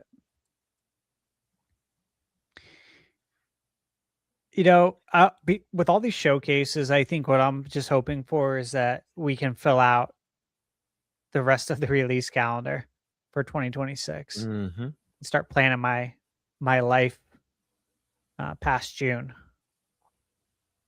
It's pretty barren, and that's going to change. When's Masters of the Universe coming out? They changed the release date, but they didn't give us an update. Movies here. Movies getting rave reviews. From what the press has said, they're loving it. So it'd be really nice to have a video game on the shelf to buy for little Timmy. I mean, dude, what I played at PAX was great. What have we been doing? I just laugh every time you bring up the little Timmy part. I heard it in person. I'm hearing it now. Just keep it going. It's fine. Oh, man. Honestly, though, like the Xbox thing, I'm really excited to see the direction, the vibe. How are you going to handle this? People got a lot of questions. You have a lot of loyal Xbox soldiers that are still ready to fight the war. It's true. Hey, you know what? I respect it from afar. Like, y'all are loyal. I respect the loyalty every day. It's cool. Just as long as you're aware, this is Microsoft, it's Xbox, they're Poland. Everyone just walks all over them. Don't worry about it. Anyways, yeah, look, the one I'm looking forward to the most is Summer Game Fest itself. Not because I think Nintendo will have anything there. They've never participated, so I have no reason to expect them to be there. Although it would be neat, would be cool, even if it's just to advertise Star Fox. It would be cool to be there. But I'm looking forward to whatever this year's Choo Choo Charles is. Yes. And that's a Summer Game Fest special there. There's going to be something. I don't know what it is, but I'm really looking forward to whatever fucking crazy, stupid concept that kind of looks fun ends up showing up. Because Choo Choo Charles made the cut, man. So I gotta see what they're gonna have. Also, was it the Day of Devs that had what's that? I still haven't played it yet. What's that one game that you bought and played and beat, Eric? That was like you were in a book and then you pop out of the book. Plucky Square? Yeah, Plucky Squire. Wasn't that at Day of Devs? Possibly. Well, Plucky Squire was Devolver Digital, right? Yeah. Yes. They did show it. The very first showing of it was at Day of Devs, which is right after Summer Game Fest and ran by Summer Game Fest. So, yeah, like that's the thing. Also, I've always kind of considered those almost the same event, even though they're not technically, but because if you guys watch like the Game Awards channel that's going to be streaming Summer Game Fest to the world, literally that channel just keeps the stream going. It just goes right into Day of Devs because they help organize the event. Well, I watched it last year on your channel. Yeah, and there's all while I was working. It was fun. There's always some good games in it. So, there is. But Summer Game Fest is what I'm looking forward to the most because it's the one that combines all these big companies and the indies together.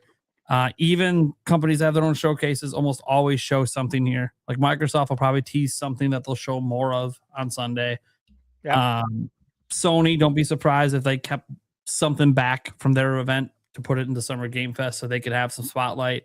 Ubisoft, I fully expect to be there. Square Enix, I expect to be there. Like Summer Game Fest just has like it. It's kind of weird because it's E3, but it's not E3. It's more like the E3 show floor. All the companies come together. Yeah, it's pretty cool. Yeah. And Jeff wants to make it bigger and better than E3. Yeah. Because he's competitive like that. Like he cares. He wants. I knew that to be the be case the moment that he created the Days of Play, because that was the thing he didn't have, was the conference where you can actually play games. And he did the thing that was like early, like E3 for many, many years. Invite only, media, etc. Keeps it under control, keeps it smaller. But look, I haven't been to it, but I've talked to people who have been to it, and like they take over like a whole street. Yeah, and it's actually pretty cool. And there's a ton of games there. It kind of feels like E3 Street Edition, and I'm like, this is cool. Like, I think that he's trying to just recreate things in his vision, and it seems to be working out. And the industry supporting. I mean, I know Nintendo hasn't participated yet. I'm hoping that changes, but yeah, like I get excited for Summer Game Fest every year. I know not everyone likes the Jeff Keighley way of doing things and the way he organizes things, but it's undeniable that he's been able to get a ton of world premieres that have been just no one else is getting them. Yeah, he's asking for him. Crazy, and they keep giving them to him. Nintendo's the only one he hasn't seemed to crack yet, and I'm sure he knows, like everyone does, that people would like to see Nintendo drop a game there. It would be cool. Like imagine this is where you saw Ocarina of Time remake, like perfect audience to drop it to. That'd be huge. People will go nuts. Live audience will go fucking crazy. The moment they see Epona on the screen, they're gonna go nuts. I'd shed a tear. Like if that happens, I'll shed a tear. And Michaela will be like, "Are you okay?" Like, no, I'm not. What I would like to see them do is advertise Star Fox there, because again, I think Star Fox needs any and all attention you can get that fucking game. Yeah, you're trying to find an audience that doesn't exist. To find it, you need to cast a wide net to let as many people know about this game as possible, in case there's someone out there that thinks back to the arcade days and they're like, "Oh shit, dude, I didn't realize they still made on rails games. I got to get Star Fox." Yeah, but I just don't think they will, because I know they don't know that the game's going to sell well, so they might not think it's worth the cost of the marketing to be part of that event. I think they would save it for more of a sure thing, like a Mario or a Zelda. And even then, Nintendo, they like to save that for their own events. So, but I don't know. New president, we'll see what happens. I doubt is going to be part of Summer Game Fest. But what I will say is I'm stupidly excited. I think Summer Game Fest is almost the crown jewel of all of this. I know for us, Nintendo Directs are a bigger deal, especially for my channel. But as I said earlier in the stream, I like all of gaming. There are entire weeks I don't even touch a Nintendo console because I'm playing other stuff. And so Summer Game Fest is very, very interesting to me. And what makes me so excited about the future of Switch 2, guys, is that I do think it's going to eventually get a majority of third-party games, which means all these other games I like to play that I have to play elsewhere, not only can I play them on Nintendo, I now can cover them and talk about them, even though I'm already playing them. So yeah, this is the event to me that over the years I think has gotten better. I think the Summer Game Fest at the beginning was kind of not great. But it was also still competing directly with E3, and so a lot of companies were still not willing to give Jeff the goods. Yeah. But ever since E3 shuttered down after 2020 or 2021, whenever they did that last digital showcase that was garbage, it became obvious that people aren't going to commit to that. They'd rather commit to Jeff, who seems like he's got his shit together.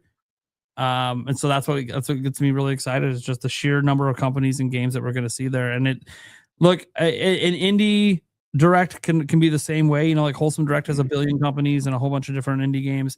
But there's something about knowing that, yeah, we'll see some good indie games, but I can't help it, guys. Something about the AAA. I don't know what it is. It hits different. Sometimes it hits different in a bad way. Sometimes it does. Especially when it's like games as service stuff. Yeah. No. It's like, oh, like Nintendo announced a new game. Oh, they finally announced the game here. And then it's a games as service. Like, fuck off. God damn it, Nintendo. Yeah. Not you two. Not you two with the season passes and all this bullshit. But no, yeah, Summer Game Fest is where it's at for me. It's where it's at every single year. And yeah, it seems to be what my audience is most interested in too, because the Summer Game Fest part of the live stream always has the peak live viewers of anything besides the direct. The Xbox and PlayStation showcases perform well as well, but not the Summer Game Fest always performs better. I think it's because there's always this faint hope from Nintendo fans that maybe Nintendo, maybe this year's the year. I'm just looking forward to seeing Switch 2 logos like we thought we were going to see last year and then didn't. The timing was so tough, I guess, with the Switch 2 just coming out. Yeah. June 5th. And Nintendo Also, was controlling dev kits back then too. June 5th. 1 year Mm-hmm. for the Switch 2, and it happens to be on the day of Summer Game Fest. What are the odds of that? Just saying. I Maybe didn't even think about that. sign. Maybe it's a sign. Sign from the gaming gods. I'm going to say this. ThunderStash is going to his first Summer Game Fest in person. I would love for there to be a tearjerker Nintendo announcement. Because it would just make that first time for Stash that much more special. And it also make me more pissed that when I heard he was going, I didn't decide to go. But it's okay. Oh man, that'd be nuts. That'd be nuts. My expectation is that that I won't hear anything, right? Doing? He just keeps like barking into his mic. He's obviously muted. Who, me? No, GameBird. He's like putting down a little skill over there or some shit. Okay. I'm like, what is he doing right now? Does he have I'm like just excited to see a lot of great games. Like muting and then talking to other people. I would love to see anything extra though. Stash, if you go to Summer Games Fest next year, if it's a thing, let me know. It's an hour drive for me. Yeah, that'd be super cool. I've thought about going like the last 3 years, and I'm like, I go to the Game Awards every year, and that's a lot of fun. So I've just never really had.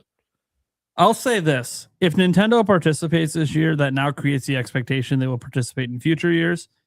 Maybe NintenByte invades Summer Game Fest next year. That'd be sick. Yeah, that'd be sick. That would be cool. That'd be really cool.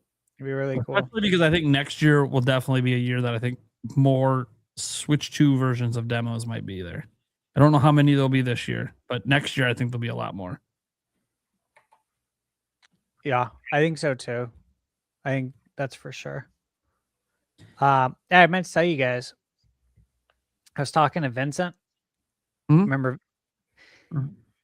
So he had told me, send him an email if I was going to Summer Game Fest, and I let him know that at the time, I was like, no, Matt, I don't have any intentions of going. I said, we'll be at PAX, the crew. And then, of course, that changed, and I ended up emailing him, and I had asked him if he's going to be at the mix because I saw they were having one. Yeah. He's like, actually, yeah. He's like, I'm the director. I'm directing the whole thing. I'm like, oh, shit. So maybe he'll be doing the same for PAX. That would be nice. That would be cool. But I thought you guys liked to hear that. Good little because Vincent's a cool dude. I was like, oh, nice dude. I've met him many times. He's a cool. Yeah. All right. All right. Yeah. I think we can just get to the Q&A. Get the shindig going. Hell yeah. All right. So we got Joey Pitts coming in saying DK64 on NSO June 4th. Yeah, I saw that announcement during the show. Same. Finally, by the way, most people surprised we didn't get this last year. But hey, better late than never. Finally. I'm excited. One of Rare's last great games. Yeah. 1999. Demonic Brawler. Got to keep it going. NFL Blitz. NBA Jam. NHL hits. Got to keep it going. Man, I was thinking about that today. Because Exactly. Summer Game Fest posted, like, what game do you want to see most? And I was going to reply with NBA Jam. But I'm like, oh, if I reply with this, I'm probably going to get a lot of people commenting on how the NBA is rigged. And, like, I don't want to go into those conversations. I saw that same thing. I thought about posting just, dude, NFL Blitz. Just come on. But I didn't. I need to stir the pot too bad. Yeah. True dude. Just dropping some emojis. Member for 10 months. Nintendo Prime drink, which isn't going to show because that's a custom emoji. But then, is that supposed to be like represent us? Socks for Eric. The bird for Birdman. Those are swords. The swords for who? You? For me. Sky Okay. Swords Alyssa. Okay. And then, And then I'm the like, kiwis oh, for Kiwi. So then, who the fuck am I? It's Oh, a kiwi. I'm the Nintendo Prime drink emoji. Yeah. That's why. I was confused. I'm like, where's me? Oh, I am there. I'm the emoji that doesn't show up because they use the custom one because they're a member. All right, got it. Pokemon Fan 34. Is GTA 6 coming to Switch 2 day and date? Yeah, Kiwi's obviously not here to answer that. And he would tell you no from what he literally has a bet that he's getting a free lunch on this. That he's already won. Well, he wins because of the time of his trip. If it is day and date on Switch 2, it could literally be announced after his trip is over. But, yeah. Hey, what if our friend from India is telling the truth? I know. The thing is, what he doesn't realize is has this bet with him is you're basically saying your friend's a liar. Yeah, exactly. But then you said he's a good guy. Yeah. They're Good mixed guy? signals, man. I don't think good guys be lying. Nah, they wouldn't be. But to be fair, he did say while he's there, and he knows multiple devs that work for Rockstar India that he will press a little to see if more of them will confirm this whole Switch 2 situation. But because it is possible that might have been the part of Rockstar that would have been working on the port, and that's why they knew. But we don't know. He's only got a single source on it, and he's getting a free dinner from them because it hasn't been announced yet. We'll see. New member coming in, Christopher Colaza. Thank you so much for that. Then he said, let's go. Best Nintendo podcast out there. Yes. Hell yeah. Hey, all right. He's looking very 80s, 90s in his picture, too. I know. I feel like that's the crowd we're trying to hit on. Yeah, way to rep. Now, maybe when I'm 60 and doing this, I might need to start trying to find a way to get the younger ones in because our audience might be dying off. Literally. Yeah, literally, yeah. I'm really glad you enjoy the show. This is honestly, like, I know earlier we were talking about our YouTube stuff. I didn't talk about the podcast, but this is my favorite thing I've ever done. Literally. Like, even setting aside all prior podcasts, like even just the fun we had at PAX West was built off of us being a podcast. Like, this is awesome. I love this shit. Yeah. It's great. Brandon, can't wait to play Donkey Kong 64 one more time at NSO. It was your childhood. I'm so doggone excited. I haven't been doggone excited in a lot. I had a pause where I'm like, did he really bring that back? Yes, he did. Mm-hmm. I'm really excited.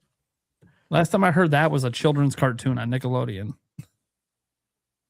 Roger, when's it coming out again? June what? I don't know. I hope I have time for it. Happy Wednesday. I hope there's a break. We got some membership gifting coming in. Demonic Brawler about to dominate here for like the next 7 showings.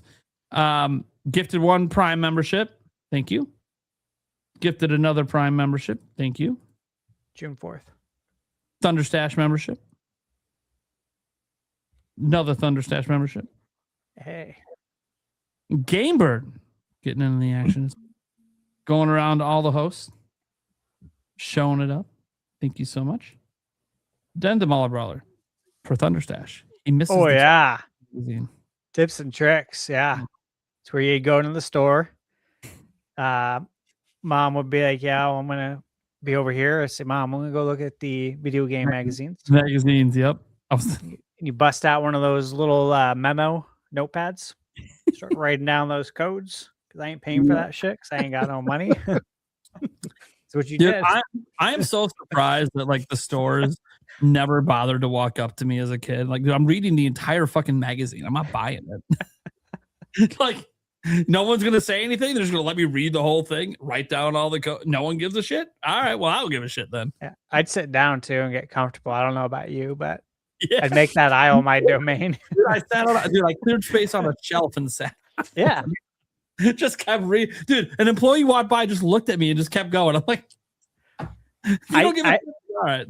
Sometimes I would ask to go to the grocery store with my mom, which just for you the don't do that in your right mind unless you go in there to read video game magazines. I will say, as time went on, they started putting some magazines in bags. Why? Because the ones in bags have demo discs. And those are the ones that I'm like, okay, I gotta buy this one because now I gotta play the demo.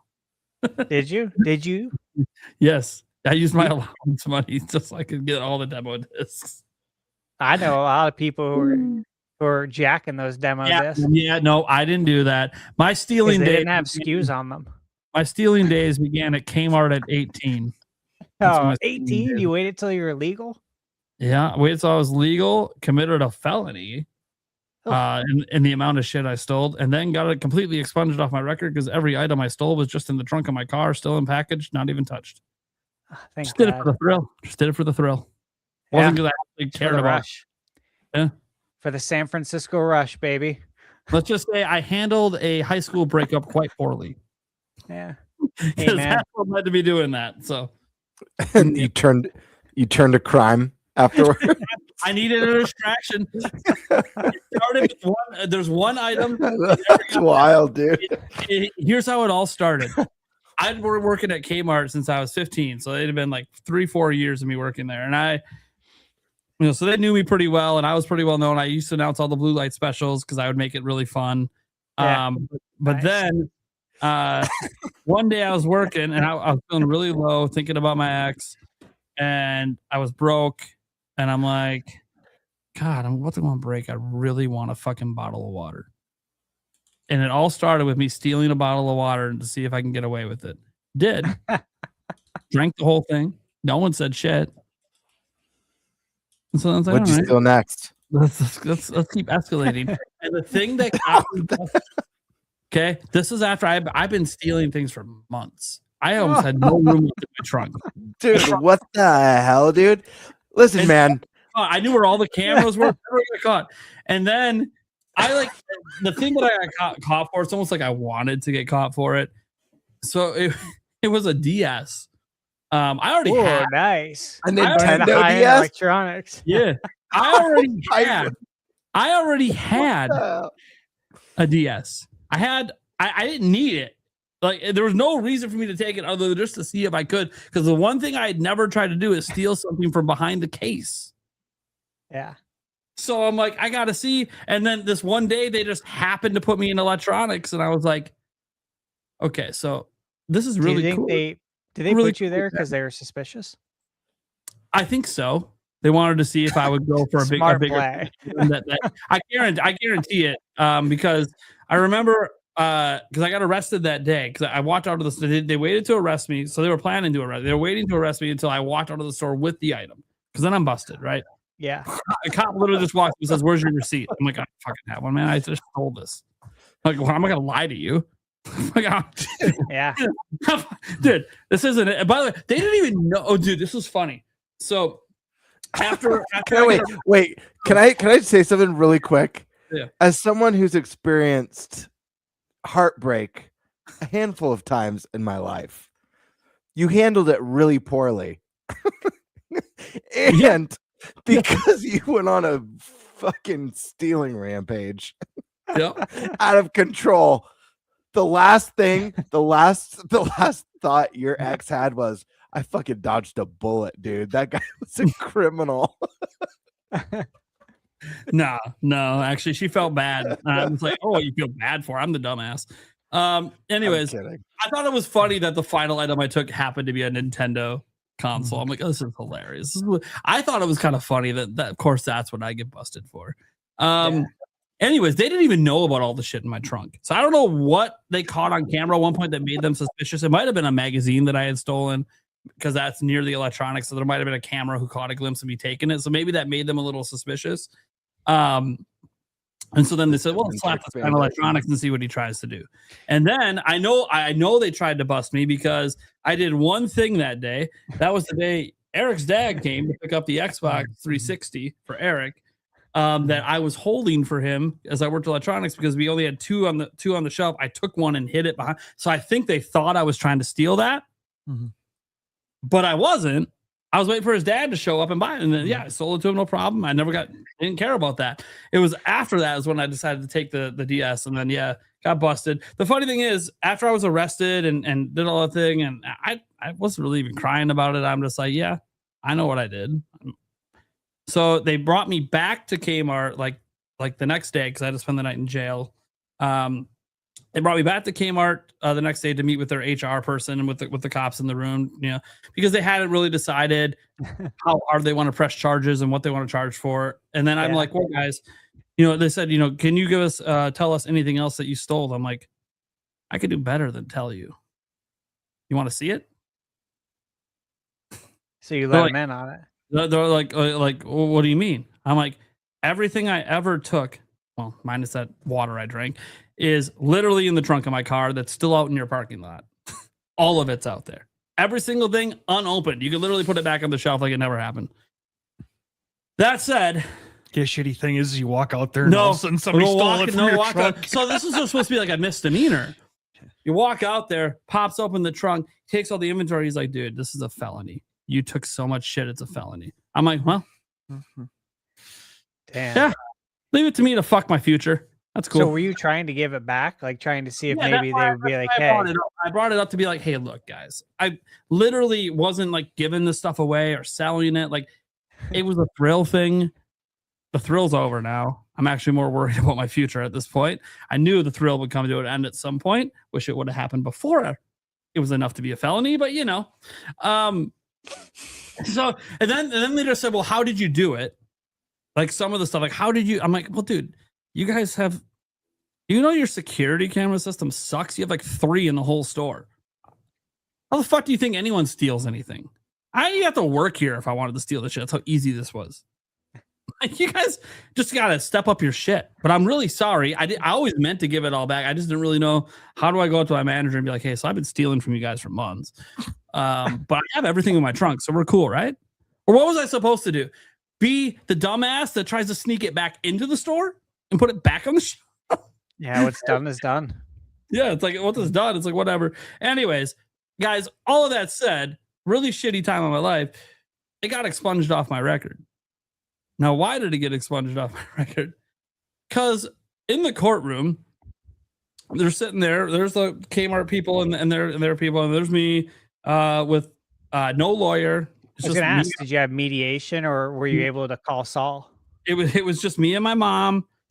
They made my mom step back because she just wouldn't shut up. And they said, hey, you didn't bring legal representation, or you find to represent yourself. I'm like, I'm guilty. I don't know what do I need representation for to tell you I'm guilty. Yeah. I did it. I didn't lie about it. They have a full inventory list of stuff from my trunk. I'm guilty. So whatever the punishment is, I accept it. I'm going to be in jail for a while, if I'm going to have to just pay huge fines, both, I don't know. This is wild, dude. I was just so calm because I was like, what do you want me to do? Like, if you want me to cry and feel remorse, I do feel remorse, but you have to remember the circumstance. It was just for a thrill. It wasn't because I actually cared about any of that shit. And I gave it all back. So they lost nothing in the end except an employee. And they're just like, well, that's a pretty cocky way to look at it. I'm like, I mean, they got everything back and they lost me. So I was one of their better employees. Sorry to toot my own horn. Although I was the worst employee for stealing, but the best employee for working. I don't really know how to. I was the best they had. Your trunk just filled with shit. You can go check out my times at checkout. I was number 1 in the store. And ladies and gentlemen, the moral of the story is that's how Kmart fell apart. Yeah, that's how Kmart fell apart. No, it was all because of Nate. But what I said had nothing to do with getting my record expunged. So what happened is, they asked my mom one question. you know, as the parent, what are you going to do about this? He's 18. And she just broke down bawling and talking about like how I'm such a good kid and I've just had a really hard time and all this stuff. My mom just was like bawling and I think she was trying to keep me out of jail. I don't know.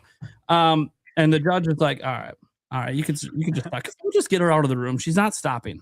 So they escort my mom out, and then the judge looks at me and he's just like, look, you know that I went to your school musical this year, right? I saw you play Jesus. No way. Yeah. And I said, I was stealing while being Jesus. It was happening. Yeah. And he's like, did you ever feel guilty about it? I'm like, every day I was thinking about how can I admit to this, give everything back, and I guess maybe just get fired. You should have blamed. No, I'm like, I knew it was a crime. I knew it was wrong. But I just said, have you ever done something that it felt like a thrill, and then when you did it, it didn't really feel like anyone was harmed by it? That's kind of what it felt like to me. Every time you TP a house. Yeah. Yeah. Yeah. And that, yeah, it can be. We didn't egg the house. We just TP'd it. TP's easy every to clean time up. Every time I watch that scene in Beverly Hills Cop. Watching egg outside. Banana in the tailpipe? Anyways, the point is the judges looked at me and he's like, I know you're a good kid. And I know this is out of character. And you know what? You're going to look back on this one day and even this breakup you had and laugh about how pathetic you were in handling this, because it's going to end up seeming like not that big of a deal. But I understand the way it goes with teenagers, and you have a perfect record. You've been an outstanding member of the community. I've seen you at volunteer things. Hell, you were at a soup kitchen last Saturday. I'm like, yeah. It's like, I also thought about giving some of the homeless people some of the shit I stole, but you know. I'm like, hey, if you don't want it, just anyways, hawk it on Craigslist. The point is, long story short, is in the end, he just said, look, we're going to expunge this off your record. You're free to go. You're not going to have to pay any fines. But just so you know, this is a one-time thing. You so much as steal a candy bar, and we're coming down hard on you. Damn. Haven't stolen since. Good story. You should have just blamed your job. That's what I would have done. Like, you guys hired me. Canada. Maybe you should maybe you should take a look in the mirror and think about your choices. When you looked at me, you didn't see international jewel thief. My bad. Should have just tattooed it on my forehead. Anyways, kind of funny how that story's come up multiple times throughout my channel history. It's always weird what brings that story up. But anyways, let's see here. They're adding DK. Yep, got that one. Except that one's a new person, Demonic Brawler. So is Metal Gear Solid 5 coming to Switch 2? I know you meant for that to hit Kiwi. The reason I didn't show that while Kiwi was here, not just due to limited time. I don't think when he was bringing that up, he was meaning that it's coming to Switch 2. He was just bringing like examples of things up. For whatever we were discussing at the time. I can't remember if it was the 1 to 10 scale or whatever we were talking about, but it wasn't meant to be like a leak or anything, the way that he phrased it. What he did leak is there's an OMG game that's a bigger deal than the WTF game coming next year to Switch 2. He did say that. Well, we know it's not GTA 6 because he doesn't think it's coming. So I just go like, what could be OMG? I have no idea. Another Sony game? So DK64 again. Lots of people excited for DK64 coming. I'm happy to see that. Karkun says Banjo Kazooie reboot. That was just voted like the there's an Xbox poll that they did. The game you want to see the most. It received the most votes. I just saw this like yesterday. And I'm like, nice. Yeah. I didn't vote on that. Like, doesn't mean you guys voted correctly. Yeah. Doesn't mean it's going to happen, but nice, guys. Thanks. Giving it a shot. The Polito Dojo says, I hope the Dragon Quest devs make another Pokemon Mystery Dungeon game in the future. They made the early Mystery Dungeon games. Would be nice. We'll see. Warren Bowman says, hope we don't get another gaming crash. Nintendo needs to keep Nintendo Switch 2 at $500 and hopefully a 2 Lite at $400. Sadly, PS6, Steam Machine, and Helix are screwed.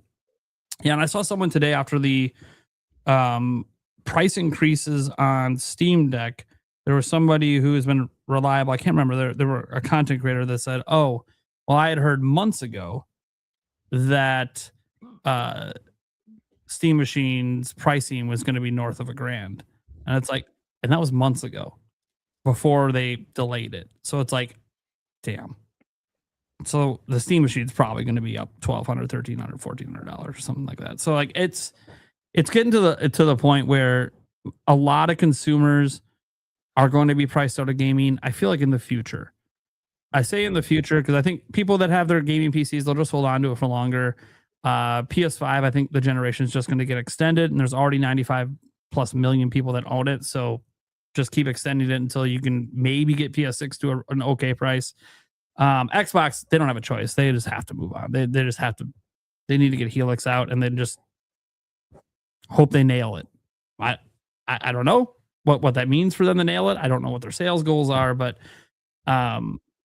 and Nintendo, obviously, they're the ones that most recently launched a new platform, a new generation, and they launched it arguably at one of the worst times to launch systems, right before everything goes to shit, and you end up increasing the price before it's even been a year. So that's never good. And yeah, like I don't even know a Switch 2 Lite, is it even viable? Can Nintendo even release it? Because maybe they can't get the cost down. Maybe just having the Joy-Cons not detached isn't enough to get the cost down. Because the thing that's cost them so damn much is the RAM and the storage. Mm-hmm. And that doesn't go anywhere on a Switch Lite, Switch 2 Lite. Those are still going to be the most expensive components right now. So I think that the gaming industry is in a bad place. I don't think a crash will happen right now because most of Xboxes and PlayStation sales are already done for this generation. So they already have the system, so they'll just keep buying games.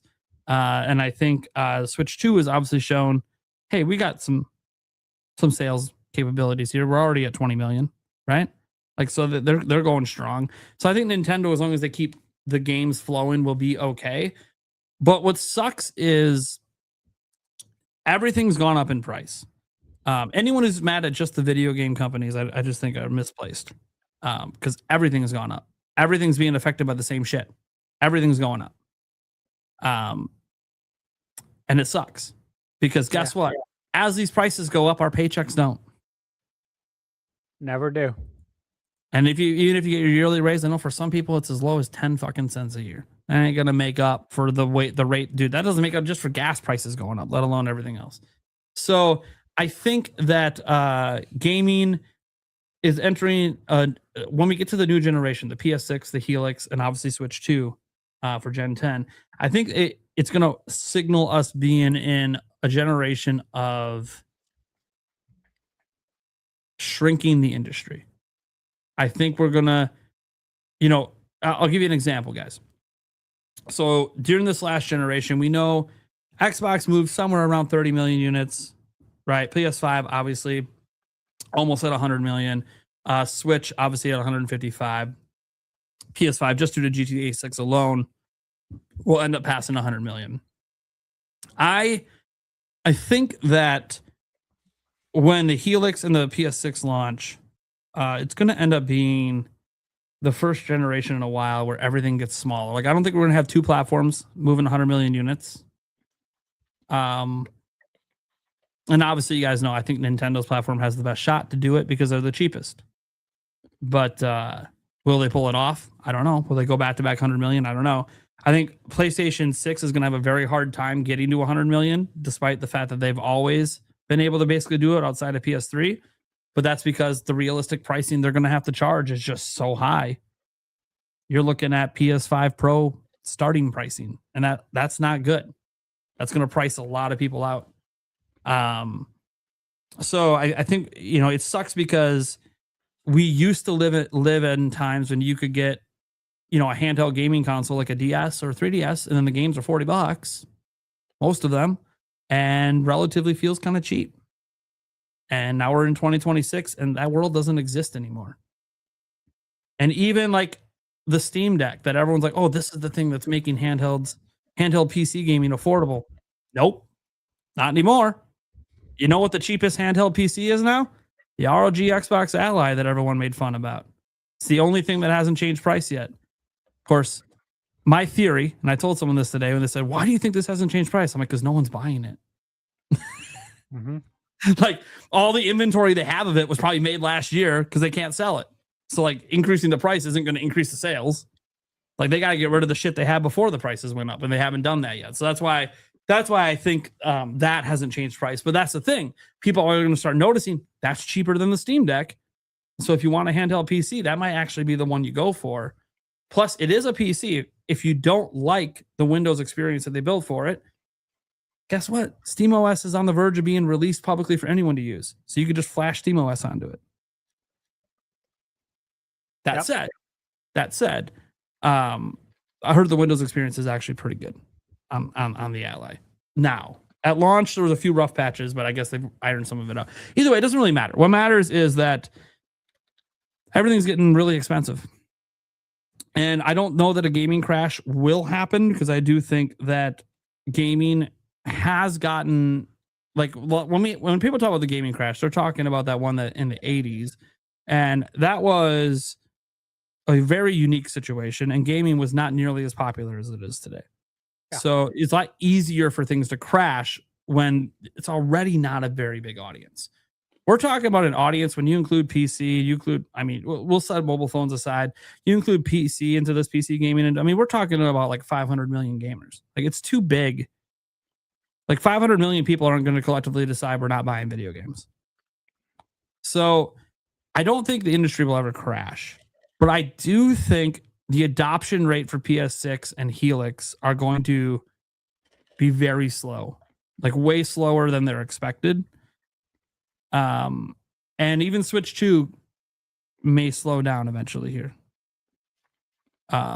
Especially if Nintendo has to do a second price increase at some point. If it starts getting to $550, I think 500 they can maybe weather. 550, you start to get to that where people are thinking about it being 600 with tax, and now people kind of scoff at that a little bit, because then they glance at the games and see they're $70 on that store shelf, and they're like, I don't know about this now. Now I've got to spend like $700 just to have a system with a game. Like, that's crazy. So, yeah, I think that the industry's not in a great place right now, especially for consumers that don't have a lot of money. Guys, I'm on a game buying freeze. I'm one of those consumers right this second. My money train is done, and my bills are going higher. So, done for now, I hope. Hope the money train comes back around someday. But yeah, sucks. I'll give one answer. I said this a month or two ago when I had the price hike topic. And so I think that the next generation of systems, there's going to be a lot of people where you're not going to be able to play. Price of entry is going to be too high, and it's going to become a spectator sport where people watch people online and play. And I know that already happens on Twitch and YouTube, except it's going to be out of necessity now, not for fun. It's going to be because I can't buy this game, can't buy this console, but I want to see it. So I'm going to watch you play it and live through you vicariously. Alyssa, you're hearing it. Now's your time. Entering the generation of streaming games being the bigger deal. Yep. Honestly, I think it's an opportunity, though. If you're streaming the newer Nintendo games, you know.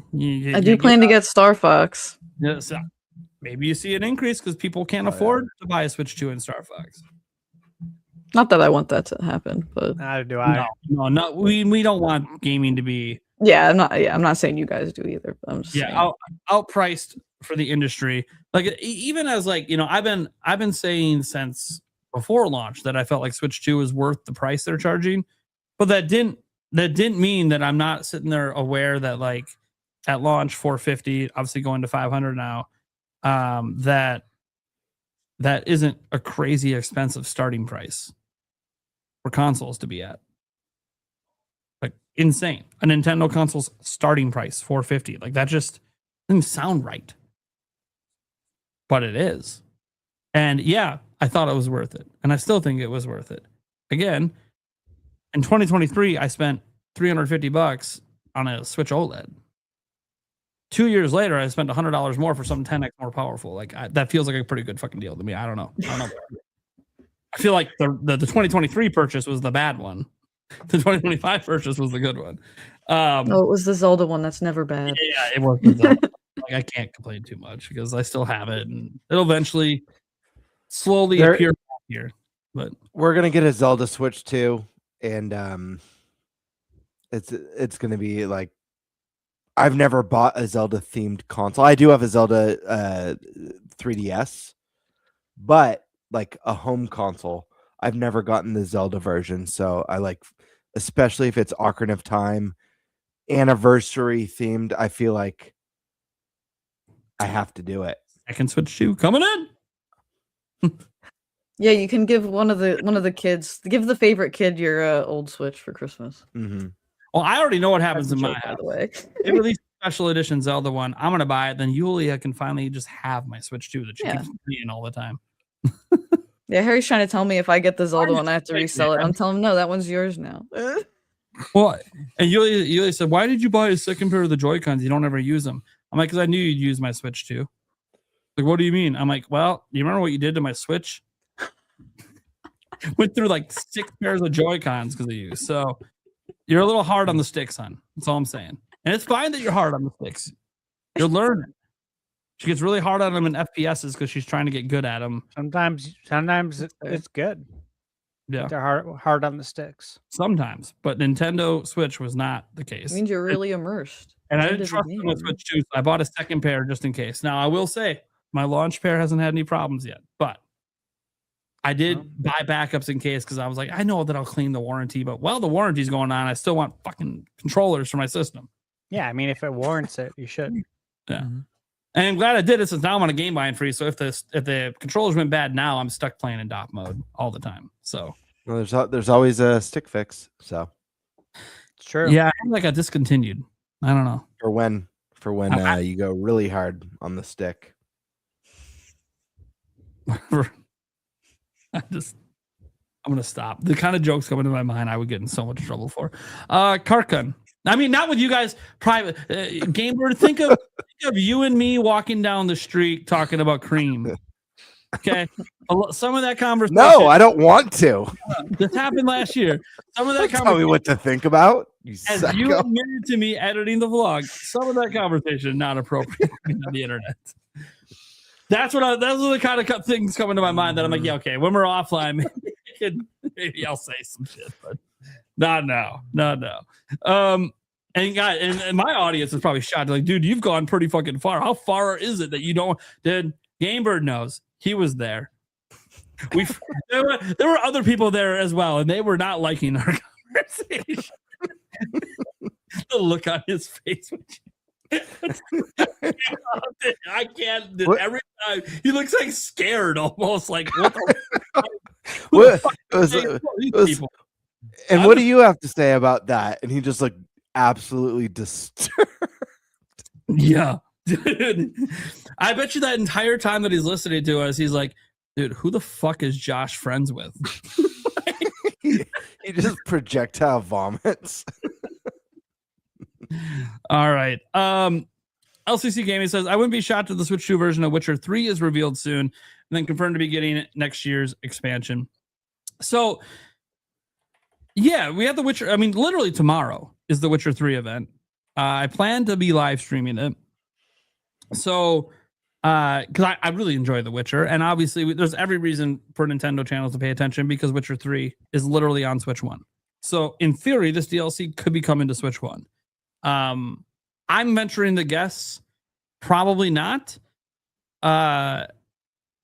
So when they announced the DLC, they also updated the minimum PC specs. So I feel like the DLC might need a bit more oomph, which it happens, by the way. Like Cyberpunk didn't get the DLC on PS4 because didn't have enough power to do what they wanted to do with it. But we did get it on Switch 2. So I do think that it will come to Nintendo. It will just come to Switch 2. And in order to do that, they first got to update the original game for Switch 2. So either announcing a Switch 2 edition or announcing a free patch update, or which would be ideal, or if they report the damn thing all over again, whatever. So yeah, one of those three needs to happen, and I think they will. And who knows? Potentially it could be announced tomorrow. That is also the potential. They could announce the DLC's coming, and then also, hey, for Switch 2 owners, you guys are getting a big update coming this summer. You know, yada yada. We'll have a Switch 2 edition physical available at even a later date. Blah blah blah. Like they could do lots because I'm. By the way, the only reason I'm saying the physical part is it's CD Projekt Red. They fucking love physical. Yeah, I mean CDs in their name. They love compact disc. So the point is that like that's why I think if they do a Switch 2 update, they'll probably re-release the game with a cartridge for Switch 2. Yeah. So anyways, so basically what I'm telling you, LCC Gaming, is we might have confirmation as soon as tomorrow. But we also know that expecting Switch 2 logos to show up in any event that's not a direct is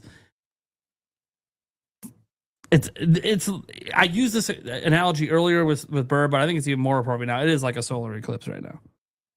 Like that when we had Indiana Jones at opening night live last year with the Switch 2 logo, the reason it shocked everyone is because we don't get Switch 2 logos in any of these events yet. Yeah. That's what I'm hoping changes with Summer Game Fest this year, by the way. That we just get a bunch of these games confirmed for Switch 2. Chrono Trigger, deep and respect your time, must play. There you go. TARDIS says, assuming June General is real, when can we hear more on it? Did Nate the Hate drop his podcast on the matter yet? I really hope for Animal Crossing or Pokemon MD and, of course, 3D Mario. And you just got off work. I'll just answer the Nate the Hate part because this one we have information on. Nate the Hate's planning to drop his podcast this week.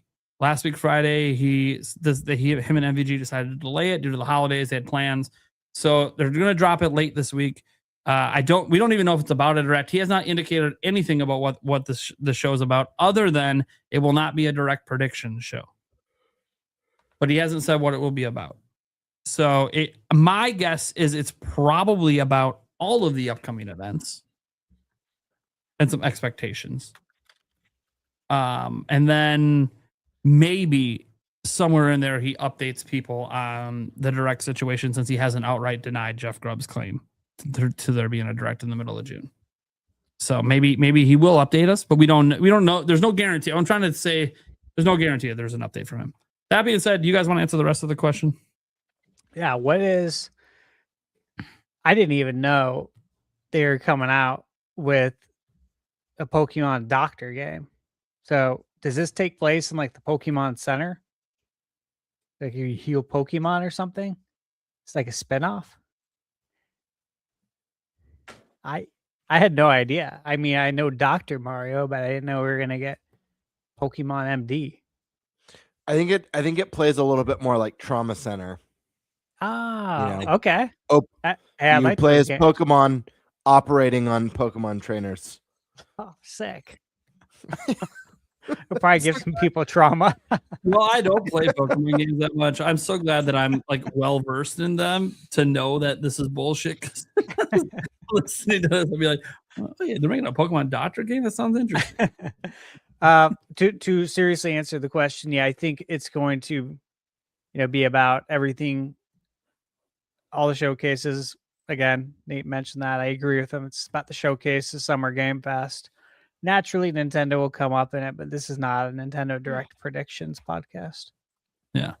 As I said, he might give an update on a direct thing just because of the Jeff Grubb stuff, but it'll just be like a thing he spends like 5 seconds on, because he does that sometimes. And he'll give like little updates, but he doesn't spend a lot of time on it unless the show's about it, and the show's not about a direct. He'll probably make that later when a direct's actually going to be happening. Wise Guy Gaming says, being 47, I've seen most of what gaming is offered. N64 days when games were 70 to 80 pounds each. At least the consoles were well priced. Best Nintendo podcast. About guys, keep it up. Well, thank you so much for the multiple super chat compliments. Thank you guys. Thank you. It's because Alyssa's here. We all know. Mm-hmm. Yeah. It's also because he's a wise guy. I mean, he is a wise guy. It's true. Yeah, I've this is heard it's 47 why years. you enjoy the NintenByte podcast every Wednesday. Yeah, people tend to forget when we talk about, like, it was funny. So this RGB guy that's barely better than that Tripster fellow on X, like this is like last week. He asked me a question, and he said, "Hey, Nintendo fanboy, when was the first game to be $80?" He's trying to like pull the whole Mario Kart World thing out, and my response is like, I don't remember the first game, but I will say there were a number of $80, $90, and $100 games, and I could show you proof of this back in the 90s. So I'm not sure. And notice how none of those prices stuck around and didn't start a new standard, because his argument was that Nintendo will be starting a standard because they had an $80 game last year, despite there being no standard $80 game since. Suddenly, when the next one does happen, it's Nintendo's fault. And it's just sitting there like, dude, we used to have $80, $90, $100 games every fucking month. Well, Yeah. Switch 2 launched a year ago with an $80 game. How many $80 games across all the platforms have there been since launch in the last 12 months? When it comes to like just like a basic version of a game, none. Yeah. So I guess they didn't. Yeah. They didn't set the standard. It's funny too, because like it's like, yeah, okay, well, what if they do an $80 game? You know, what if there's a new $80 game this holiday? It's GTA 6. I'm like, okay, cool. You know what a standard is? Everybody's doing it. If a majority aren't doing it, it's not a standard. Nintendo. It's an exception. It's an exception. They said like Nintendo hasn't charged $80 for a standard edition game since then. So it's not even a standard at Nintendo. I feel like Grand Theft Auto is not a fair game to even use as a comparison. And correct me if I'm wrong, but I feel like Grand Theft Auto, there were already discussions online about the game potentially costing more than $70 well before we knew any price for Mario Kart. Am I correct? Yes. So I feel like the budget of the game is like for a long time. Yeah. Astronomical, even compared to other high AAA games. That game is an exception and an anomaly. And like you said, Prime, standard means it's kind of universal across the industry. Yeah. A one-off is not a standard. That's an exception. Guys, it's a perfect example of a standard. Games in the AAA space moved from $60 to $70. That is now a standard. It was not a standard when Activision Blizzard started doing it. They were just the only ones doing it at the time. Then Sony did it next, and then everyone else followed suit, and it became a standard. So that's what happens with a standard. It's not one game released nearly a year ago. It's not how standards happen. Honestly, I think if there's anything Nintendo's doing regarding price that's setting a standard, it would probably be variable pricing, depending on the success that they see with variable pricing. Because if it ends up working out really well and Nintendo continues to I think we talked about Mario Kart 8 being the only $80 game so far. And we talked about potential other titles like Mario and Zelda. And I was saying that, like, I'm almost curious if they don't even revisit that again. It's been a few weeks now since that show, because I was gone the last 2 weeks. But with them having to increase the price of Switch to $50, seeing the feedback and the discourse, they might be like, you know what? We can get away with this with Mario Kart. It was our launch title. It was part of a big bundle. But the pros aren't outweighing the cons, and maybe it's not worthwhile. And let's experiment more with this variable pricing. There's a chance we never see another $80 game from Nintendo again, unless maybe they want to try it out with Smash Brothers. But there's a chance we just don't see it again. Yeah. Look, we don't know. $80 games will probably happen someday as a standard. I just don't think it's anytime soon, and I don't think people are gonna, and when it does happen, point to Mario Kart 8 as being that was the catalyst. Like the catalyst is when a major company that releases a shitload of games decides, hey, all our games are going to be this price now. That's the catalyst, because they set a standard with their company, which then usually will spread to other companies if they're getting away with that standard. Activision Blizzard was getting away with it Sony did it. They were getting away with it. So then everybody started doing it. And the thing is, and I talked about this at the time, I'm not mad about $70 games. I've never been mad about it, ever. I think games staying at $60 for as long as they did, like decades, is insane. Inflation alone, it's insane that game prices didn't change for 20 years.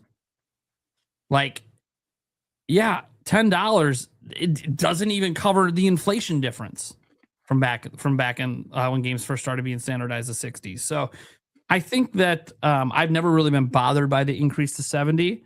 Does it make me buy less games? Not really. Because I already don't buy every Nintendo game. So I'm only going to buy the ones I want anyways. And then third party wise, all I've done is change my spending habits. I don't always get them day one. Because wait a month, they'll be like 30% off. And that's their fault because they standardize the fact that they're not going to keep it at 70. They're going to drop the price like a month later. No, they'll come back to it. Like I think Witcher 3 on PS5 is 70 like right now, which makes no sense for how old the game is. But it's because they just put it on frequent sales. That's all. It just makes the sales look better. Like if they lowered the MSRP, then the sale being 40% off when it's, going from $50 to $40, that's no longer 40% off. Doesn't sound as good as going from 70 to 40. Sounds like a better deal to the consumers. That's why they keep the MSRP still high, even if they run sales a lot. A couple more to get to here. The Pluto Dojo says he's playing Chrono Trigger for the first time. Hell yeah, dude. Enjoy. Dude, enjoy it. One of the best. Take it in. Yeah. Savor Don't it. rush it. First time through is always just, it's a magical game. Yeah. Really Slow is. dance it. That's why people want it to get remade or something with it so badly, and hasn't happened because they're probably afraid of fucking it up. Because it is considered such a masterpiece. It is, you don't want a Final Fantasy Crystal Chronicle remaster this shit. You want it to be done proper. And this is, by the way, this is a fear people have with Ocarina of Time getting remade too. Such a masterpiece, it's really easy to fuck it up. But most people feel like Nintendo won't let that happen. We'll see. Warren Bowman. I don't think GTA 6 will save gaming. Opinion. I don't think gaming needs to be saved. That's my opinion. It's not in a place that it needs to be saved. Yeah. But to entertain a little bit, I think it will definitely make a lot of money. I don't think that. Put it this way, guys. I don't think they need to worry about getting their dev costs back. Yeah. They're good. They're good. Even if it ends up being bad and panned, they will still be good on the budget for this game. It'll move consoles. Yeah. In a time I'll where say it's this. tough with the prices. Mm-hmm. I'll say this. I think it's hurting gaming this year because I want those damn release dates for everything else that's terrified of Grand Theft Auto, and it's pissing me off. If we get past next week through the weekend and we still don't have dates for a bunch of shit that's supposed to come out this year, I literally will be pissed at GTA 6. Well, I'm really pissed at people being afraid of GTA 6, but I'm pissed at GTA 6 because, one, I don't have any interest in that game. And yet, because of its existence, the whole industry is just on pause. That's fucking stupid. It's the most stupid, asinine thing I've ever heard of. But probably it's why I'm not worried about Nintendo, because I don't think Nintendo's going to go on pause. I don't think they're getting GTA 6 this year, so I don't think Nintendo's going to go on pause. But all these other guys running away, like even Witcher 3 DLC, right? All the rumors were supposed to come this year. It's coming next year. Are they running away? Well, I guess we'll find out tomorrow if it looks complete. I'm sure everything, all the fear is heightened too, just with like record like studio closures. It's like, I'm sure some of these teams are like, if we release too close to Grand Theft Auto, will our studio close? And it's a matter of just waiting a few months to survive. But it is crazy. Yeah, a lot of the studio closures are happening in the AAA space. And my response every time I see it is, one, it sucks. Hope you guys can get a new job. Two, hey, maybe we should fix the game budget problem that's been plaguing the AAA industry for, I don't know, 25 years. Like maybe we should stop spending $500 million to make a game. You know, bigger budgets than blockbuster Hollywood movies. Maybe we should just not be doing that. Maybe make things within the scope of an actual realistic budget for the sales a game can get. I don't know. Just like GTA can afford to spend billion, 2 billion, 3 billion to make a game. Why? Because it's fucking GTA and they already made that money 20 times over on GTA 5. Fuck it. We just saw the reports because of the leak that like literally GTA 5 every year, just their online was making them $1 billion a year. So yeah, they can afford to do whatever fucking budget they feel like for GTA. But all these other studios shouldn't be doing that, man. Like Sony, you want better margins on Wolverine and Spider-Man? Don't spend $400 million to make the game. Like we hear all the time. What company was it? Was it Sony? Some company said they wanted to somehow navigate to a 25% profit margin. I can't remember. Someone said that in a financial briefing like last year. The only company that does that in the industry is Nintendo. They have a 25% profit margin for platform holders. And you're like, well, how's Nintendo doing it? Because they don't have the fucking insane budgets. You keep the budgets under control. You sell 3 million copies of Kirby. You make $1 billion or whatever, hundreds of millions of dollars when you only spent 20 million to make the game.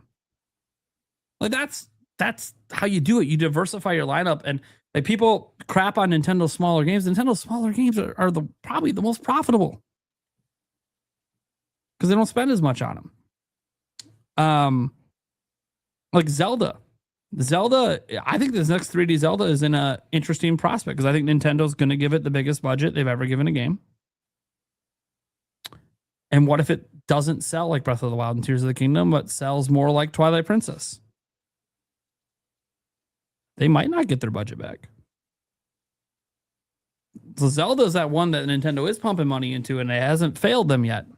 But, you know, I can't guarantee the next 3D Zelda sells 20 million copies. It's only happened in 2 games, and that era is over. There's no guarantee that era ever repeats. Like that Breath of the Wild, the next 3D Zelda might not feel as special. It might not capture people's attention as much.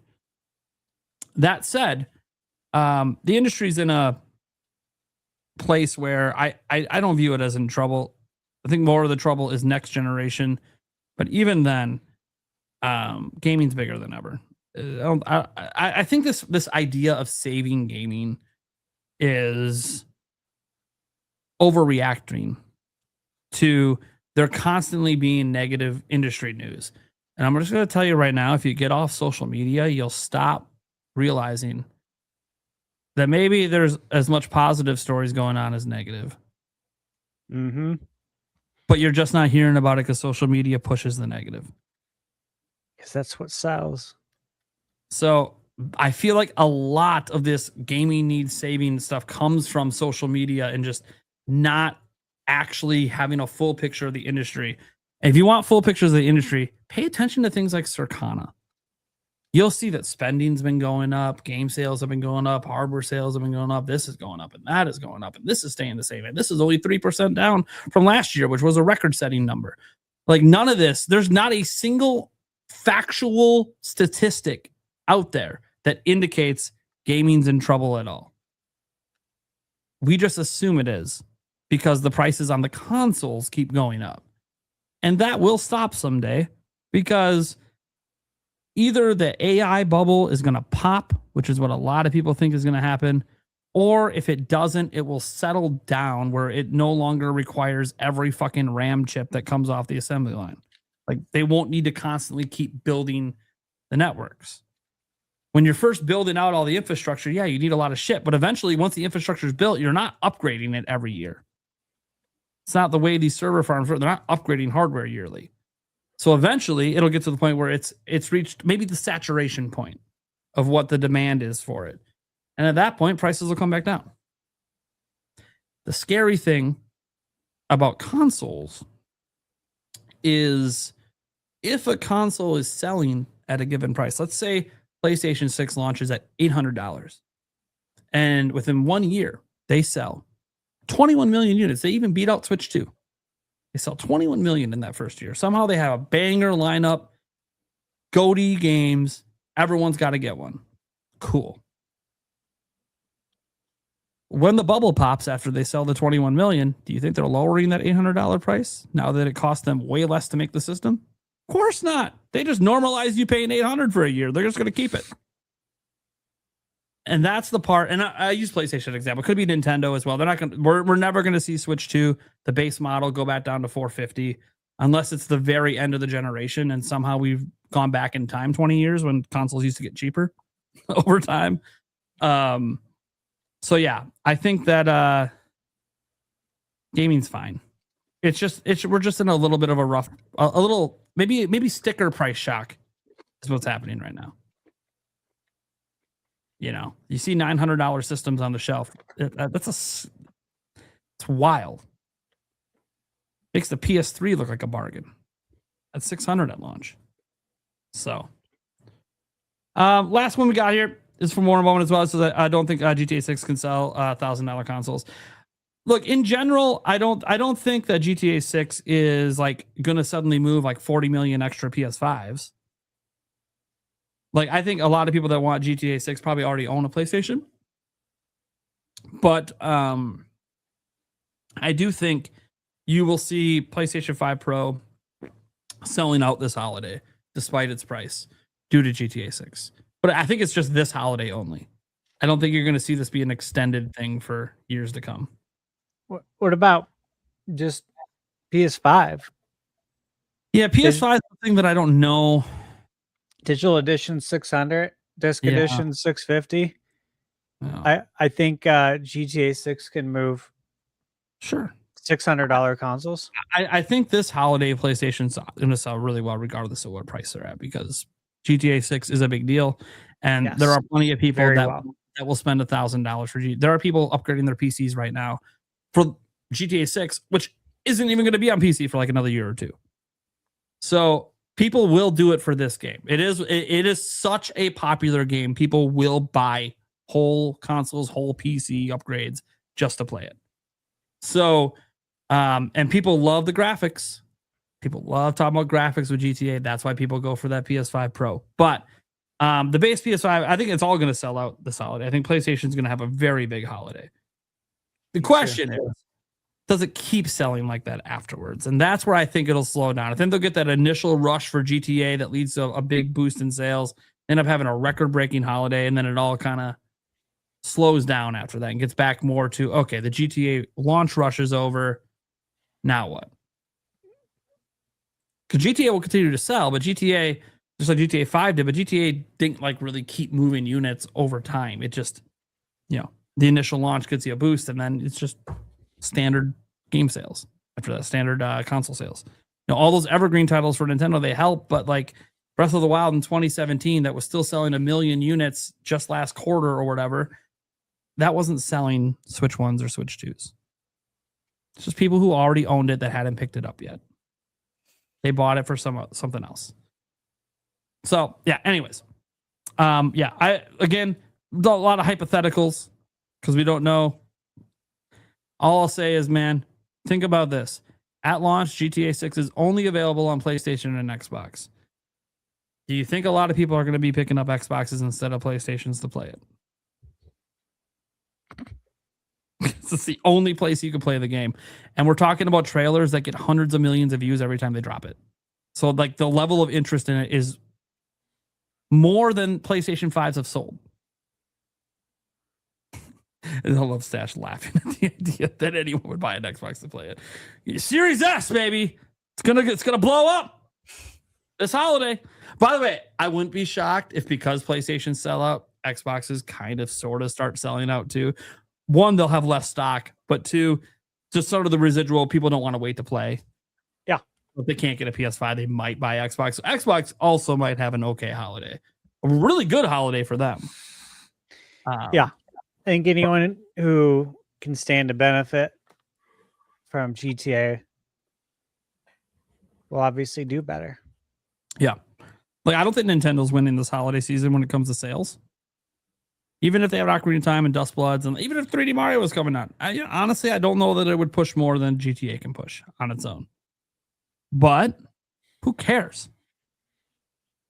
I care just about the fact that GTA, its existence, is leading to us not having fucking release dates. And that's what pisses me off. And I'm not. And the thing is, I don't even know who to be mad at. Like, I'm not mad that GTA exists.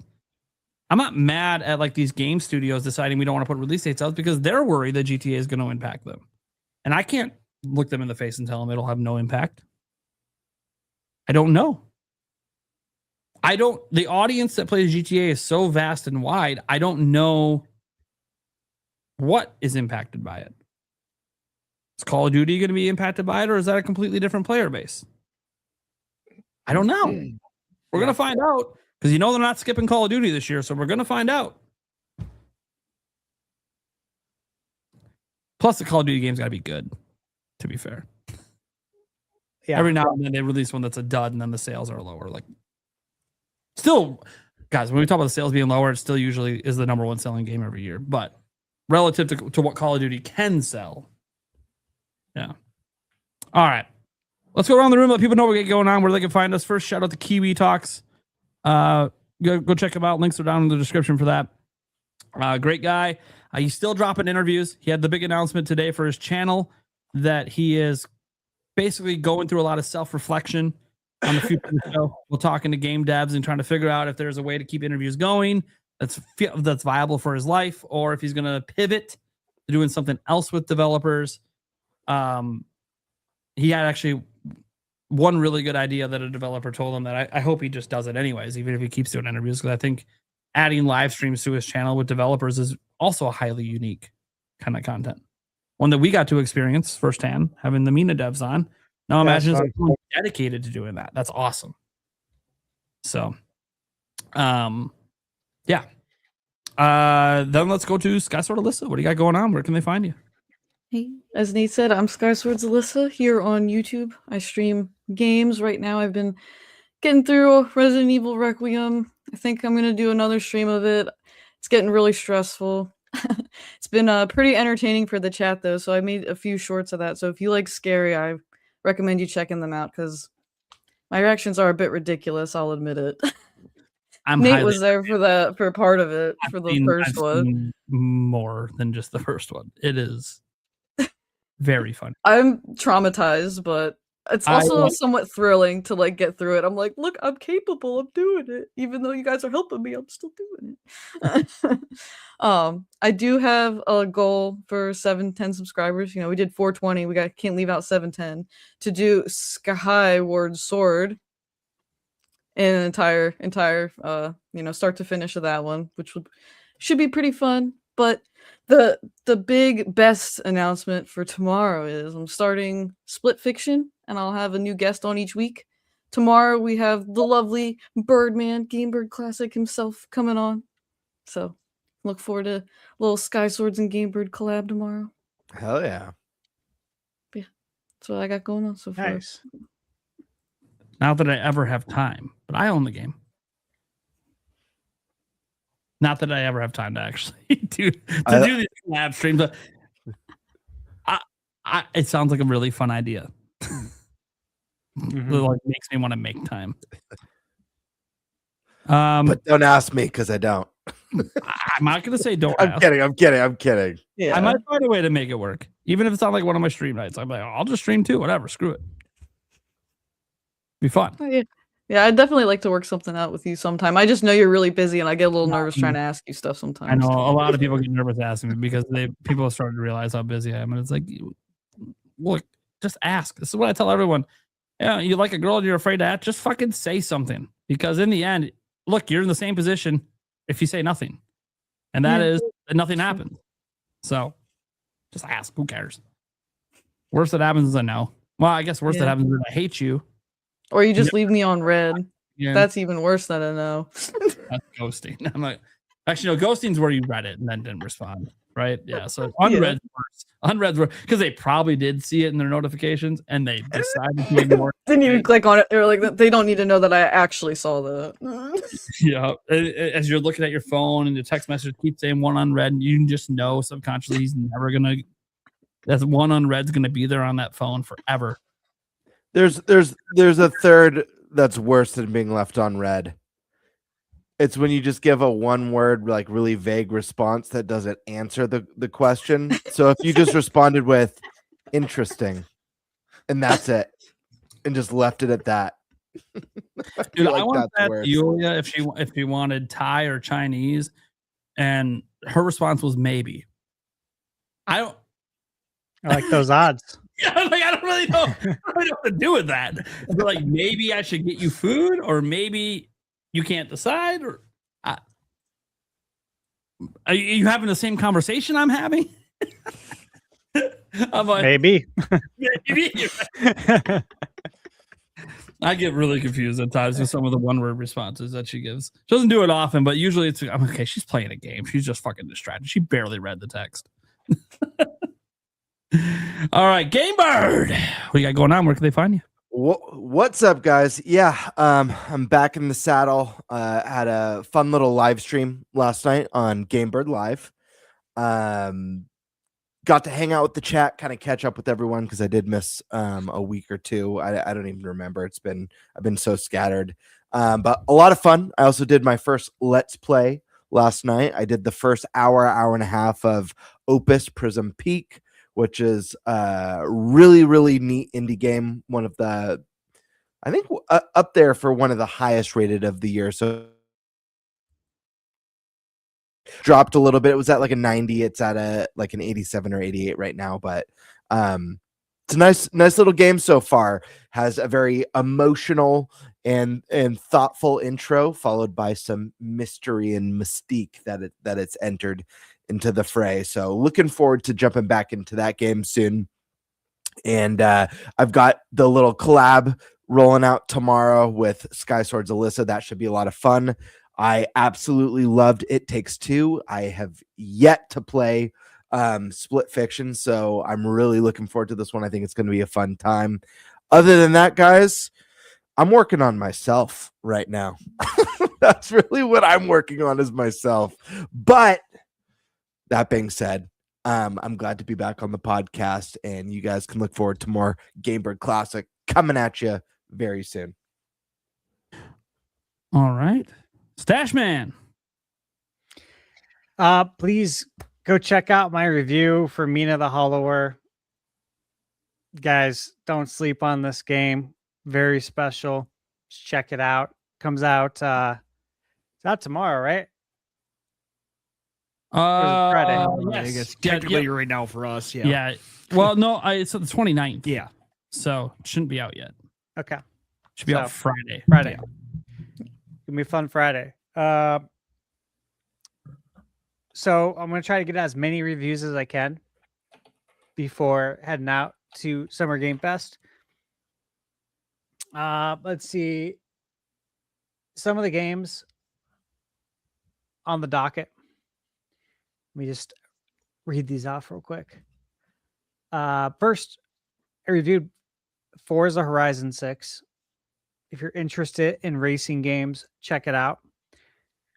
The biggest takeaway of Forza, even if you don't like racing games, this game's really fun. I stand by that. All right. And then Tales of Arise Beyond the Dawn Edition for Switch 2. Reviewed that. All those reviews are up. Incoming. Final Fantasy VII Rebirth. Rebirth, yeah. Comes out June 3rd. Embargo's June 2nd. So plan to have that out in time for the embargo. Little Nightmares 2, Switch 2 edition. Be getting my review copy tomorrow. That's coming out soon. The 29th, yeah. So thankfully it's not a long game. I should be able to knock that out probably all tomorrow. Have that ready. 007, That's the other one I'm working on. If I get anything else outside of that, it's a major bonus. So some of those games are long.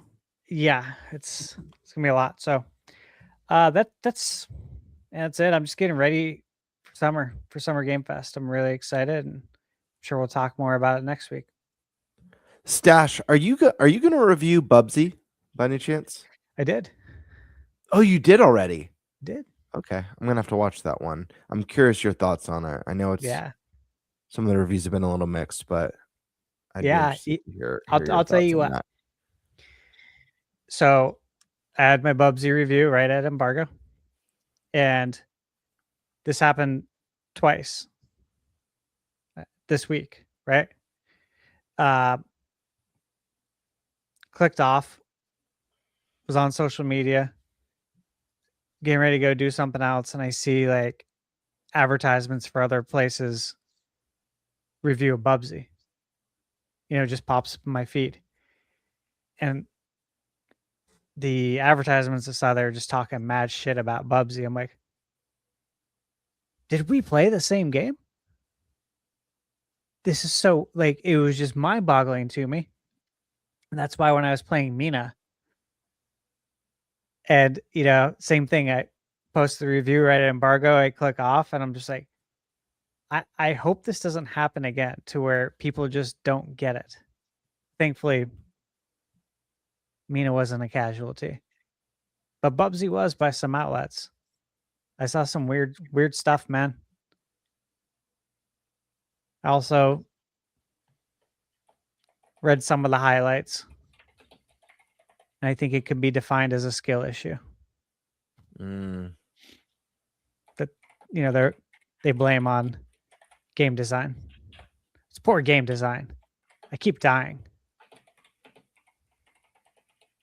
Shame. Shameful. Bring out the shame meme. What was that show? Handmaidens? Handmaid's Tale? Mm-hmm. Shame. or was it that? Or was it is that Game of Thrones? Game of Thrones. Yeah, Game of Thrones. Shame. I think they both shamed though. I think there was some shaming in the Handmaid's Tale or whatever. But yes. Check out the review, man. Check that out. Bird. I will. Like it. That's all I have, man. I'm so tired. I'm beat to hell and back. I need to get some sleep before next week. I don't know if I'm going to sleep at all this week, but I need to have a little bit of energy going into Summer Game Fest. I'm going to be working nonstop. As you guys know, that's what we did at PAX. We went hard the whole time. Mm-hmm. Hardcore Holly. Hardcore Holly. You remember him? Oh my god. All right, we cannot start talking about wrestling. Yeah, no. We gotta get out of here. Eric, what you got going on? Where can they find you? Yeah, you can find me here, the Clips channel, and the audio podcast. Other than that, I got nothing else going on. There you go. Work. Yep. Classic. All right, so guys, I'm Nintendo Prime. You guys know what's up. I cover news every single day or most days. I know this week I kind of had like a 3 or 4 day break in there where there was no video. I had some streams, but just some sorting out with the fam towards the end of the school year, right? Just lots of stuff going on with finals and having to be a dad and help the kids. Have a kid dealing with high school finals for the first time. That can always be rough. So spent a lot of time having to help the fam out this week. Plus, it was my son who almost died birthday. So lots of stuff that I just had to prioritize over work. But that said, back, baby. I got a video out today. Should have one out tomorrow. Should have a stream tomorrow as well. Things are kind of slowly working back to where I want to be. I will note, though, guys, that in terms of stuff coming up, I know normally I just say, hey, whatever the news is, that's what's coming up. Well, actually, there is a bunch of streaming events coming up, a bunch of showcases. I plan to live stream a vast majority of them. Some of them,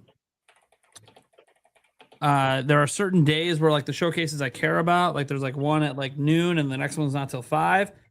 Probably just stream all the way through. Just screw it. Why not? Won't be the first time. We can literally have fun in between.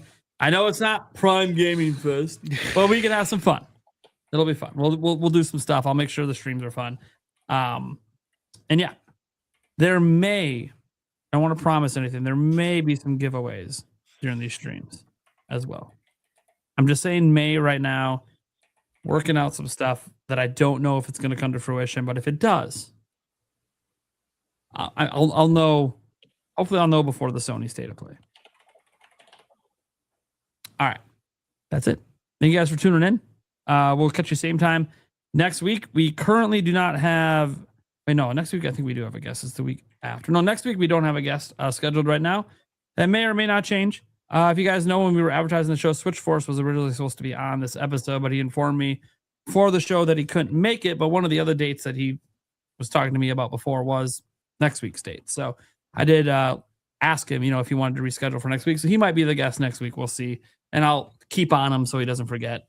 But I don't know yet because he's in bed. So I sent him the message and I'll find out tomorrow. Yeah, that's what I got for you guys. Thanks for tuning in. Catch you same time next week. Good weekend.